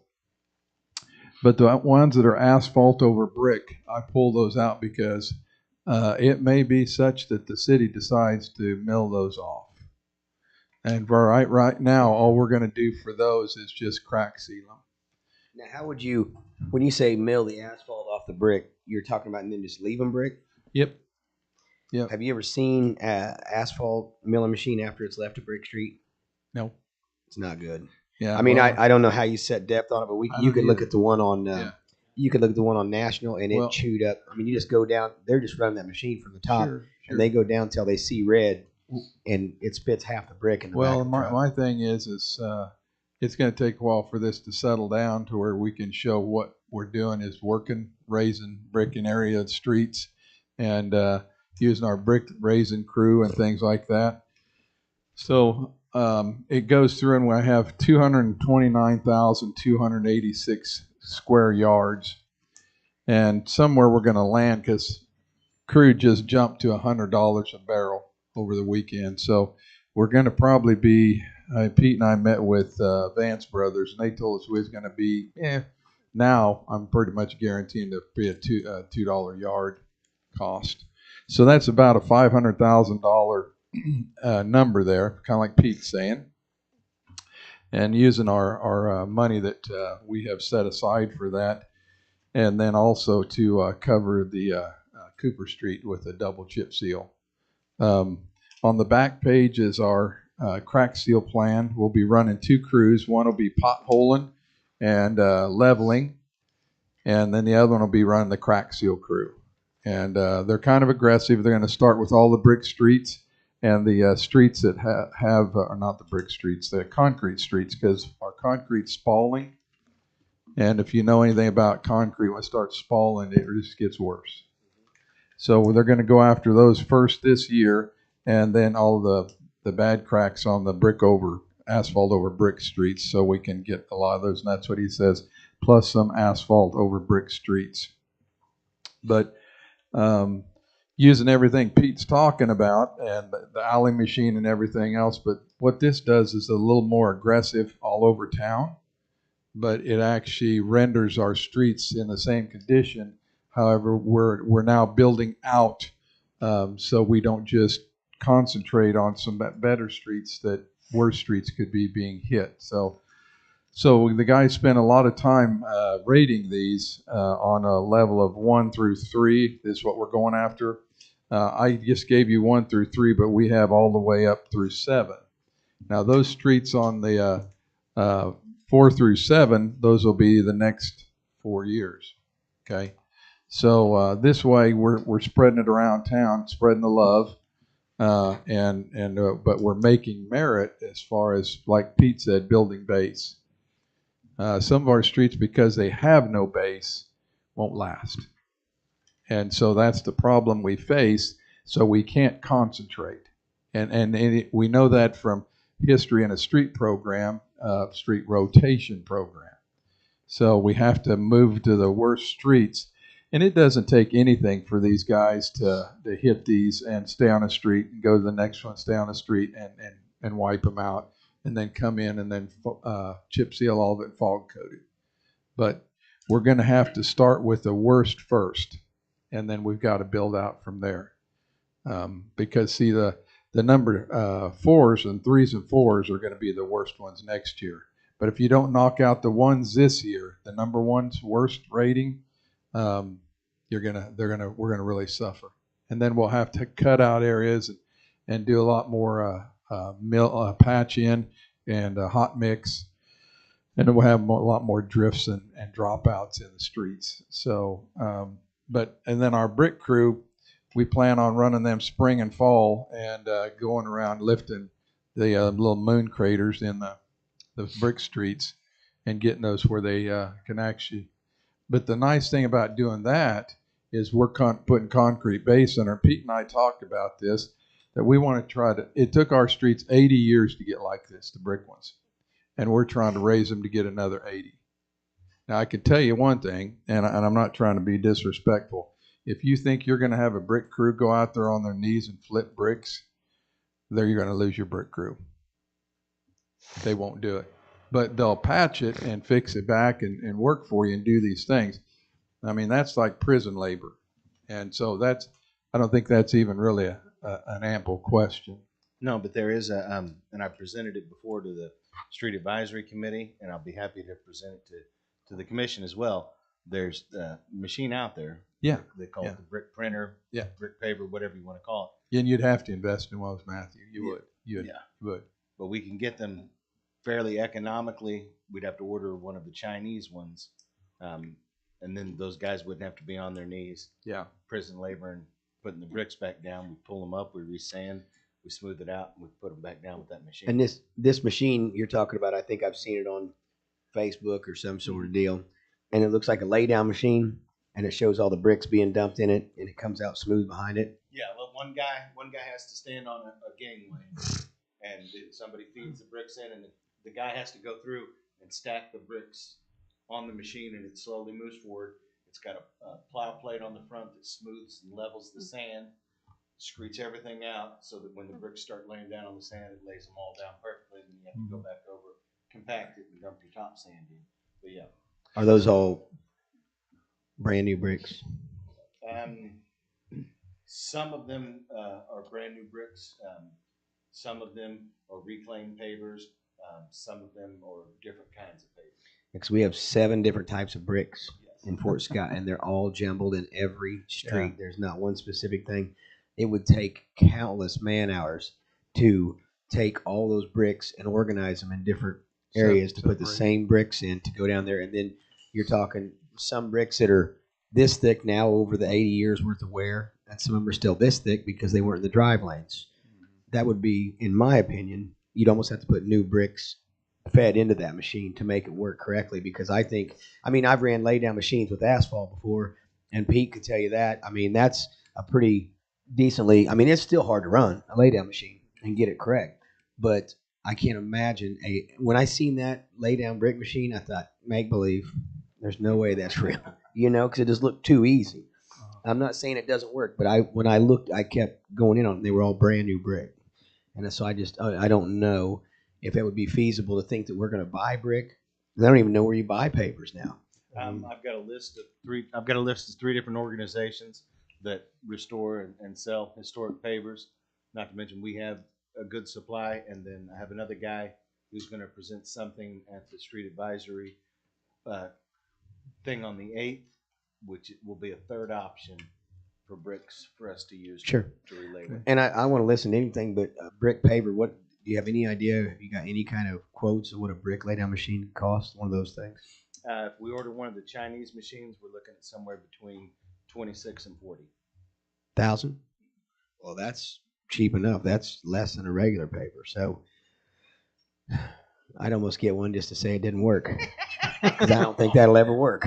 The Dutch machine, which is the one that they originally came out with, that Dutch machine, that one runs over 100,000. But now there are I found about 20 companies in China that are making the exact same machine, and it depends on the width that you purchase it, because they've got like a 16-foot one, 20-foot one, 22, and it just keeps on going up depending on Right. what you want. And that would be hard to get. I mean, we've had people come down and do test runs on stuff. You know, we've had companies come in and show us how machines work. I would have to see one of those to believe it. You know, I mean, if somebody wanted to do a demo for us and say, yeah, go get you a couple dump truck loads of bricks and I'm going to show you how it works, I'd be willing to sit there all afternoon and watch them. Buy them a Coke afterwards. But I don't believe that till I see it. I'm not saying you're wrong. I've seen the videos too, but Well, one of the things that we're proposing with my plan is it's low overhead and it's not a huge investment. It just covers a lot of streets. Right. So we're not investing a lot in a lot of it, but we're investing in a lot of areas. Okay, Kelly, Mike, go ahead, Josh. No, my quick question on your plan. How do we utilize the pot? We have spent money on the emulsifier. The guys have to run ahead of it Okay. and level and So fill. That's what Yeah, I wanted. we Is this just okay. because This of the flat street, right? yeah, just What was the question, Joseph? How do we utilize the pothole patch machine with his plan, but basically goes in and see, we have to prep all the streets. So we go in there. So we'd use the so the Absolutely. 500,000. So how much do you figure in the prepping and everything else? About 3 months worth. I mean, the 500,000 was just for bidding out the. That's your that's your chip Cape Seal. So how much do you figure in the? Probably run you somewhere between 80 and 100, because you're going to have a lot of ton of gallons of emulsion. Yeah, you're going to be building up a lot of areas. Yeah. I guess my question is Commissioner Allen had brought in a similar plan a few weeks ago that we looked at, and again, that was based off of conversations that you guys had with Vance Brothers. Yeah. And then we've got your plan with the spreadsheet broken out here, and the ones that Commissioner Allen has prioritized on here. What's the differences between these plans? Well, one of the difference in mine is mine's not just the arterials or the tributary. Mine are more tributaries and residential, and you're not putting off the people that have suffered for 17 years. And, the big question again, and I know it's a sensitive subject in town, you have people that are like, as far as the brick goes, save the historic section, certain streets that are identified, but those people that live on a tributary, right, that's not in a historic section, that are driving on horrible roads, are we still going to leave those as a low priority? No, because see, those were rated in your 1, 2s, and 3s. Okay. That's the point about this is those terrible roads are rated in the 1, 2s, and 3s. Okay, so will they be replaced in brick, or will they be? No, now the brick ones will be raised. Okay, the asphalt ones will be leveled with your potholer and your emulsion, and then they'll be Cape sealed. But you're saying that the brick ones will be raised and replaced with brick? Yeah. So we're trying to save every brick street in town then? Well, the ones we can, yeah. Which we've talked before is not economically feasible. Well, no, we have proven that it is economically feasible, and it's at the benefit of our citizens and more cost effective. Right, and my plan is to do it with manpower to go out there and pothole it rather than just take on the whole street. Because the recommendation that we had in the meeting that came in here from your meeting with Pete, with Vance Brothers, was that, hey, it's going to take us, I think it was 70 years and $140 million, if we try and save. That's to tear up all of the bricks, go down, lay a 6-inch concrete base, come back in, put sand, and then relay all the bricks.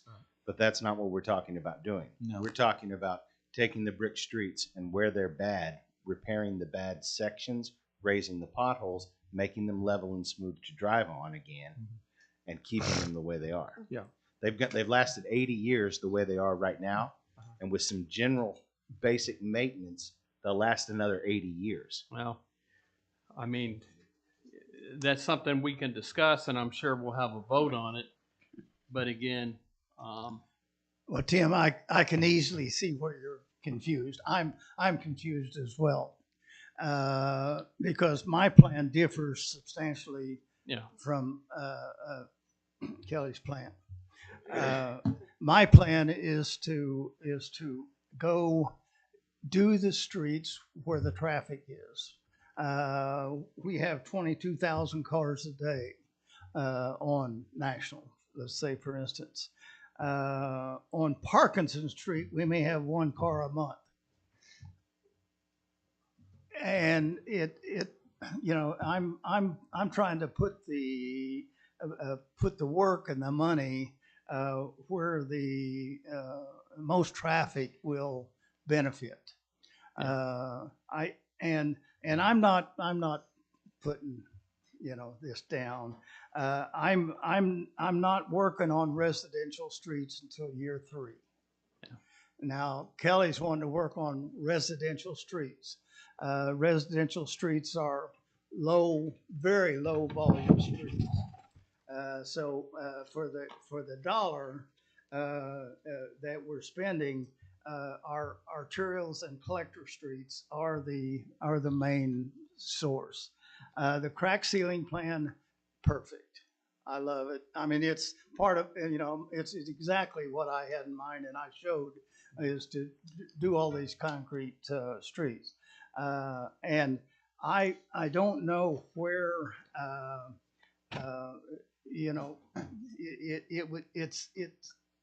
it's my plan, my thoughts, and typically the way maintenance plans are laid out is to take your streets that have the most volume and keep them up, because they're going to wear out. The streets on Parkinson, that's as bad as it's ever going to get. And a street that rates a number 1, to me, is so bad that it doesn't warrant our spending money on it. That's a street that's beyond repair. A 1 or a 2 would be a street that's beyond repair. So I think we need to take a look at that situation. And again, we've got 2 separate plans here. So we're not on the same page. No, we're not, because and you're not on the same page because we're not on the same page. Yeah, because before I'd heard it was going to be $140 million if we wanted to save everything. And that's right. To fix our streets would cost $140 million. We don't have it. We never will. So we gotta skip that plan, and we gotta improve our drivability, and that's what my plan is. And I know that's what Kelly's plan is as well. But Kelly's working on a different section of the city than I'm working on. So this is something that we have to make a decision. Do we want to do Broadway, 6th, and Horton, 23rd Street? Those are important streets to me. That's our natural route from the east side to the hospital, to the golf course, is that way. That's the way that people go. And so to me, that makes a lot of sense. 23rd Street is really getting bad. It has gotten tremendously back, like Kelly said. You let it set for a year and you're a year behind. And so 23rd, if we don't do something with 23rd right away, then it's going to be twice as bad as it is now. It may get into the situation where it's going to become unrepairable. So what I'm trying to do is address those situations with those streets that are highly traveled, highly visible, and put our money there on those streets. And again, our residential streets, they're bad, but I don't know if they're going to get any worse than they are. I don't know how they could get any worse than they are. But those are streets to me that we need to put off and work on our arterials and collector streets. And that's what my plan. That's what this plan. But it does show that in year 2025, which is 4 years away, that we do 100 blocks of the residential. And then we do 100 blocks a year. In 7 years, we're through with those. So it's a 10-year plan. I just know that it seems like there's a bunch of plans, and there's been a bunch of plans for some time, and they differ. I'm not saying any of them are bad ideas, but there's so many you almost need a program. Well, my plan has been the same Yeah. plan for over a year. I'm saying we need a program for the people that watch this to understand which way we're going. So I'll leave my comments with, I would encourage the folks, because we hear conflicting stories. I know Commissioner Wells says that everybody he talks to wants to save the brick streets. I know some of the other commissioners are hearing, different. So I would encourage anybody that's watching this, and I'll encourage it on my social media, to come to the next Street Advisory Commission and let their voice be heard, or to the next commission meeting and give their opinion. To make it perfectly clear, we are saving all of our brick streets with this plan. We are saving we're not tearing up any brick streets unless they're beyond repair. And Matthew knows that. I'm with Matthew in saving brick streets. What we're going to do is put a coating over the top of those brick streets so that we can make it smoother, and we can drive on it. And we can also, like I said, keep the water on top and keep it from going down into the base so they get worse. So I'm not promoting tearing up brick streets. Okay. Well, I mean, the first initial one that you came out, when you discussed your first plan, you had actually told Matthew, I'm sorry, and that means we're going to have to pave over some of the brick streets. Well, no, I've never condoned paving over brick streets, but or asphalting over them, or whatever the term was you used. What we're doing here is chip sealing over, which is a form of asphalt, but it's thin. Okay. chip. So we're still not destroying those bricks. Yeah. But we're just trying to keep the water out and make the streets drivable. So when do you? I mean, like if we go with, we're using Vance Brothers, whatever, out for bid. When do we? I mean, we probably put that out pretty soon. Yeah, we wait another month. We're going to lose our window. They'll be contracted up where they can't help us. Is 2 weeks too much, or? Well, they wanted it last week. I mean, I agree with Pete on some. I mean, when we're doing some of these streets, it might get one car, but then we have 23rd, but then East National. That goes And from 23rd is on here, so. Is it? Look. Yeah, it's on, I think, page 3.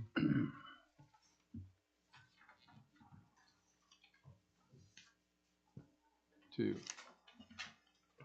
23rd to south.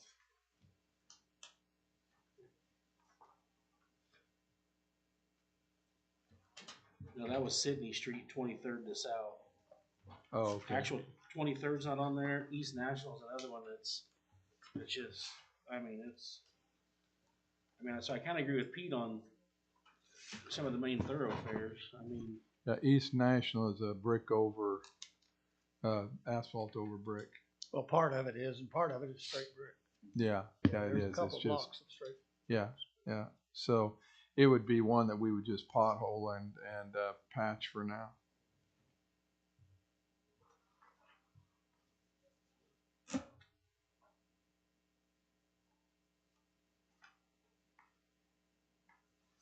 Mayor Levis. Mayor Levis.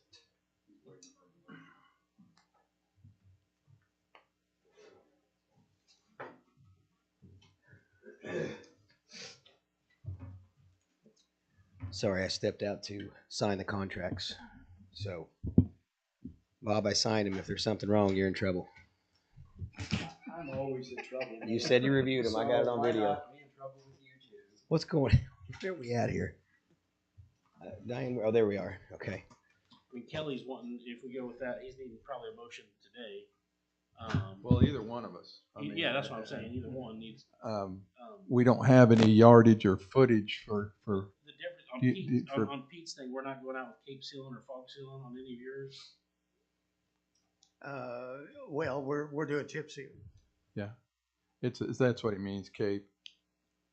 I mean, Well, will we do that in-house, or is the Cape Seal? Well, we don't have the equipment yet in-house. We need a pneumatic roller and a distributor.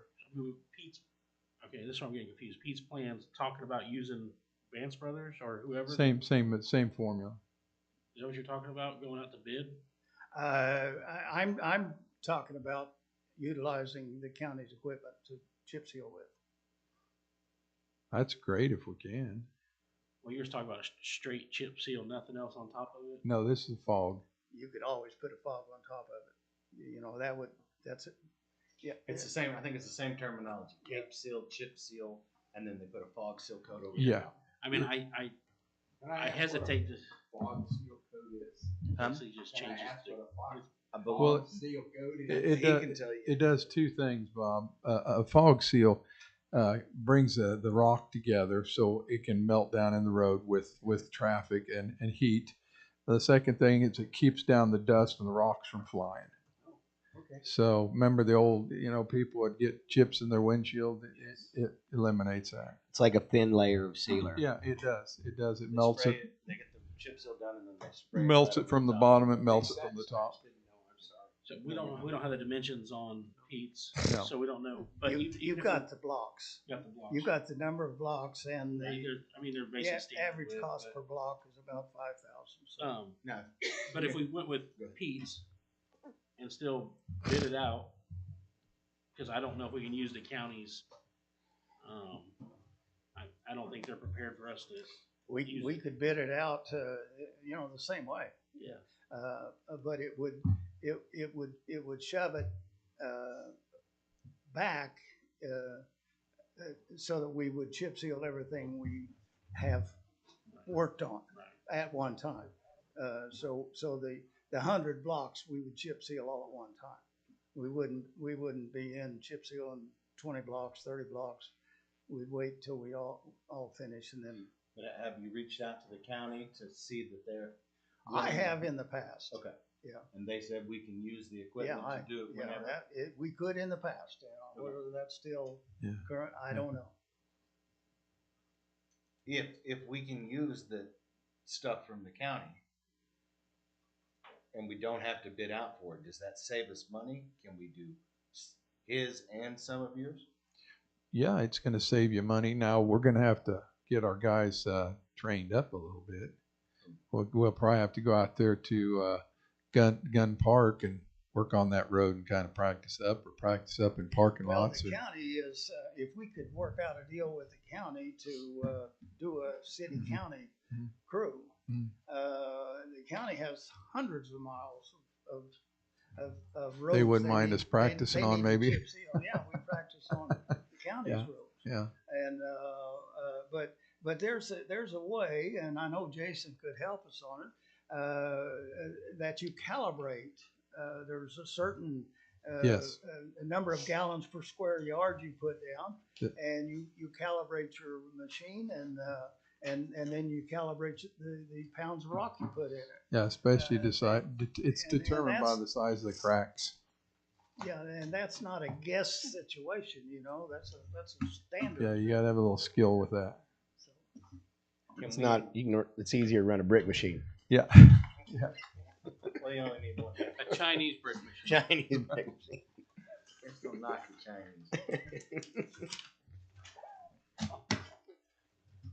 Chinese. So, I mean, we need to make a decision, I feel like. I mean, we got to get some work done this year. Who are you going to pick? Can we Kelly? incorporate portions of these arterial roads into this plan?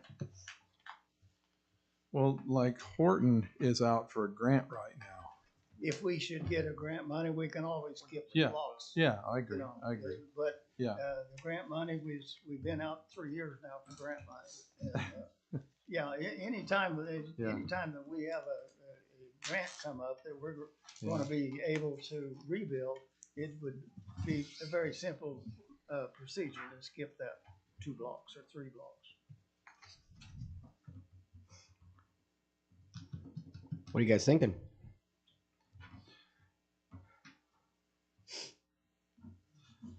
I would like to do a combination of both of these plans.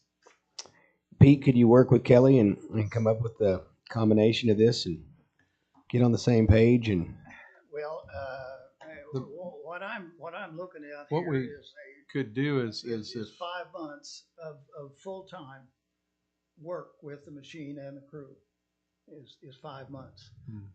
So if we had another, there's 12 months of the year, that, we could, if we're only going to Cape Seal, Parkinson Street, that's just a simple matter of a few days. So, that's something that's not going to involve all the prep work. We're just going to put a seal coat on the street. So is Pete's plan calling for more prep work than your plan? I mean, do you have 5 months worth of, do you think it's gonna take 5 months of people on the pothole patch machine for your plan? Well, any streets you do well, if they're asphalt, because you got leveling and the areas you're going to have to chip seal with the machine. Any streets are going to take a lot of TLC. Do they have all these streets square footage out, or just 1, 2, and 3? We have square footage on all of them. That's why I was just going to suggest that if Pete, and that's why I was kind of reaching out to Pete to maybe we could combine both of them. We have all the streets square footage on all of them. The ones that he did and the ones that I did. All the way from one to. I mean, by tomorrow you'd have the square footage on the streets he has. Well, it depends on who you want to pick the streets. I mean, if the streets he has down, you can come back with square footage pretty quick. It should be, the streets he has should be on that master list. We've got a master list. Yeah, we have a master list. It's the one Pete made. We have Pete's master list, and we've done the square yardage on all of it. He gave me the info, and I put it in a different spreadsheet, and it's got all the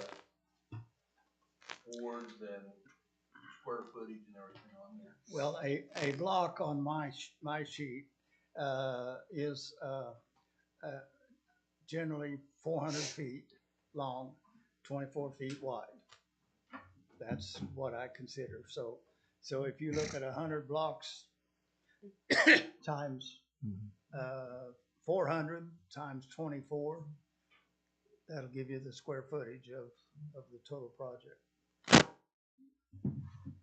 So he's looking at 921,600 feet. Yeah, it's about 100,000 square yards.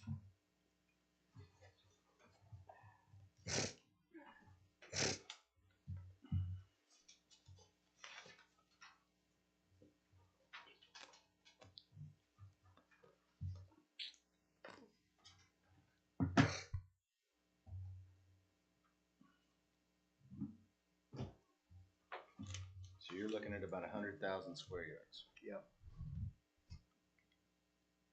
You're looking at 229,286 square yards. Yeah, because you're figuring $2 a yard. Yeah. Is there 100,000 square yards of streets that we can pull out of this plan that you have laid out that are streets like Parkinson and others that? Yeah, we have them all listed.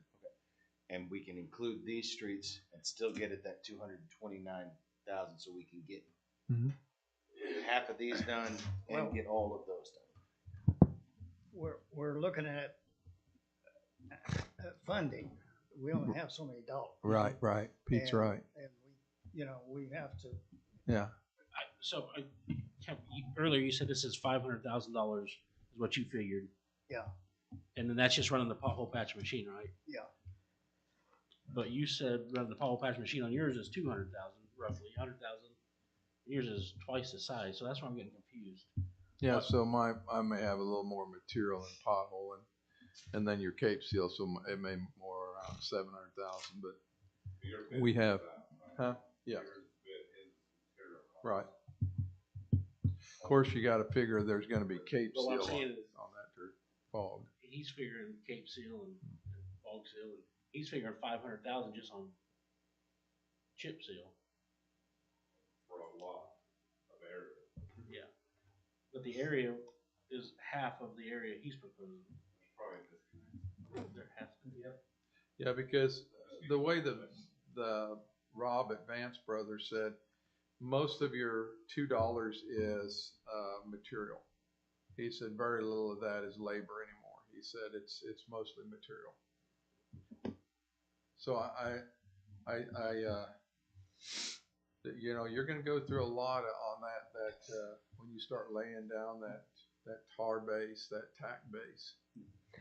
I'm just saying, so if we do his roads, there's 100,000 square yards. So what I would like for us to get figured out, if we can, is his 100,000 yards of square roads.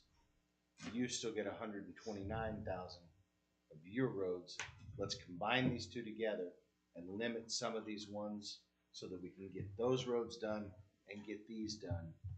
Well, I don't think we have funds to do both. He's not saying do both. He's saying Half and half. doing the I'm saying do all of do the yours. 230,000 square yards, but incorporate 100,000 of those of yours. Take out 100,000 of what he's saying. So basically, we're doing the same amount as Kelly's plan. We're just using your streets plus a few more. That's where the disconnect is, because your numbers and their numbers are a little bit different. You're coming up to about 100,000 square yards. Yeah. He's got 229,000 square yards. So what I'm wanting to do is get your 100,000 done and then another 129,000 done. And if we can get it done for the price that he's saying that we can get it done, then we can get all those done. Well,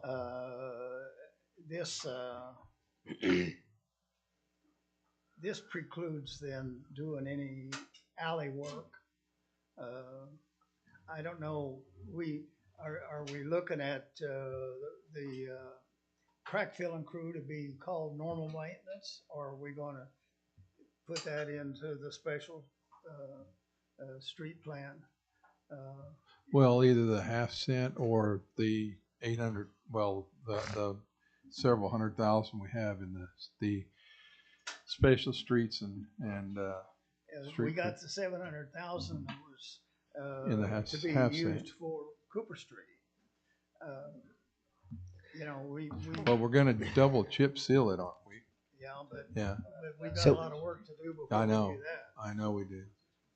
So is this something you guys could work on together and call Yeah, a 'cause special meeting once you need come to we a? need to get the ones that Pete thinks may be a lost cause or whatever we want to do, kind of out of. Do that up.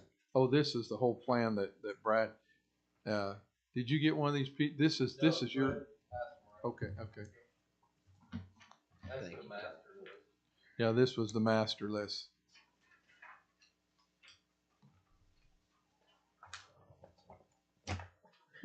Better yet, who named a street Parkinson's? That's Well, you weird. remember we were up there on Parkinson Street? Yeah. It's a. It's a very. Never heard? It's, Well, well, it's it's out really there shaky. in that field. a That's the farthest north portion of the city of Fort Scott. Yeah, it's shaky out that way. Yeah, it's very shaky. It's very shaky. I learned something tonight.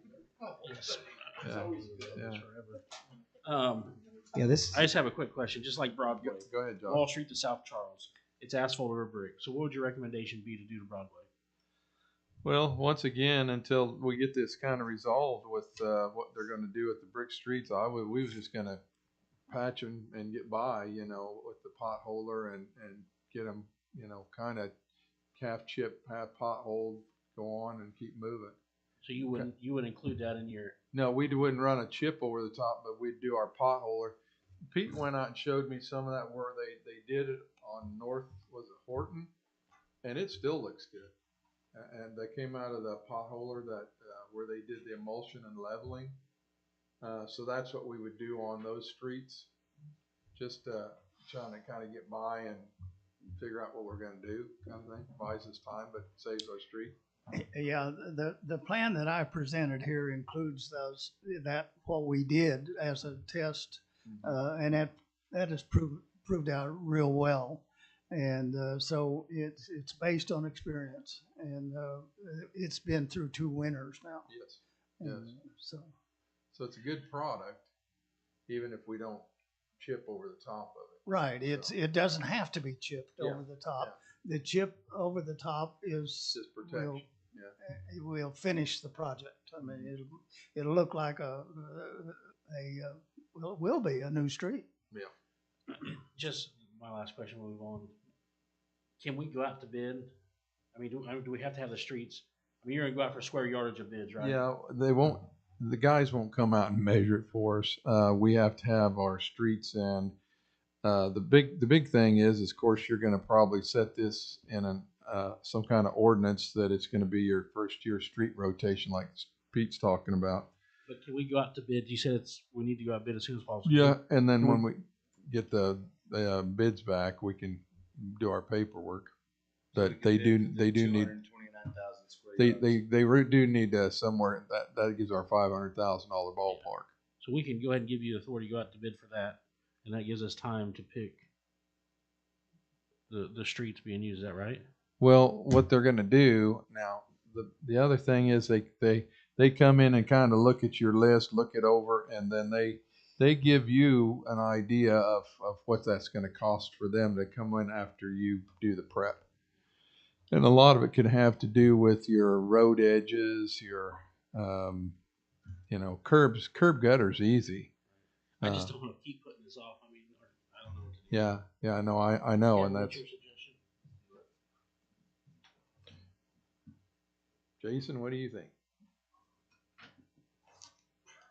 Well, he's an engineer. He's not going to wait in the middle of this. All right, I'm still here, so. Yeah. Hey, we pay him to advise us. There you go. Right. So I really, both plans have been well thought out. The purpose of them is clear. It's their maintenance programs, right? Both, yeah. So, the purpose of them, they both get there. From an engineering standpoint, the roads with the most traffic are going to wear out the fastest. So that part of it makes sense. But what I would suggest, you need to take your high traffic roads and say which ones are rated poorly. So if you have an arterial that is a 1 or a 2, that should be like top number 1 on your list, right? Yeah. That's my only real input. And I understand if you go out to bid your chip seals, you'll have an idea of that area, but then you also need to say, well, which street is it? Which your spreadsheet has, essentially laid out all your streets block to block, or number of blocks at a time, and they're rated. And if you got your area, then I think the last piece, and to Matthew's point, do some sort of hybrid plan where you can bid that out, because Kelly's exactly right. If you don't get this bid like really quickly, your season is already full for those contractors. So take a quick, look next couple days and say, okay, this is the streets we need to do, and we're trying to meet this $2 a square yard limit for $500,000, and I think we can all figure that out pretty quickly. Because I want to do this 100,000. I just see the benefit in almost every single one of these roads. Oh, I do too. 70% of them are going to start falling apart next year if we don't do something to them this year. And there are highly trafficked roads. Yeah. I see the benefit of getting a lot of these going, but I think we could split this, Kelly, into some this year and some next year and get these done. I agree. Okay. So. Yeah, I think that Pete's right. Now, I don't know the streets well enough. I've just been here 8 weeks. Right. So I'm not a good candidate really to work on this. You don't know where Parkinson Street is? No, I've never made my shaky way over there. Well, don't go there by yourself. Right. I knew where it was because it was rated a 1 and it had an interesting name, so I looked at where it was. Okay. College Street, not even near the college. Yeah. But I can help where I can, and They did. I heard. So, who would be the best person for us to get together to get this figured out? Probably, So we can... probably Jason and Pete. And we could have, is Jerry Jerry is on the, he's the guy, Jer- boots on the Jerry ground. knows these guy. streets like the back of his hands, kind of like Pete does. Yeah, I mean, I agree. I like Pete's thing, but there is some things on there like Horton. If we got to bid, I mean, that's Yeah. just extra we can do without it. Broadway, if we're just gonna, yeah. So, But those are your three men that know your streets here. is that something pretty quick and bring back, or I mean, Can we get this done tomorrow? Can we get this done by Thursday? So that We need to get it to them this week. yeah, that's my yeah. So I mean, Kim, So I'll Well, I guess check with Jerry. I'll be here Thursday morning. Yeah, and I can be here all day. Okay. I got a bid opening at What- 2 Done. Thursday. So I'll be here. I can be here all day Thursday. What's your schedule look like Thursday, Pete? Well, that's normally my sleep day. Yes. He has nothing going on. Can you postpone it or get it a little earlier and start? Pickleball. I think I'm available Thursday. Okay. Don't even mention sewers right now. Push your pickleball game, Pete. You got plans Thursday. We got no place to play. Okay, I know. so you'll- I tried. you'll bring back the call, whatever. Do you want to? I mean, can we motion that we approve you to go out for RFP as soon as the roads are figured out Thursday morning? Yeah, that's what we need to do. Yeah, because you have a limit. And what we can Right. do is we on your can number. send that out email to you guys. Once Pete and Jerry and Jason and I get that all worked up, we can send it out to you. All right, And then we can hopefully they'll bring us back those figures in the next couple of weeks. So we can look at it on the 15th. So I'm going to motion right now that we go out for the RFPs to get that price based upon the roads that are figured out Thursday morning, including the stuff from Pete's list and some of these here. Yeah. What the road team will figure out. Yes, sir. Yes. Is there a second? Pete Allen, Yes. Josh Jones. Yes. Tim Van Hooky, Yes. Matthew Wells. Yes. Kevin Allen. Yes. Okay. City manager comments. Okay, a couple of things I want to kind of bring to your attention. One is that the lake or river, project, intake project, is the temp note is going to have to be renewed because it's actually a 2-year project. They have to lay out for the summer and start do it. Wait till that season is over. I'm not sure how they monitor that, but anyway, that's what Michael Mix told me. And so the project will not be finished until March of 2023. So we're going to have to roll that temp note into for 23. Okay. Now, as I understand it, on the project, there was been shortfalls. So there possibly could run another $500,000. Now I called Rural Development and their finance director, and when I found out that there was cost overruns, and a lot of that will come in change orders. Susan was telling me about some of it, but anyway, the long story short is we have one of two things we can do. We can either up the amount of the temp note. Now, when it was set up, it was set up to take the cash out of your reserve accounts and to go ahead and to fund those shortfalls, knowing that there may be some. And this is what Mike Billings told me because he was in on the start, but he's the finance director for USDA, and I've worked with Mike for years. He said what it was set up as the city would fund that, and then rural development would buy it out and bond it in the end of the note and the program and the project. But USDA would probably have money at the end to refund us and put it in that 40-year note at a low interest rate because they most likely figure a lot of this is going to be cost overrun because of the time we're in right now. And even though they started projects, it's still bulging. Kind of like that one that came in, Old Faithful. What was it? 80,000 more than we expected. 60 some, 80, right at 80,000. So anyway, with these cost overruns, my question to you as we refinance this, and this is what Brett over at Stifel wanted to know, which is the finance company that the city uses, it wanted to know if we wanted to take that out of reserve, which could put us in jeopardy of getting funding and bonded if our reserve drops too low. He said that a lot of your bonding companies will look at what your reserve account is like, and if you drop too low, then they feel like you're a poor risk.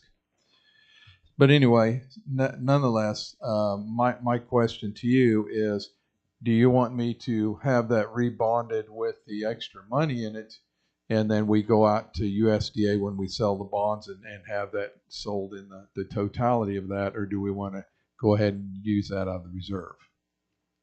Option A. Yeah. That's what I thought too. I can't see.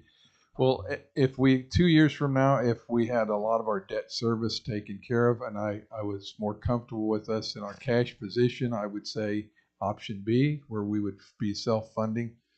But I don't think we're at that place right now. Right. Interest rates are also historically still in the dirt. Right. Right. And it's in our benefit to not take the risk. So, okay, that's what I need to know. Okay, so that takes care of that. The other thing is the street crews need they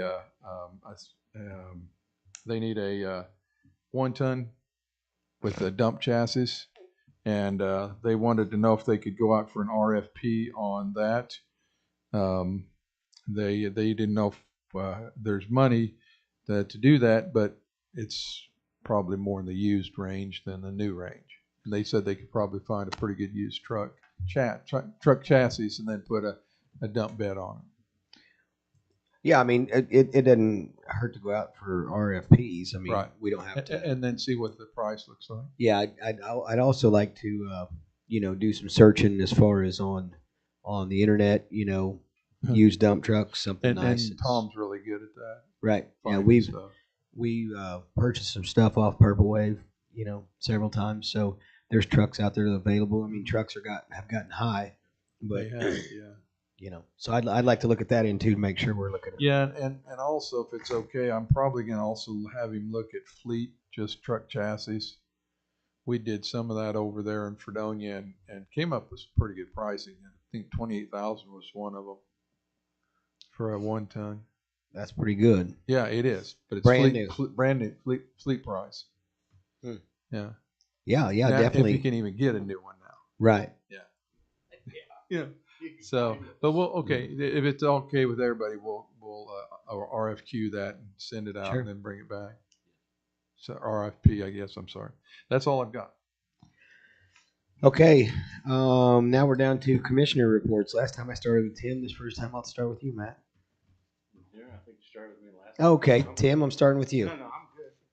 Go ahead. Would you like to go first? Oh, by all means. I guess I got my order screwed up. I try to be fair. No, you're fine. All right, so Travis is on vacation. Yeah. I had a couple of citizens reach out about a spring clean, a citywide spring clean. Oh, like pickup? Right? Yeah. Okay. And just wanted to know, kind of plant the seed on that. Let's talk about that here, hopefully within the next meeting, on what we as the city could do to help move this along, be a benefit to them. I know in the past we've done things like go around and pick up trash from certain locations in certain corners. It just gives people that extra incentive at this time to clean stuff up, pile the trash up if they know they don't have to take it somewhere. If we can help them do something like that to help clean up the town, and then have like a week or so that we establish as the cleanup time. We actually, I think on the last one we did, we put out 2 different locations, Diane, if you remember right. I had taken dumpsters there and volunteered the dumpsters, and to where they came to one area. That way city crews didn't have to worry about going. That's awesome.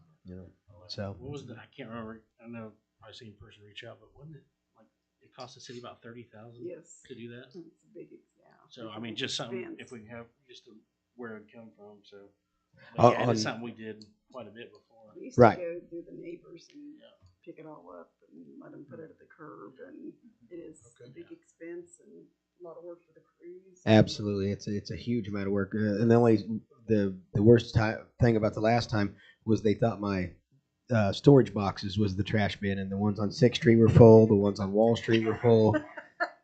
I'm not kidding. It was a mess. City crews helped me out with that. They went and picked up all the trash out of them. But anyway, go ahead. You got anything else? Let's see. Something that I just feel like we need to talk about at some point is the way we're going to deal with, like the gentleman brought tonight.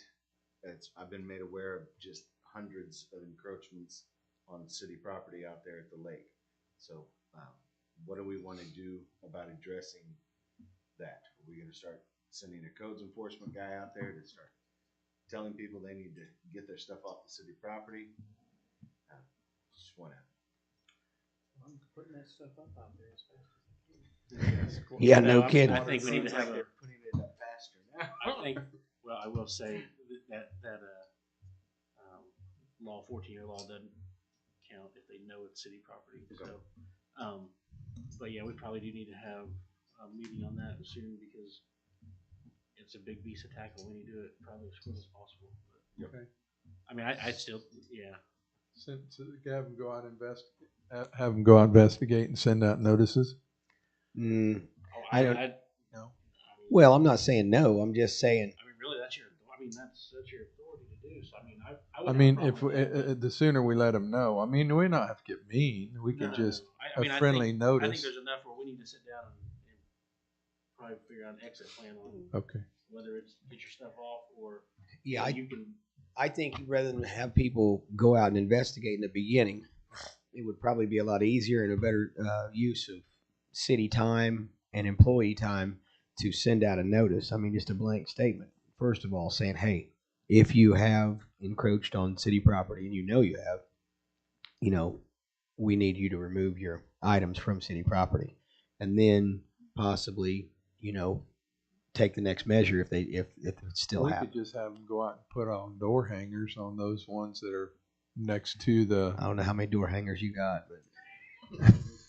Yeah, well, I think if we send them out to every resident, because some of them you might not know who, because they're on the back side. We don't know whose is what. I mean, it's just. They're so close together that it's hard to tell who has it on what property. So if you have a general statement saying, hey. Right, that's what I was thinking, just have them go out and do door hangers.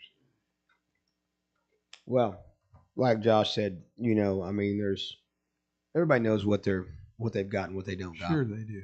I think that if the rumor was circulated and we made a statement from the city, I don't know. The door hangers is okay. I don't care. I don't know. Okay. But like you said, it does need to be discussed at some point or another because we're just getting deeper and deeper and deeper. I mean, like the gentleman that came in tonight. That's just one more thing. And then the last thing is I just wanted to commend both Bailey and Scott for all of their hard work, their dedication to what was done and presenting those offers and sticking with things through everything. I think both of them did an amazing job, worked really hard on this. The city is benefiting from this. So I just want to commend both Bailey Lyons and Scott for their hard work and just being the amazing people that they are through everything that took place. Yeah, and I will. I'll just throw Stacy in there. Stacy started off with that property and then left there, and I know she worked diligently with the buyers to, through all this and everything. But I think she originally had the property and then went to Scott afterwards. So, but yeah. Anything else? Pete? Nothing? Okay. Josh? Pete can talk Thursday. Pete had his own line. He had your own thing on the agenda. You really got some pull around here. I was going to expound on that. Oh, no. I was hoping it wasn't time for sewer talk. Yeah, I just have two quick things. He skipped right on past it. He's like, no, go ahead. He skipped you. The couple of the county commissioners asked if we're going to have another city-county luncheon. So I don't know if that's something we can do. That'd be great. Possibly even maybe incorporate the. Oh, that's the other thing. Schools, which I know we talked about golf contracts today, so maybe I forgot all about that. I think we have a few we need to review. Yeah, Doug will get those to us after. And the only other thing is, I don't know if Jason's still working or what we're doing on the sale of the lake properties. If we're waiting to come back, someone needs to put a plan together or what on that. I know the Lake Advisory Board met the other day, and I think I was watching. They suggested waiting 3 to 5 years, but they didn't really give a reason why to wait. And I will just say, I just want to read one of the quotes from the Lake Advisory meeting. It says, one of them says, here's quote, "The city has shown it is not capable to make good decisions for the lake. They make what they feel is good decisions for the city." I just want to say I 100% agree with that. I mean, that's our job. We're elected by the citizens of Fort Scott, so I understand them because I think 99% of the Lake Advisory Board live at the lake.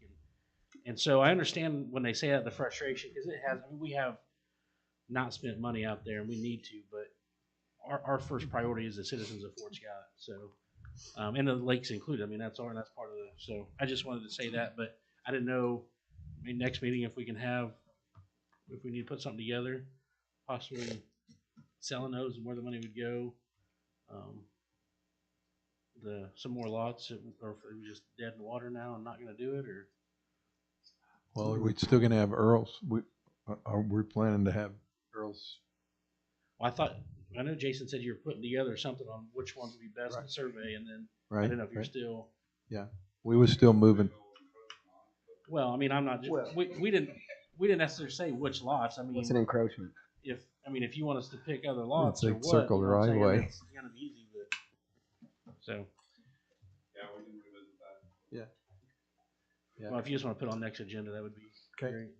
And the other thing I was watching the Park Advisory Board meeting, and maybe next meeting we're going to vote on who to put on that and the new members. Yes. Yes, it's on the agenda. And so then I asked. I know they had more people volunteer. Is that our only 5-board advisory? No, I think your airport's a 5-board. Is there any downside? Is there any downside in making it a 7-board? Just set by city ordinance. I mean, we have. You just change the ordinance. That's up to you. I mean, we have people wanting to volunteer to be on there, and I hate stifling anyone. And especially, they only had 3 people show up, and so with 5 people, it makes it hard. So, I don't know if I can make a motion now to change that ordinance to make it a 7-person board. Is that good to do, Bob? If I want to? No, that's fine. Yeah, you can do that. Really make an ordinance if you just instruct staff to bring it back. Well, I mean, I don't know if everyone else wants to do it or not, but I mean, I would. Fine by me. I like it. That's something we can More do. the merrier. Make the motion and we'll change it, bring it back. You guys review it and approve it. And that's all I had. You got a motion to do that? I think you said just staff. Let's bring it back. And then You've make got to the approve motion the whenever. ordinance Yeah. anyway. Yeah. The commission does. Tim? Yes, thank you. I just want to kind of echo. I also attended the Lake Advisory Board on Saturday morning. Again, I think the folks out there genuinely care about where they live and the lake and what they're doing. However, there is some concern at times, that there appears to be some division there. And I had a lot of call from folks that live in town.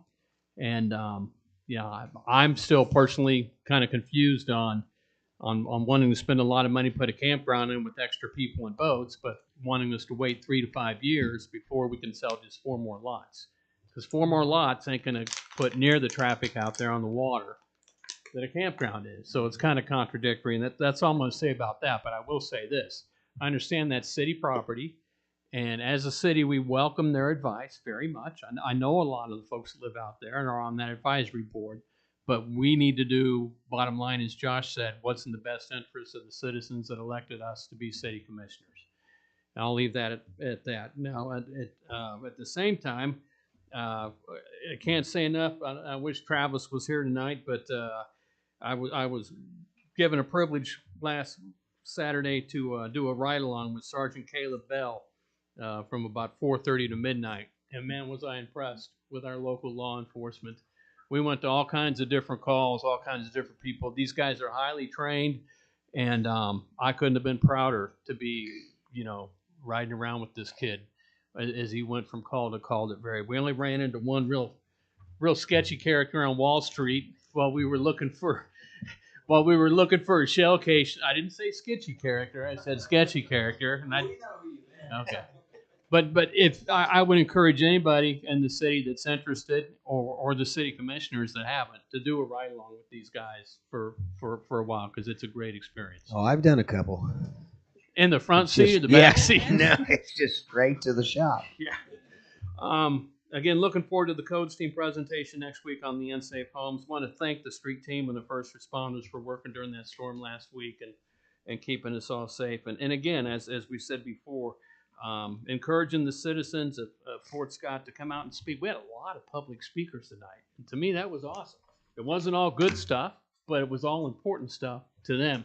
And I think it's fantastic that they come out. And finally, the last thing I did want to mention, and I think Diane got us all copies of these, while we're talking about the street stuff and everything that's going on right now. And like I said, I'm going to put some stuff out on social media. I'll be honest. What's your opinion, But if you haven't completely looked through this comprehensive plan yet, from cover to cover, do it.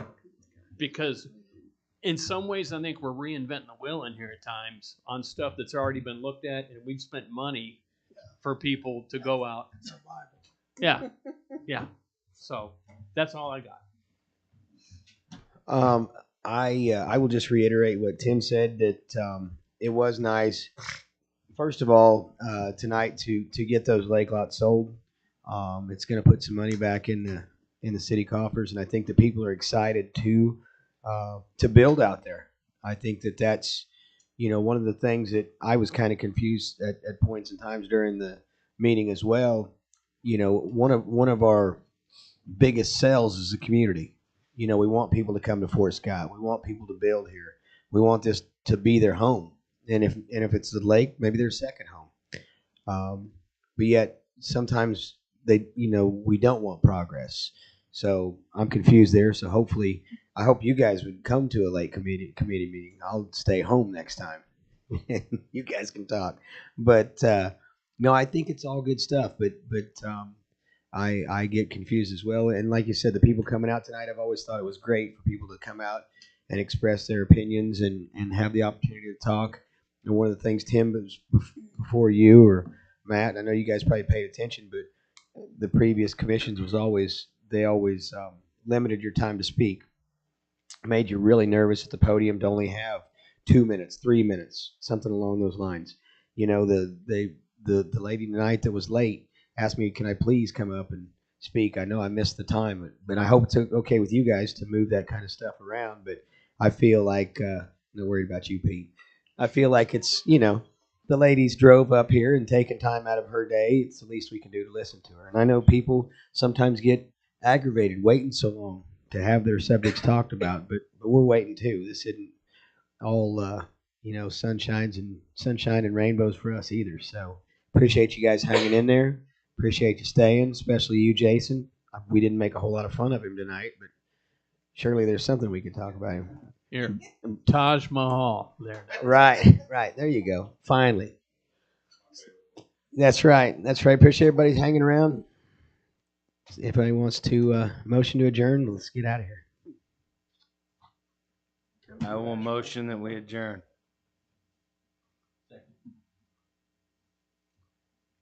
Pete Allen. Yes. Josh Jones. Jim Van Hookie. Yes. Matthew Wells. Yes.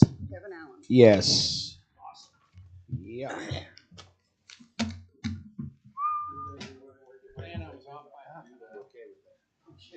See me glaring at you going, you're wrong.